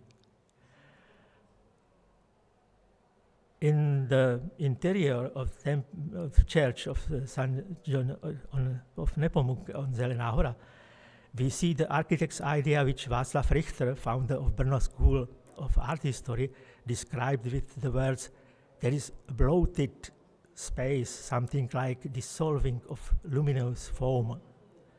This idea solves the artistic task, in which there is a vertical orientation in the space from the ground floor for the public to the oratories, then called half choir, the Halbchors, to the upper choir under the floating dome with Saint's tongue. In Rajhrad, a similar task is solved now in horizontal direction. Between the space for the faithful and the choir, a lighted place is inserted, which serves simultaneously as a light partition, but at the same time as an oratory dedicated to the celebration of Benedictine pilgrimage sites. The choir of the Fathers in Žďár is primarily intended for the contemplation of the monks in choir. Years ago, when I conceived an exhibition on the Baroque art in Moravia for a Rennes in France, I called its catalogue for the exhibition In the Mirror of the Shadows, as a motto for understanding Moravian Baroque in Central Europe. In Žďár, there are invisible oratories behind the mirror. However, when we approach them, they present themselves to us in full light. So, I think that the secret of Santini's architecture, which still amazes us, lies in the connection of stereotomic illusion and materializing light. In Semper's words, it is precisely in this connection that we find the means for that magnificent symphony and materiality, symphony of materiality and spaces. Thank you.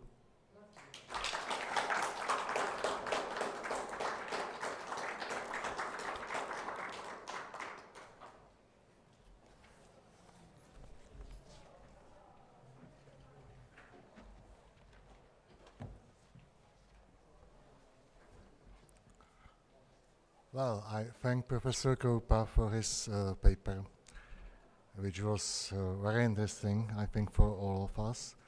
And now I'm to introduce the last paper of this session and of this conference, which is the paper by Irena Bukačová called The Fate of Santini's Works in the Czech Lands on the example of the pilgrimage site of Mariánská Týnice in Western Bohemia, as you can read in your printed programs.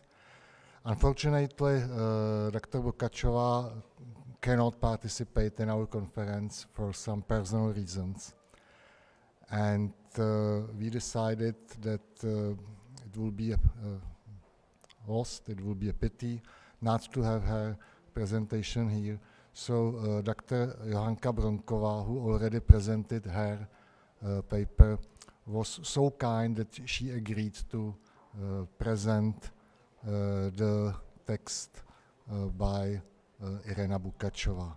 So this is a special contribution about one of the Santini's realizations which were completed practically in the last years. As I have said, his work is very living even today, and this is one of the proofs, or one of the examples.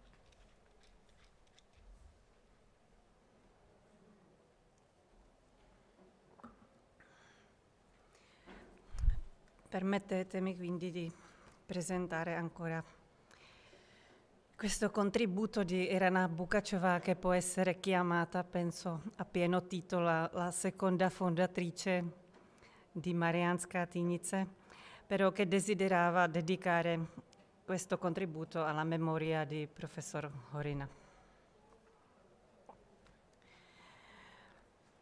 Quindi omaggio a Santini e agli altri che hanno continuato il suo lavoro. Un esempio della sorte che è toccata agli edifici monastici di Jan Blažej Santini nelle terre ceche lo si può riscontrare nel luogo di pellegrinaggio di Mariánska Tynice nei pressi di Kralovice, nella Boemia occidentale.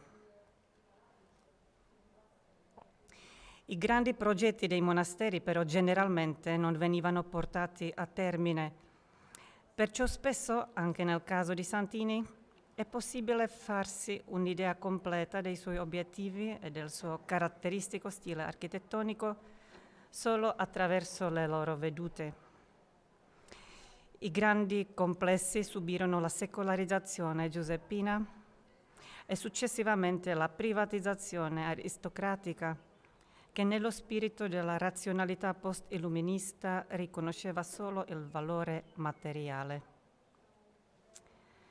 In questo contesto si verificò la prima grande devastazione delle opere di Santini, ignorandone il valore artistico e architettonico. Tale valutazione durò fino ai primi anni del XX secolo, quando non i proprietari, ma gli studiosi dell'arte introdussero una nuova prospettiva sull'interpretazione dell'importanza delle ricostruzioni per il paesaggio e sulle loro caratteristiche formali. Questi percorsi paralleli, gestione pragmatica della proprietà e storia dell'arte idealistica, si sono intrecciati per tutto il XX secolo. Solo una matura comprensione delle opere di Santini da parte degli storici dell'arte ha creato le basi per il loro accurato restauro. Grazie ai programmi nazionali ed europei, dopo l'anno 1990, nelle terre ceche si è aperta la possibilità di una loro rivitalizzazione e di un loro ritorno alla vita. La tutela istituzionale ceca del patrimonio culturale è riuscita a restaurare in modo eccellente gli edifici di Santini senza alcuna pretesa di un loro uso pratico.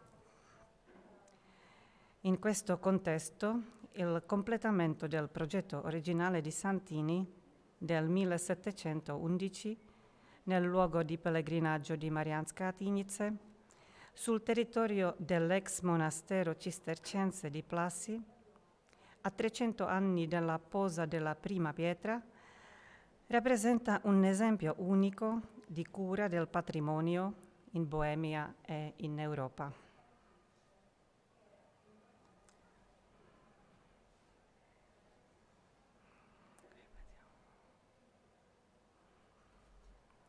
Il pensiero del progetto iniziale che pervade questo luogo, insieme alle vedute e ai piani originali, supportati anche dall'analisi della geometria sacra, ha portato a una decisione audace e insolita nella pratica della tutela dei monumenti: completare la visione originaria di Santini con il chiostro orientale a Mariánska Tynice.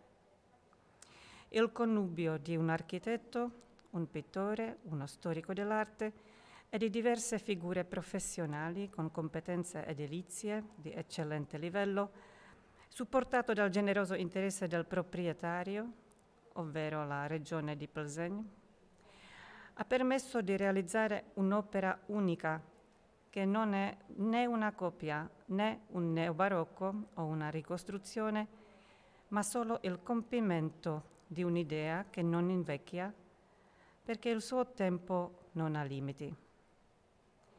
Forse rappresenta il lungo periodo del barocco e la costante presenza provocatoria di Jan Blažej Santini in Boemia.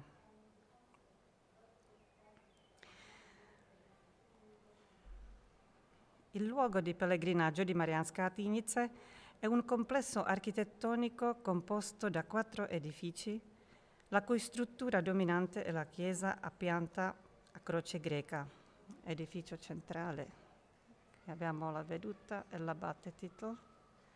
Ecco la pianta, con una caratteristica cupola che porta una lanterna in pietra sormontata da un globo e un'asta apicale. La chiesa è dedicata all'Annunciazione della Beata Vergine Maria, base della venerazione mariana. Secondo la dottrina cattolica, l'Annunciazione è il più grande evento della storia, che ricorda il fatto che Dio si è fatto uomo attraverso la Vergine Maria in Gesù Cristo. La chiesa è direttamente collegata a 2 chiostri, le cui cappelle sono dedicate alle gioie della Vergine. Le volte delle cappelle erano destinate a scene narrative della vita della Vergine Maria, dalla sua infanzia fino all'Assunzione. Okay.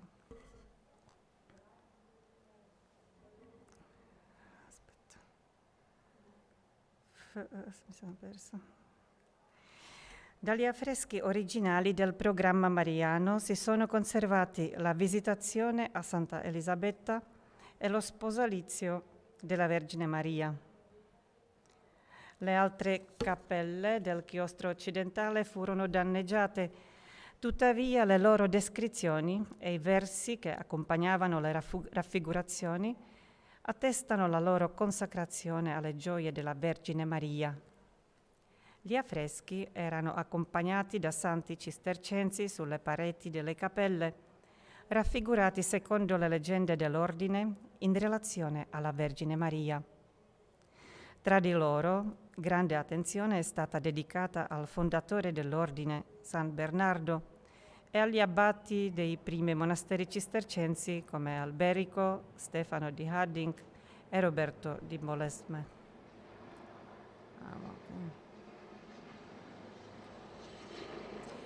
Che si ritrovano anche nella tradizionale iconografia cistercense. Nonostante i danni subiti dal luogo di pellegrinaggio nel corso del tempo, è stato comunque possibile ricostruire i suoi motivi decorativi e l'architettura delle pareti scomparse e incompiute, basandosi sull'iconografia e le fonti scritte. Gli interrogativi che accompagnavano il rinnovo del complesso nascondono il tema di fondo di ogni ricostruzione: la comprensione dello stato originale o ideale è seguita dalla questione su se e in che modo abbiamo il diritto di tornare alle intenzioni dei progetti originali e realizzarli anche dopo diversi secoli. La seconda domanda è quale tecnologia e quale linguaggio artistico scegliere. Si è ipotizzata l'adozione di tecnologie storiche del materiale allo stile dell'artista. La scelta dell'espressione artistica contemporanea è stata certamente una tentazione che implicava la sfida di confrontarsi con l'architettura barocca. Abbiamo preso in considerazione tutte queste possibilità e abbiamo scelto di realizzare una struttura speculare rispetto al chiostro occidentale, come se fosse una sorta di specchio barocco, con la stessa forma e seguendone in dettaglio il modello: 4 cappelle angolari collegate da 3 corridoi ad arcate aperti sul cortile. L'iconografia delle cappelle si basava sulle intenzioni originarie dell'abate Titel, rispettata anche dai suoi successori, noi inclusi.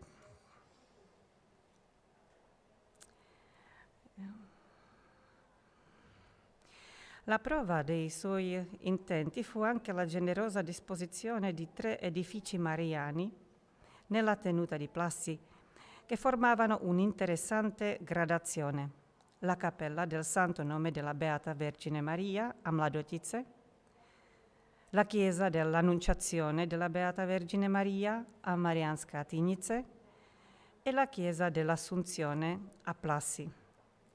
Tutte e 3 sono direttamente legate a Santini. A Mladotice è stato trovato il documento di fondazione originale. Durante il restauro per quanto riguarda Marianska Tinice ci sono conservate diverse vedute con entrambi i chiostri. Infine, per quella che doveva essere il culmine del piano, ovvero una chiesa con 3 cupole a Plassi, si hanno le vedute e lo schema di come idealmente sarebbe dovuta essere. La visione presente delle vedute è un rimando a un futuro incerto. Questa connessione è confermata anche da diversi testi in cui vengono spesso citate le seguenti parole che paragonano la figura dell'abate Titel a quella di un architetto. Ho costruito Mladotice da discepolo, Marianska Tinice come compagno di mestiere e Plassi come maestro. Questi termini, dal suono un po' massonico, confermano una delle linee di celebrazione di Santini rispetto all'architettura, ma anche un filone mariologico. Il motivo di una stella sulle punte delle aste apicali delle torri sembra creare una costellazione sopra il paesaggio di Plassi. Allo stesso modo gli edifici sopra citati, consacrati al Santo Nome di Beata Maria Vergine, l'Annunciazione e l'Assunzione, rappresentano il cammino terreno della Vergine. Fonti scritte che confermano l'intenzione di costruire 2 chiostri speculari in Marianska Tinice provengono dal pugno del celeberrimo storico, già citato tra l'altro, Mauritius Vogt, e dal cosiddetto Mirakelbuch breve teinicense, sebbene nessuno degli autori abbia visto la realizzazione della costruzione. Tuttavia è evidente che nel monastero di Plassi erano note sia le planimetrie che le vedute. Durante la vita dell'abate Titel, ma dopo la morte di Santini, Vogt scrisse in Tilia Placentis. Nell'anno 1711 il signor abate pose nuove fondamenta della chiesa di Beata Maria Vergine Annunziata in Maria Teiniz a forma di croce, in forma crucis eque late ac longe, quindi la croce greca. E in seguito parla anche dei 2 chiostri ai lati della chiesa, cui duplex ambitus ad occasum et ortum non circa templum sed laterenus adherebunt.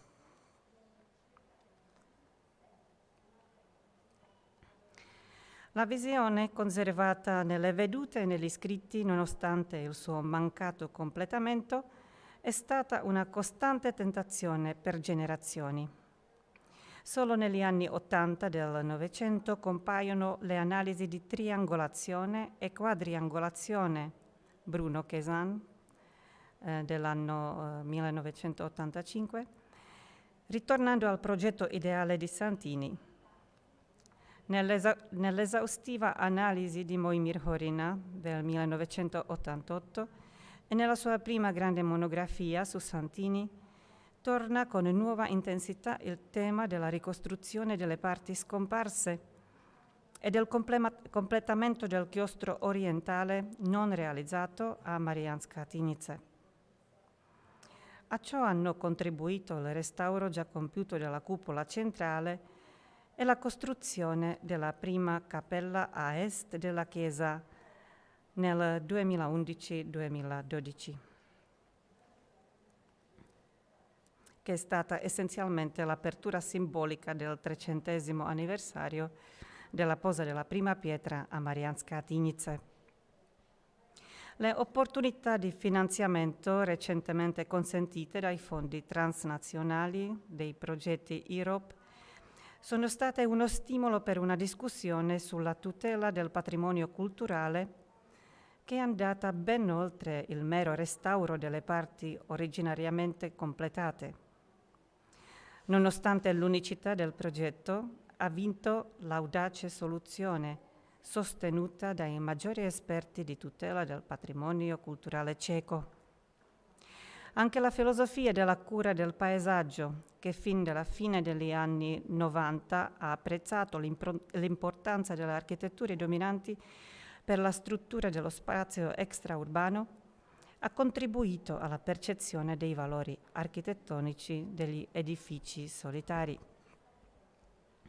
Oltre all'architettura stessa di Mariánska Tynice, la scelta delle decorazioni è stata una questione di metodo di visualizzazione della fede, non di programma. Tale programma si collega all'iconografia originale delle 7 gioie di Maria, che è stata avviata nel chiostro occidentale con 4 cappelle e ha proseguito logicamente nel nuovo chiostro orientale con l'8ª cappella che raffigura l'Assunzione della Vergine Maria, coincidente con la conclusione della sua vita terrena.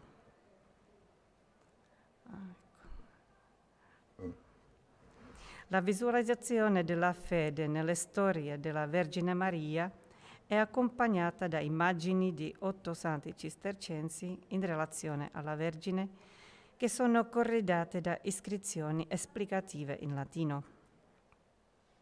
Gli affreschi di Mariánska Tynice, previsti fin dall'inizio, avrebbero dovuto avere un'importanza pari a quella dell'architettura stessa.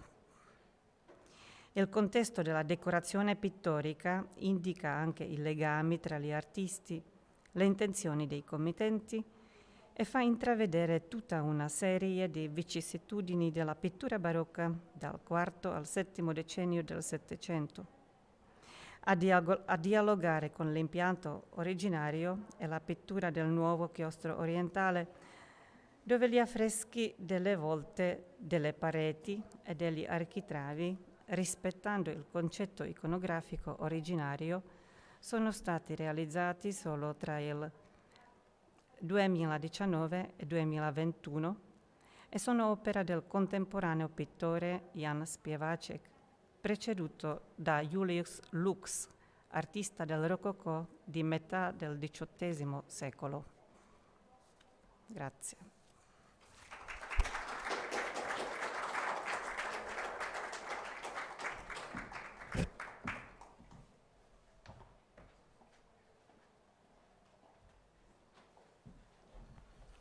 Allora, this was the last contribution of this session and of the conference. So it's a pleasure to open the discussion. we have seen many presentations and we have listened to many papers. So now it's time to discuss what was said in the afternoon session. If there are any questions, all the scholars are here and certainly ready to answer all these questions.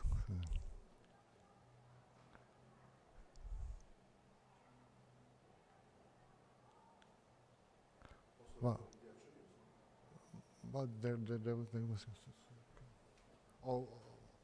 I can speak up. I have a question for Madeleine about the sermons that you studied. Were they all in Czech? Or was there a variety? Scusi se si può avvicinare al microfono per favore, perché sennò i traduttori non possono tradurre, grazie.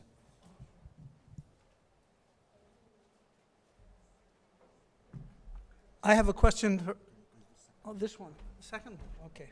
I have a question for Madeleine. I'm curious about the sermons and the varieties of sort of panegyric literature you read, if they were all in Czech, and I'm also very interested in the preachers. It's something you didn't have time to speak about, but I've noticed, in spite of what's often maintained about the Baroque Gothic in Bohemia and Moravia, that it represented a kind of tension, expression of competition with the Jesuit order.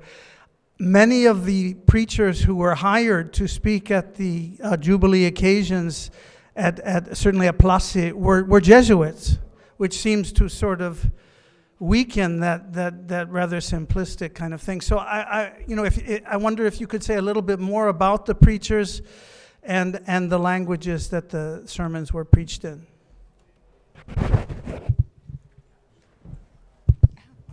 Super. Thank you for the question. Actually, it was written, some of them are written in Czech with Latin parts. Some of them are written in German. Some of them are written in Latin completely.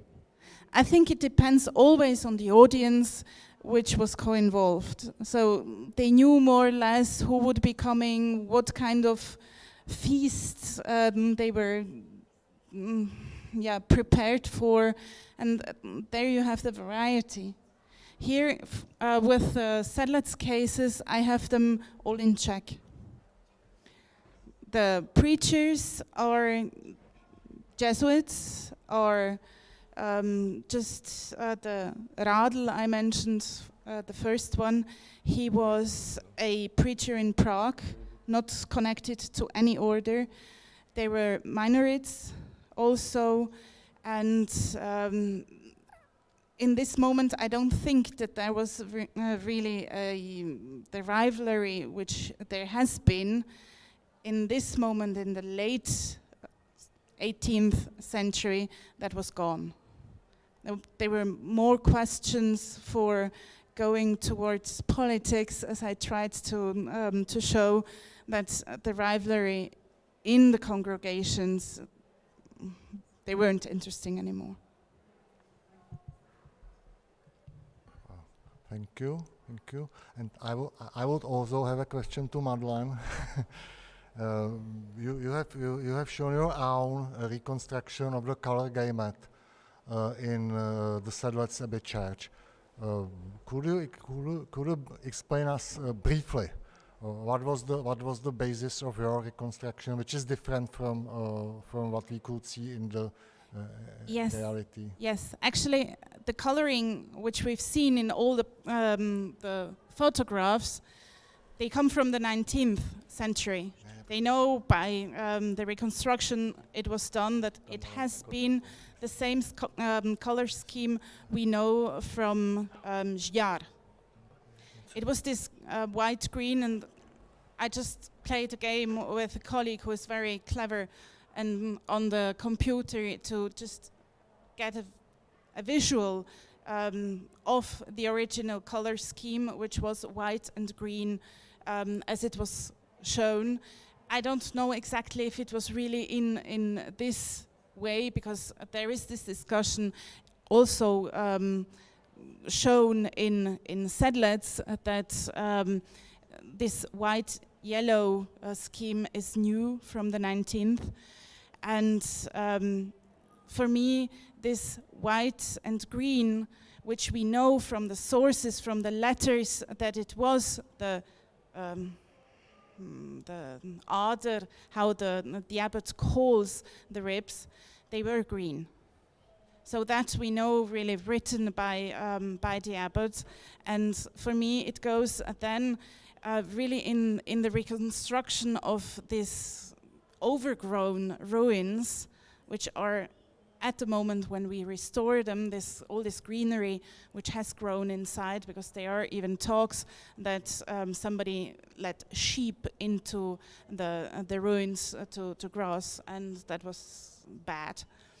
So they tried with the color scheme to regain also somehow the idea that it was a ruin, and now it's grown again. So there comes the color scheme. Thank you very much. I think it is an important aspect of Santini's work, which was a bit underestimated in the past.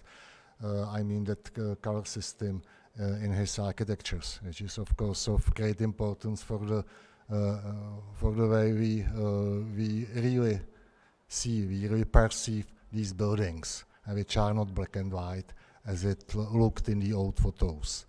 So this is, I think, an important idea. Wow, there's another. Oh, thank you. I told Professor Tabarini that I believe that Santini was buried in the church at Sderas, in that complex, and I just wondered if my colleagues could either confirm or refute that, because that's my understanding, that he was buried. Era sepulto kde? V obože. Máš pravdu, já se omlouvám, I'm mistaken.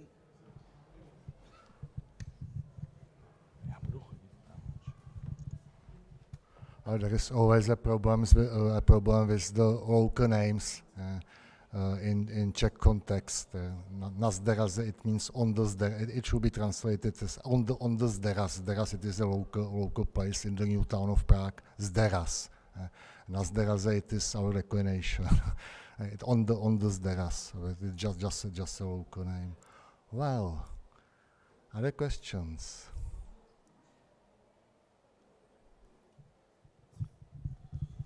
Anch'io chiedo a Marisa qualche ulteriore chiarimento, perché questo rinvenimento riporta in gioco tante cose, quindi mi stava appunto venendo in mente che quella proposta, se è di Santini, come mi sembra convincentemente attribuito, ha delle analogie strutturali con Loreta, perché anche lì c'è un monumento reliquia al centro di un chiostro, una chiesa dietro, una facciata fittizia di chiesa sulla facciata originale, esattamente come nella proposta di Santini.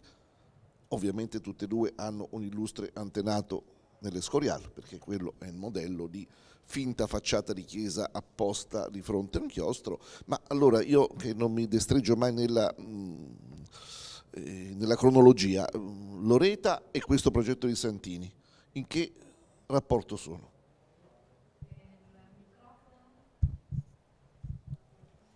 Al di là della datazione, io non credo che queste analogie siano casuali, perché dopo la vittoria della Lega Cattolica della Montagna Bianca inizia una lunghissima trattativa tra l'autorità imperiale e la Santa Sede per concordare un risarcimento dei beni ecclesiastici che erano stati sequestrati dalla nobiltà boema durante le guerre di religione, eccetera. Una trattativa complicatissima che poi sfocia in questo trattato del sale. e nella istituzione di questa amministrazione, la Cassa Salis, le cui risorse dovevano essere utilizzate per la fondazione di nuovi vescovadi.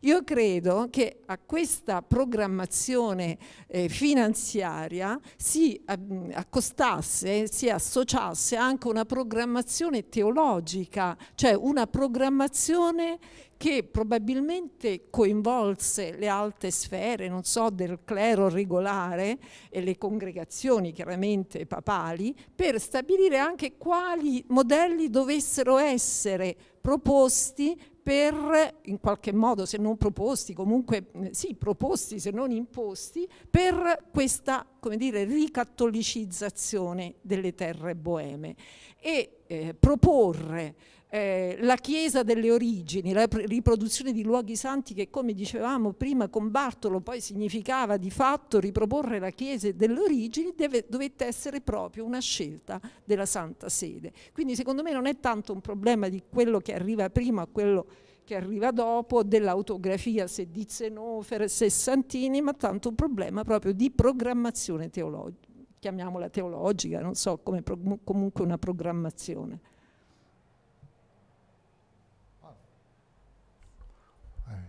Thank you very much. Well, it is the topic I've mentioned yesterday, that we generally speak about recatholization of Czech lands after the Battle of the White Mountain. In fact, the recatholization, it was an administration process. And in reality, the institutions of the Catholic Church never recovered, we could say, never recovered if in respect or in relationship to their position before the Hussite wars, as they probably wanted it. So this was the solution, how to compensate the Church for the losses during the Hussite wars and during the Reformation, which was very modern, we could say. And of course, it was for the state. It was a possibility to influence what will be done, and the incomes from the salt taxes probably very weak compensation for all the losses the Church suffered before the Battle of the White Mountain, but it was productive. Okay. Well. Are there other questions to the scholars who are speaking in the afternoon?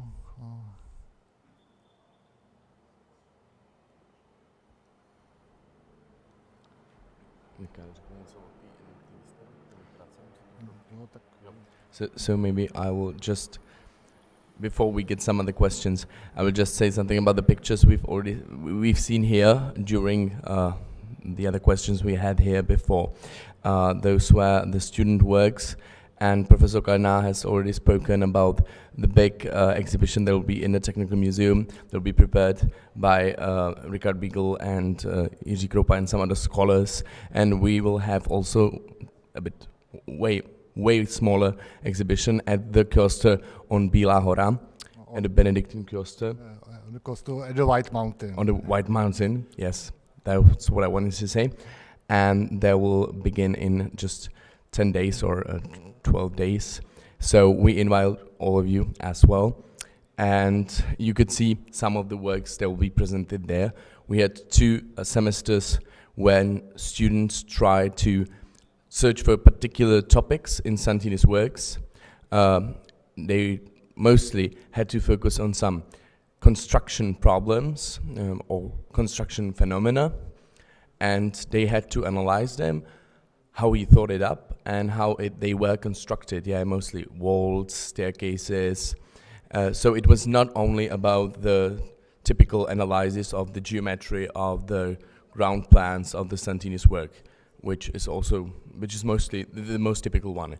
Or we had many analyses of the facades of the palaces and so on and so on.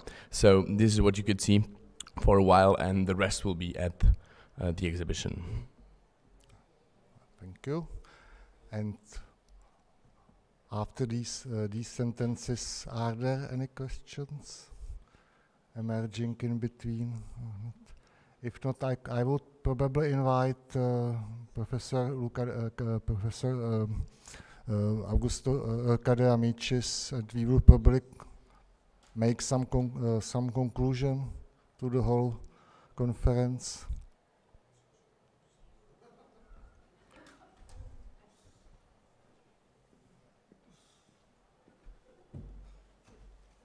Grazie Pavel per l'ampio preavviso di questo discorso conclusivo, ma voglio soltanto dire che mi compiaccio dell'alto livello che questo convegno ha espresso, della innovatività delle problematiche qui apportate, della pluralità degli sguardi metodologici e disciplinari su un fenomeno così complesso che appunto, come dicevi tu all'inizio, solleva più domande che risposte. Mi viene anche da pensare che queste domande che oltrepassano le risposte forse sono anche, vanno anche rivolte ai problemi conservativi e ricostruttivi, perché vedo delle anche audaci sperimentazioni anche rispetto a quello che abbiamo visto poc'anzi, la ricostruzione del secondo chiostro di Mariatinice, insomma, che è un'impresa molto interessante. Nella cultura architettonica restaurativa italiana fino a 3-4 decenni fa questa cosa sarebbe stata una bestemmia e avrebbe fatto urlare di dolore i nostri vecchi professori di restauro, ma dagli anni 90 in poi l'idea di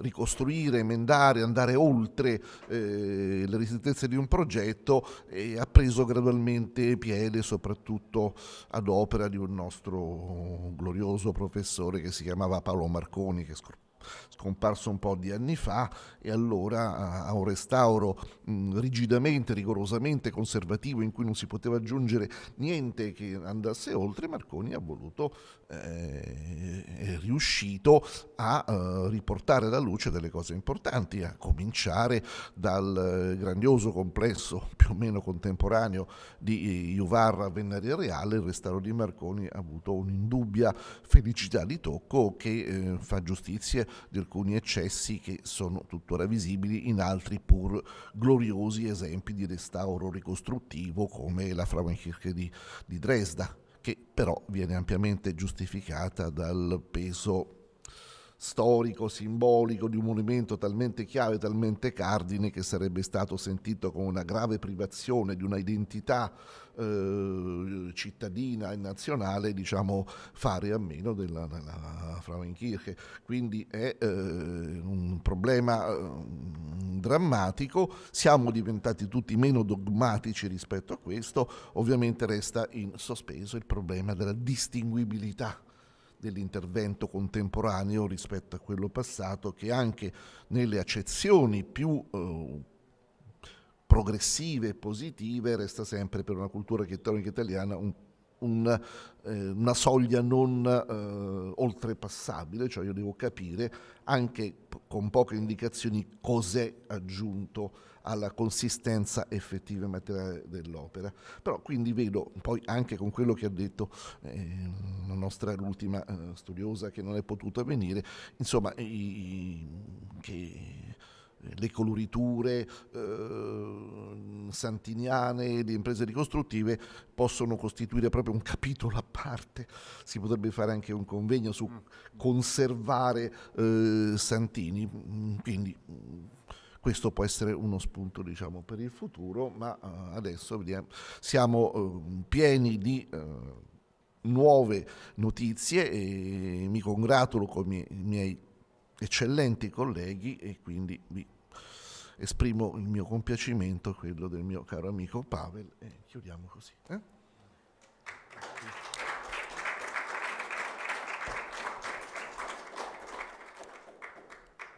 I thank to Augusto, and I thank once more to all the organizers and all the institutions which contributed to the realization of this conference. I am very happy that we gathered here today. I think we not only summarized the results of the previous research, but we also led foundation to the future future researches in Santini. I would recommend also those colleagues who could not participate in this conference, although we invited them. It was Professor De Meyer who was invited, but for personal reasons could not arrive.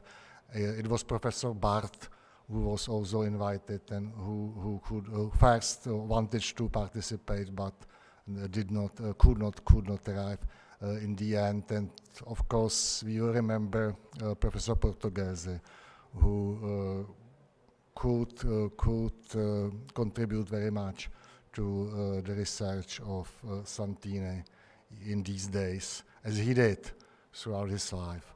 So I think this conference could be, from my point of view, it was also a homage to Professor Portoghese, not only to Santini. And I hope that if there are people who joined us online today, I hope that Santini and Portoghese and Borromini and